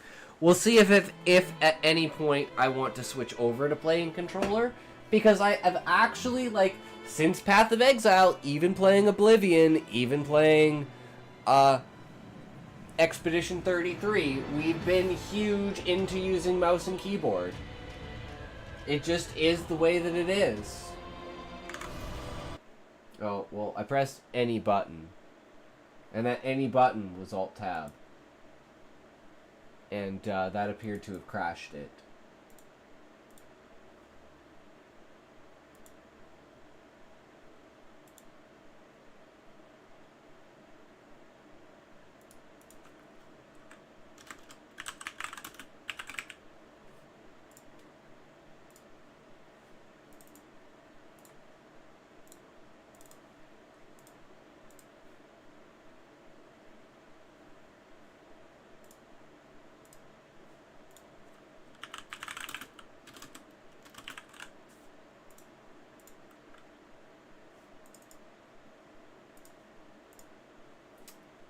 Alright, let's see. Nope, it just... There we go. Accept. Let it do its thing.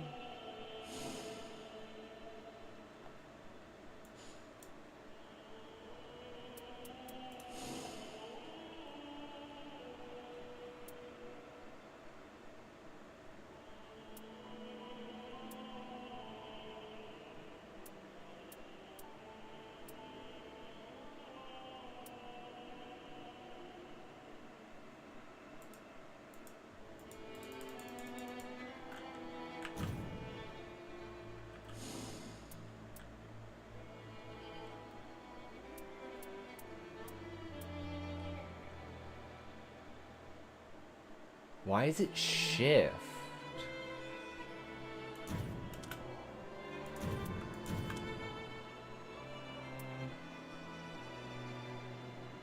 What's surge sprint?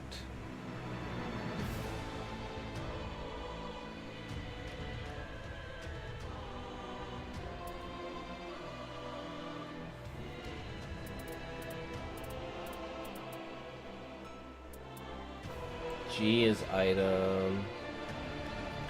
H is use item immediately. 1 is flask. Y and T.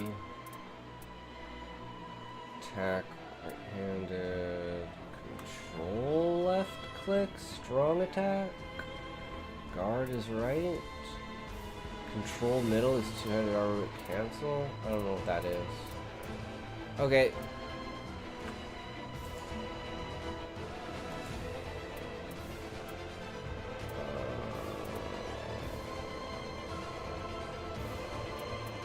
Where is... There it is. No. Borderless windowed. That's what fucked it. It wasn't borderless windowed.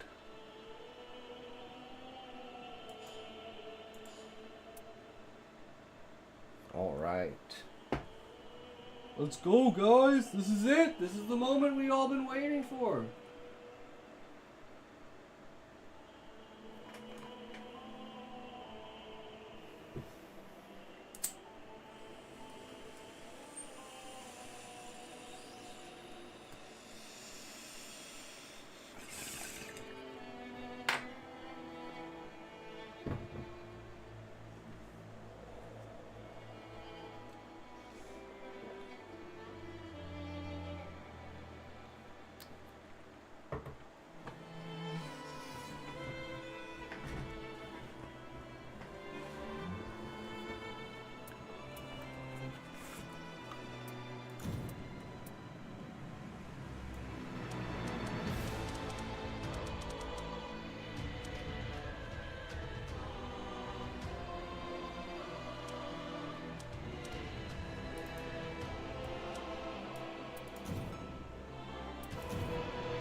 I spelt it right?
Up to 745 armor rating in Skyrim. Nice!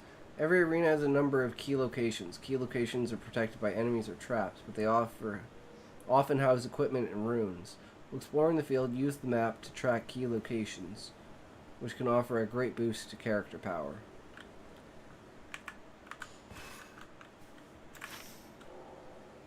Use the map menu to check the locations of allies and learn about key locations. Freely place pins to serve as landmarks for exploration or to share locations between allies. The detailed view shows additional information on key locations on the map menu.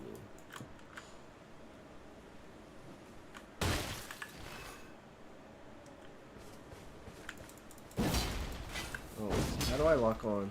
There we go.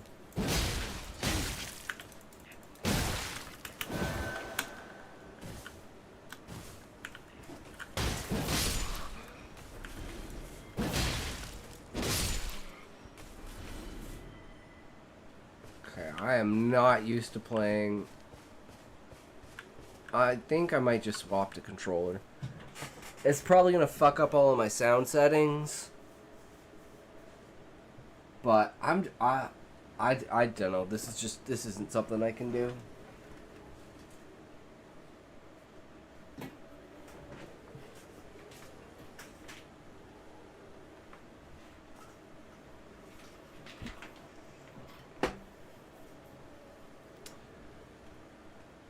Forgot there was a cap on damage reduction. Ooh.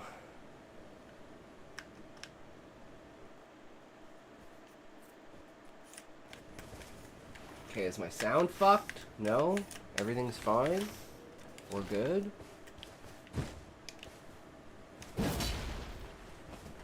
Okay.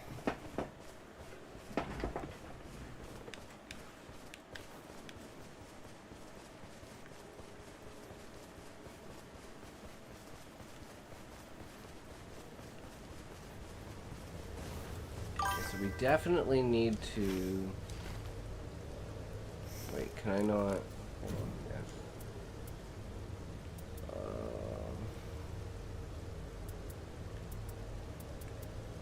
You get 80% damage reduction at like 450 armor rating, so I've been well past that for a long time. Oh shit.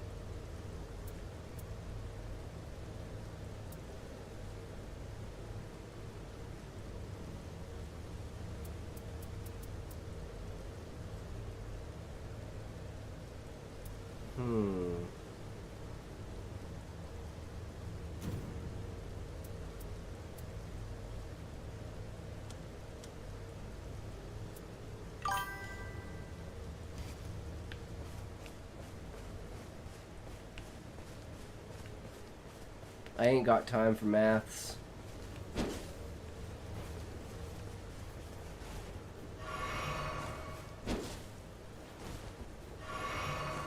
What is the premise of this game? It's Elden Ring Fortnite.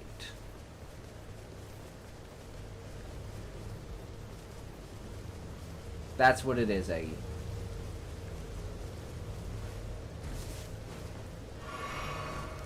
Yeah.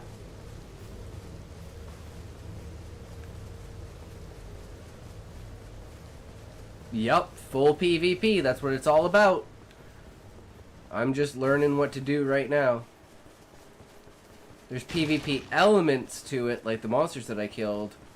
They'll be protecting save points that are like kind of like creepers, you know?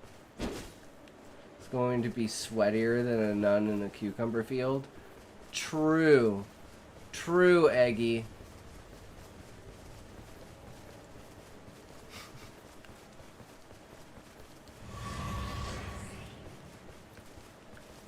I'm not sure where to go or what to do.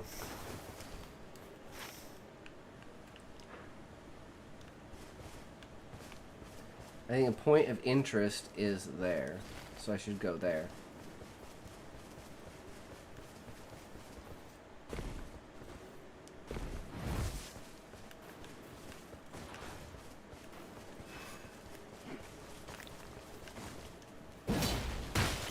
Shit, pressed the wrong button.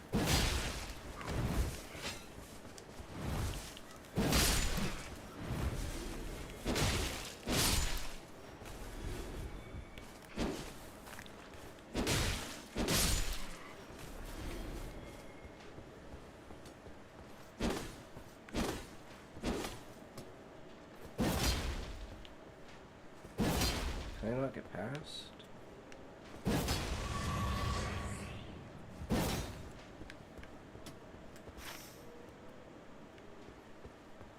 What the hell am I supposed to do? Am I supposed to go here? I was already there, wasn't I?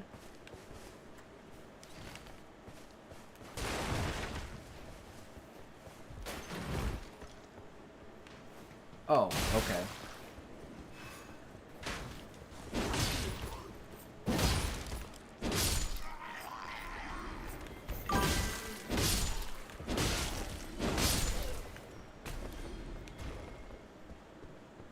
Is it all the usual races like orcs, etc.? Like exactly 1,000 games of rapid? Nice! Hell yeah, Muffin. After jumping, jump again while facing a wall to form a wall jump.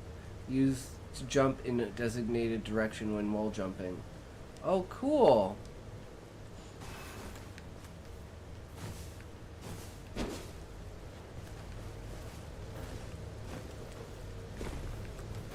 Oh man, that is neat. We got Skyrim in Elden Ring before... Guys, hold on.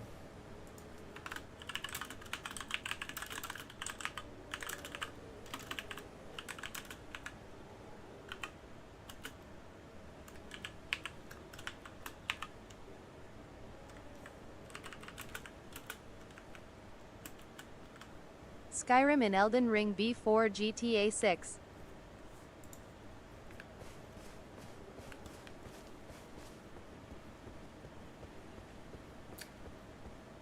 Yep.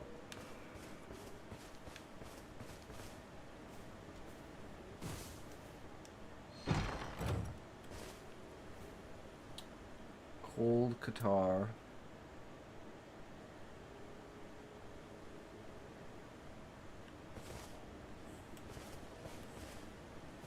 Duelist Great Axe. I don't know, I kind of like this.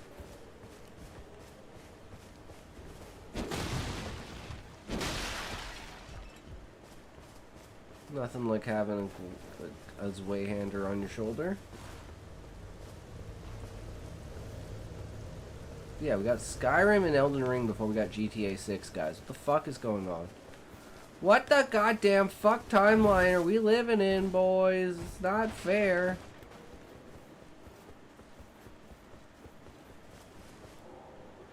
Armaments and special abilities called skills. Skills are highly varied and can include anything from powerful attacks, parries, which intercept enemy moves, and even the application of temporary effects using FP.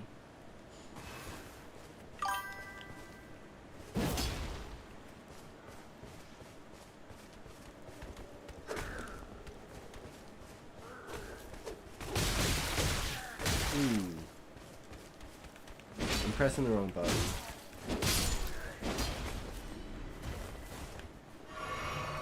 Two more Estus flasks. Shit.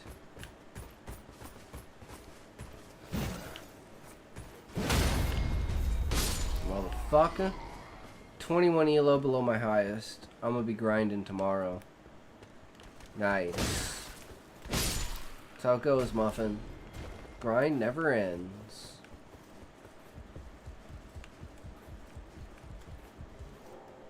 Character skills are special abilities equipped by each character. Each character executes their skill with a special action. They can only be repeated after a period of cooldown.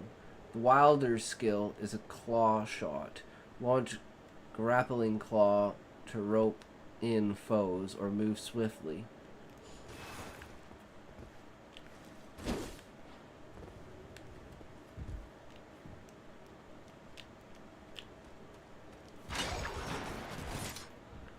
Ooh, that was timed so well.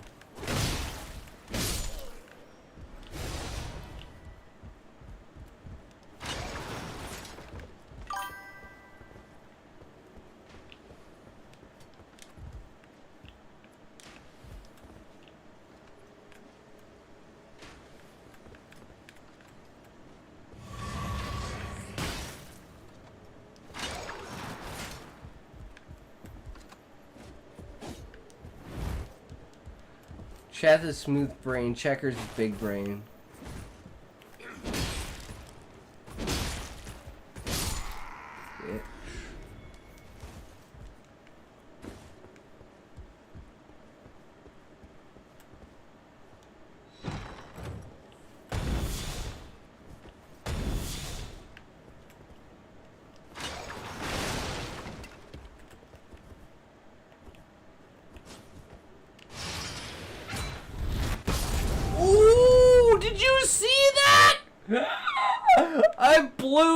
fucking shit out of him.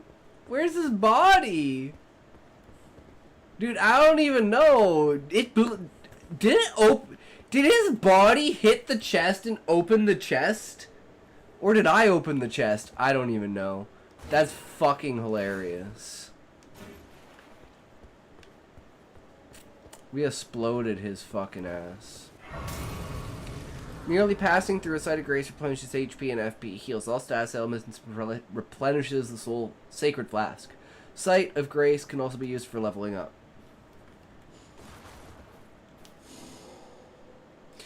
Spend runes to level up.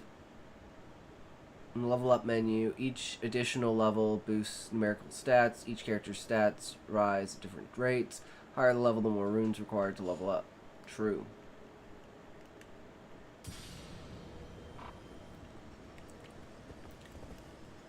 I don't know what I just selected to level up, but okay.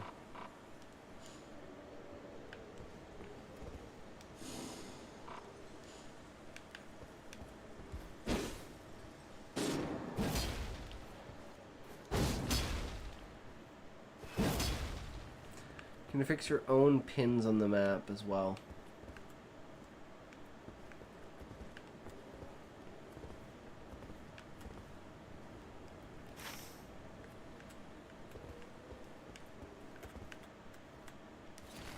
I feel like that's where I was supposed to go, or is that the site of grace?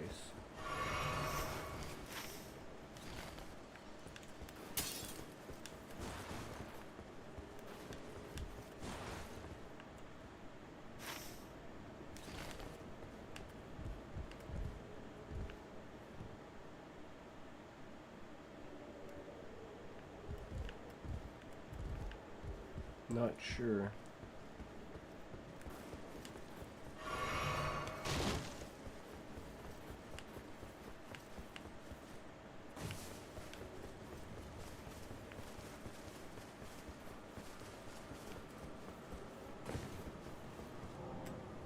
When the character's HP is fully depleted, they will enter a near-death state. They will be unable to perform any actions other than basic movement and do not have long to live. The near-death gauge appears when the character enters the state. Attacking will deplete the gauge and revive the character. Near-death gauge is extended by each brush with death, but an extended near-death gauge shortens while the character remains alive. Passing through a site of grace will also reset the gauge. Okay.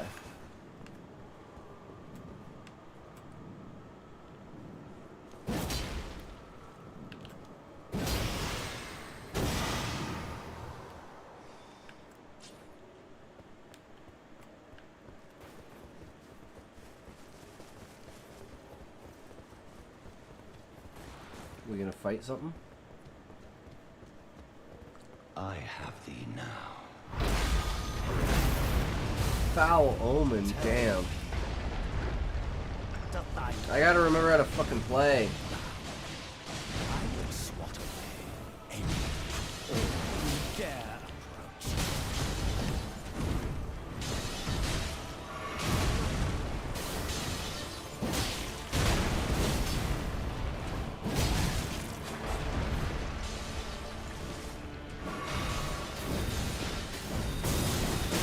Oh shit.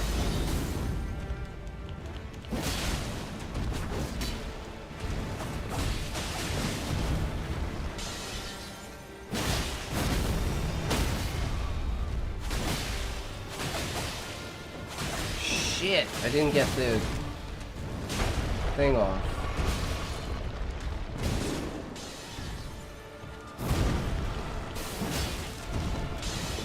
Oh shit. Oh shit.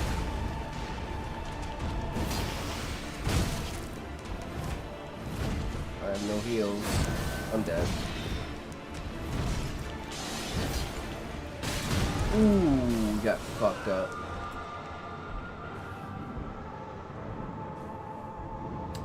What a fucking first boss. Wait, we can heal each other?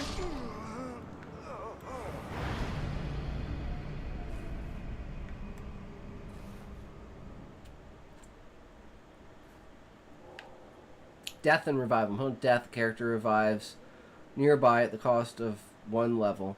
Characters' runes, including the runes for the lost level, are dropped at the location of death, where they can be retrieved. However, if a character dies before retrieving dropped runes, they are permanently lost.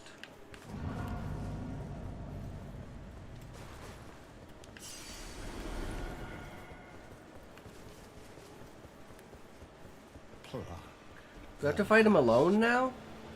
Oh, he doesn't get back to full health? What?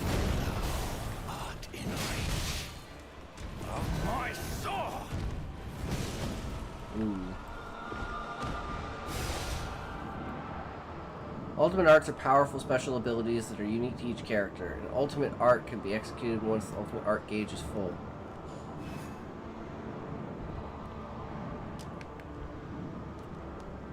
I don't think I can do that while I'm dead.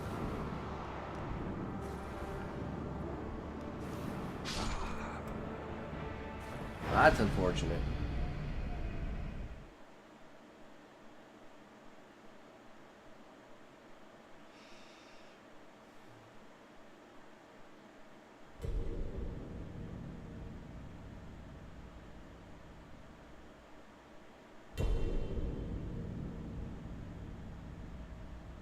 Long, long ago,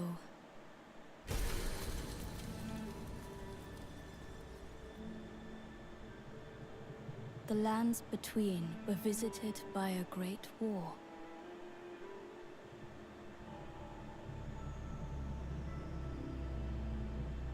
The Shattering, as it was known, destroyed order itself.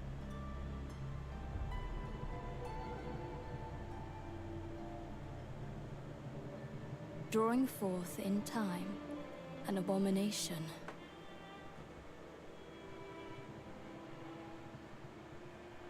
Thus fell upon us the night.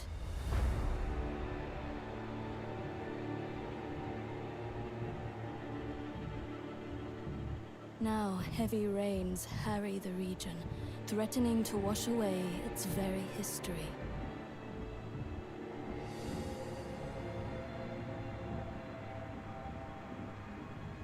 The Night Lord does not rest.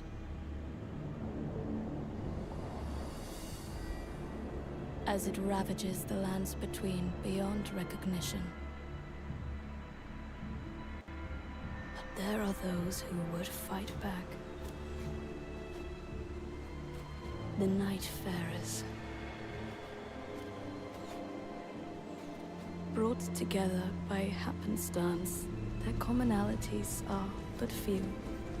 No shared station, era, or even purpose. Yet together, they are bound by a will. The will to cross the endless night and fight on. Till every shred of their being is ground away.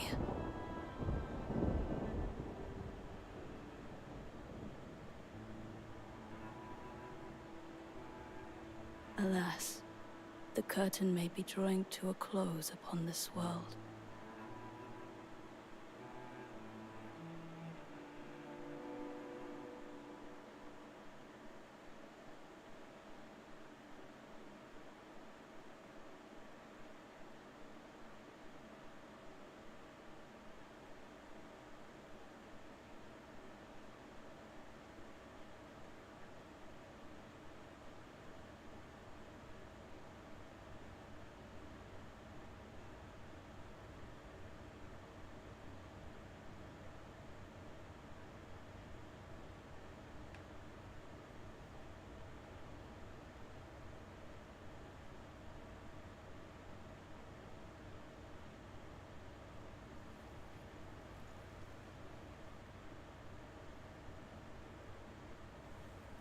You are awake.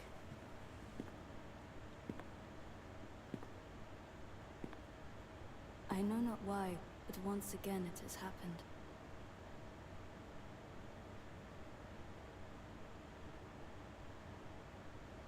So be it.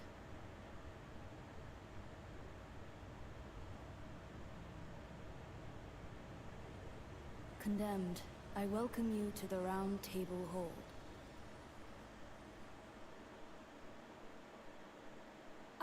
The priestess, the voice of your formless master. You were chosen for your potential to vanquish the Night. The Night Lord is a living cataclysm, bent on laying waste to the very land that anchors us. Unless we bring its end, our world will be undone. And for this, I need your help.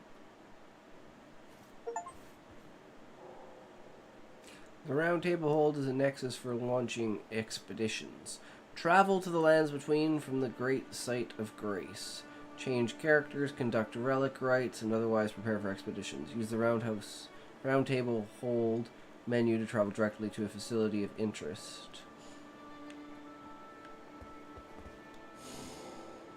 Select a boss to target on the expeditions menu. Select an expedition to automatically recruit allies targeting the same boss. With 3 players to match, the expedition begins. The Round Table Hold is fully accessible while waiting for an expedition to commence. Wait, is there no PvP?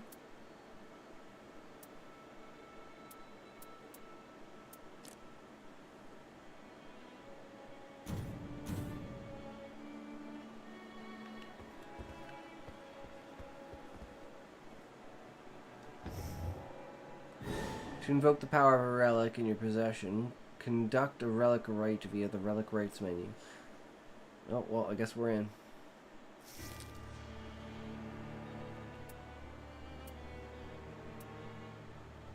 Damn.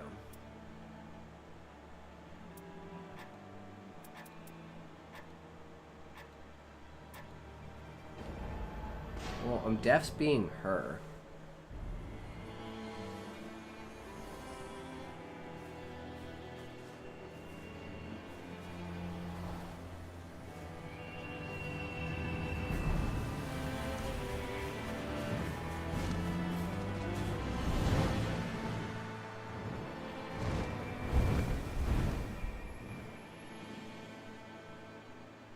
That's pretty badass.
I'm using it in my other hand.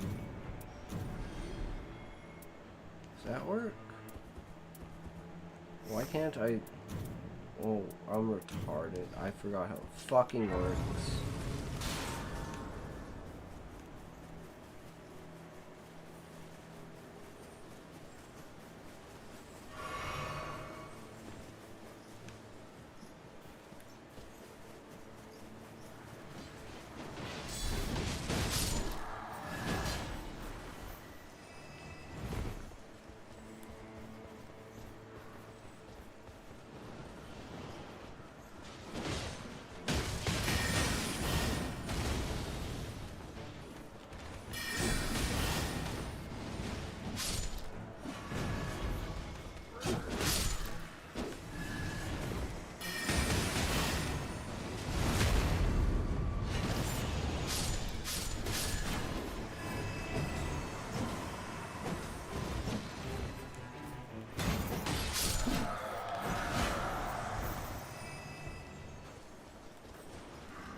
There should be like proximity voice chat. This is actually kind of lame.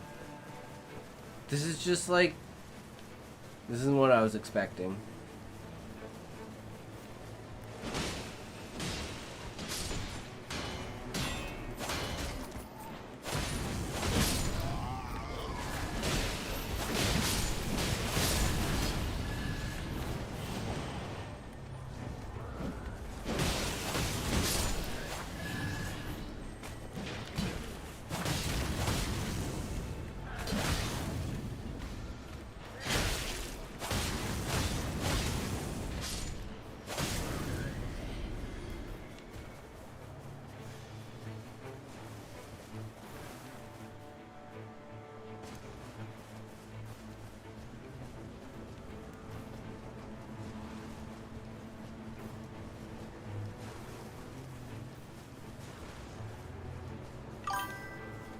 Think I'm gonna end here? Alright, sounds good, Muffin. You had some good games today, right? That's what it's all about.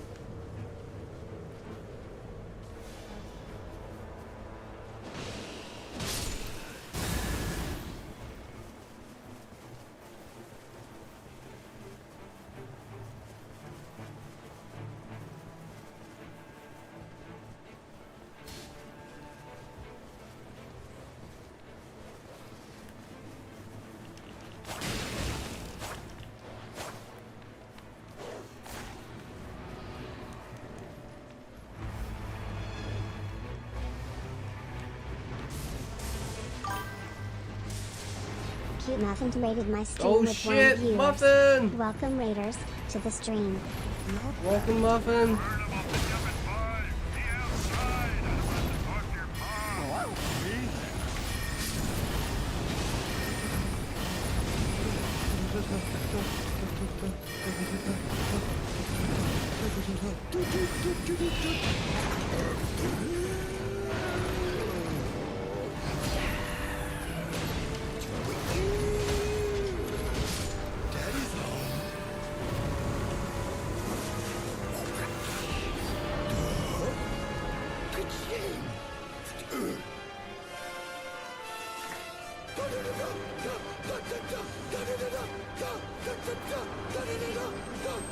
Hey.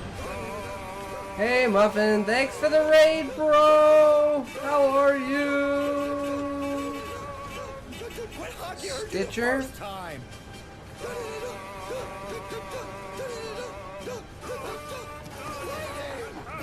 Close my stream. Oh yeah, I guess I'm backseating my own stream here, aren't I? Thanks, Muffin. Always a pleasure to have you in here, buddy. Godskin Striker. I need to level up.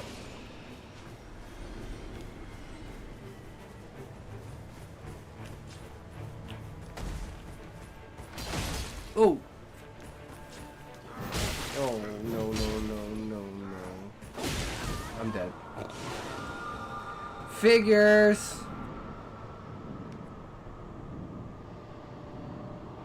You snuck up behind me, guys. I'm dead.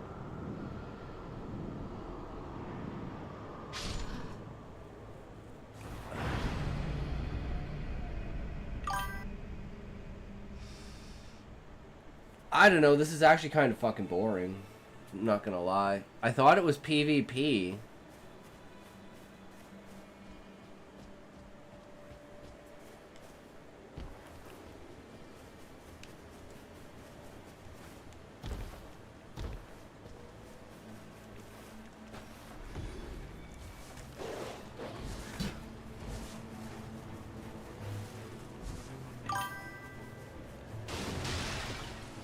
Yeah, there was a title update for Mitsune, but I don't really care enough.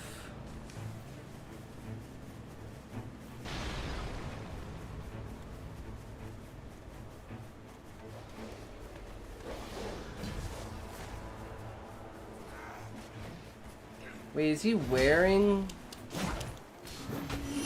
my point?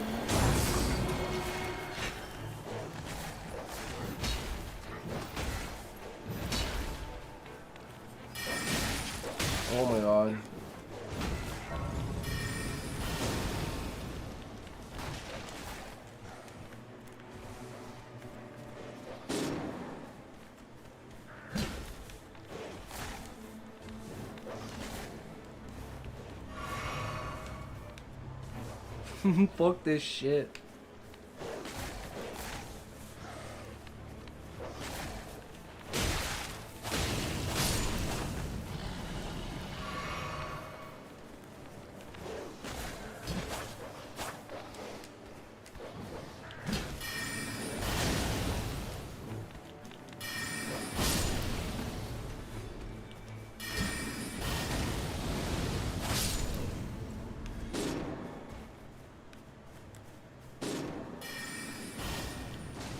Give me my shit back, bitch.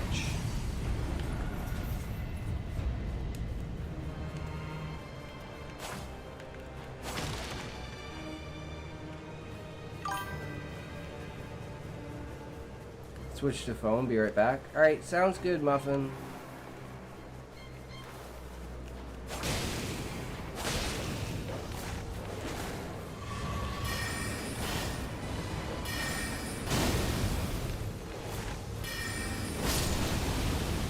Oh no, am I entering the fire? Well, shit.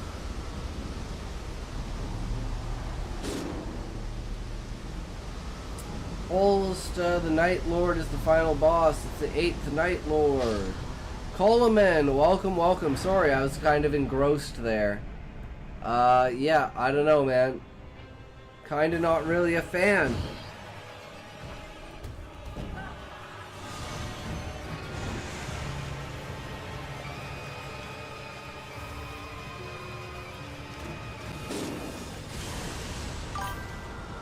I'm just dead? What? He like Artorias? I don't know. I've literally, this is the very first match I've ever played ever. Like, I literally just started. I have no idea what's going on, and I chose the mage class.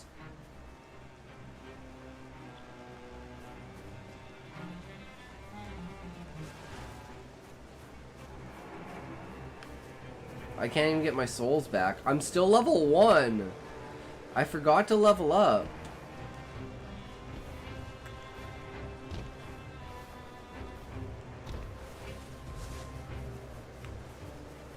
Muffin, it won't show the stats for like 8 to 10 hours. It's just it hasn't buffered the stats out yet. Should I sell my shit before delving into Black Reach?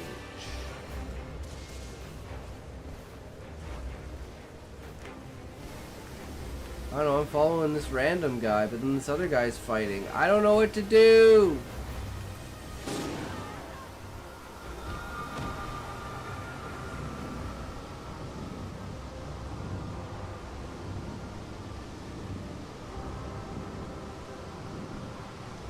And there's no chat. I wonder how long the player's going to stay in this game. This game, if this is all it is and there's no PvP, I'm refunding, dude. I'm not buying this. This is garbo. I wanted PvP.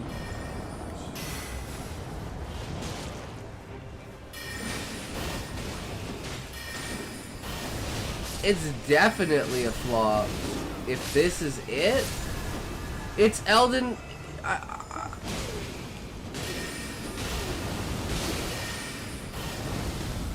You'd think they'd at least get rid of FP for mages.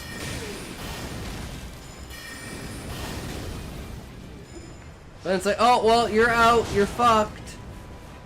Like, why would you even have FP? Without any region, and like this is just... What? Mages just fucking suck.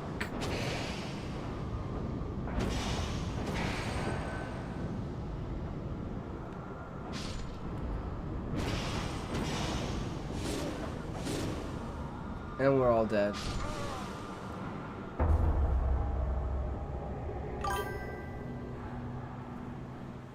Change his name to Clonopin King. People were calling Dead on Arrival when it was announced, so this makes sense. Yeah, I'm probably gonna refund it. Honestly, I mean... I thought it was PvP, and I'm not a PvPer, and I thought it would just be fun to be on stream. But there's not even, like, voice chat. Like, how are we supposed to communicate?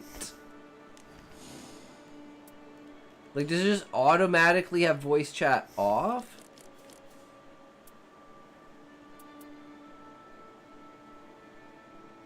It says voice.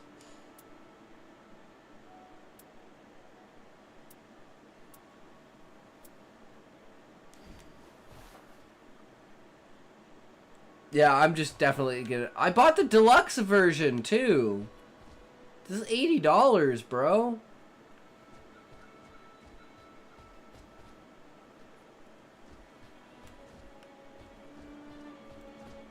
This is the first time I will ever have refunded anything on Steam.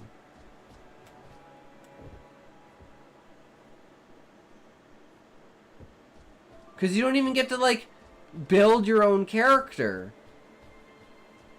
Like, I guess you kind of do in there, but, like, not really.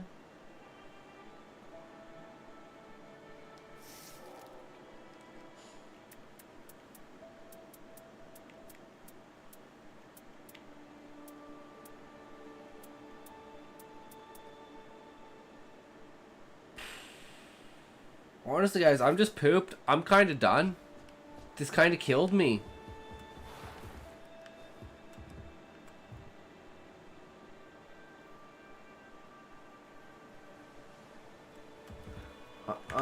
I'm just gonna look.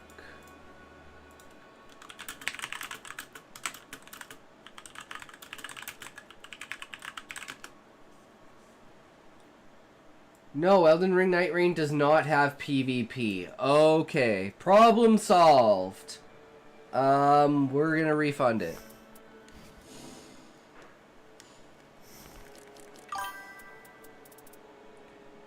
Is that the one Jordan Peterson was on? Wait, what?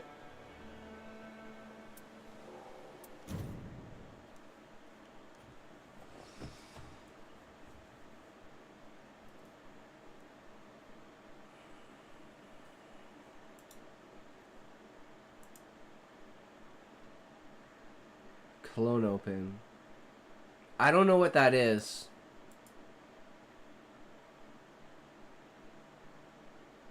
Okay, guys, we gotta raise our spirits. We gotta stare at some feet for like 3 minutes.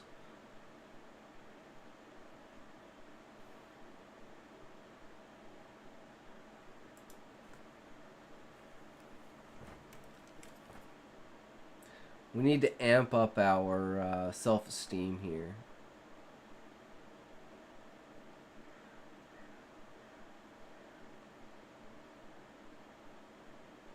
I mean, it was a good experiment.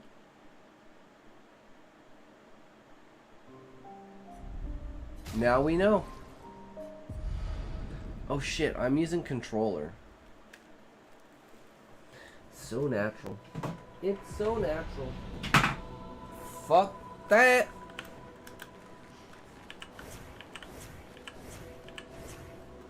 Where my bitch at? Where my feet at? Where my feet at? There my feet at. Let's go. Jordan Peterson went to rehab for a clone open addiction a few years ago. Oh, it's a drug. Okay, I missed a bunch of shit there then. Clonopin is a benzodiazepine like Valium. Ah. Sorry guys, I was just super distracted here. I'm just really disappointed. I wanted PvP for the first time and I didn't get PvP, so I was like, well, it's meant to be. It means that, you know, no matter what, we don't do PvP.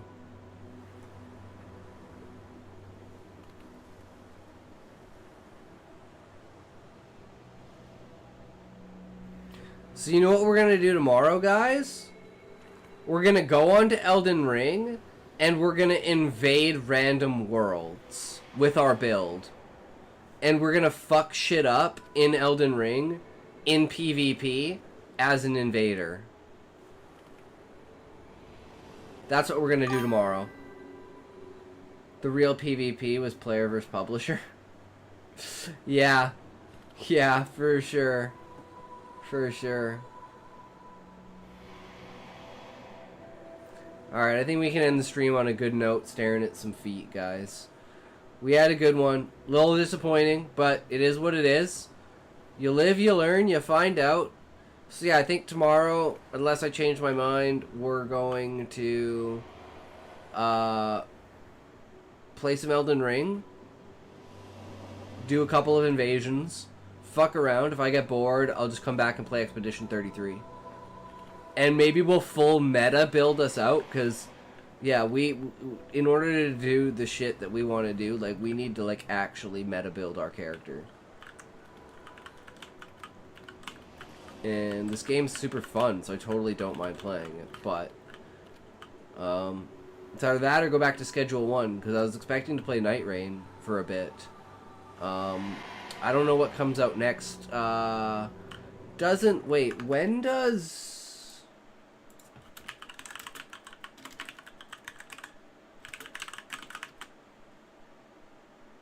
Okay, Dune Awakening is June 10th. So that's still another, like, week and a half away. Because that's the next one that I want to try is... I know it's probably going to be bad, but... it is what it is, right? Oh, you guys forgot to remind me to change the overlay the entire time. I'm a fucking idiot. But, hey, it is what it is, right? Remember, guys, thanks for sticking around. Thanks for hanging out. You guys are the best. We love you. You are the pillars of this community. You are what we stand on. Guys, you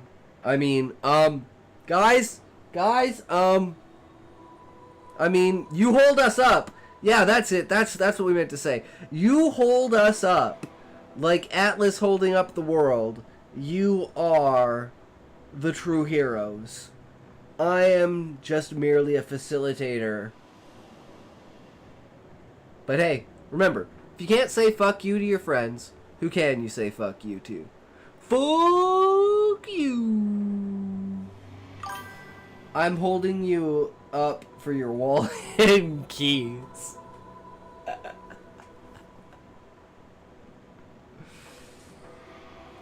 I'm not gonna do what I was gonna do. I was gonna pay you an ASMR, but I'm not gonna do that. I'm going to save you, Levi, and not do that. But we gotta find someone to raid. Who we raiding today, boys?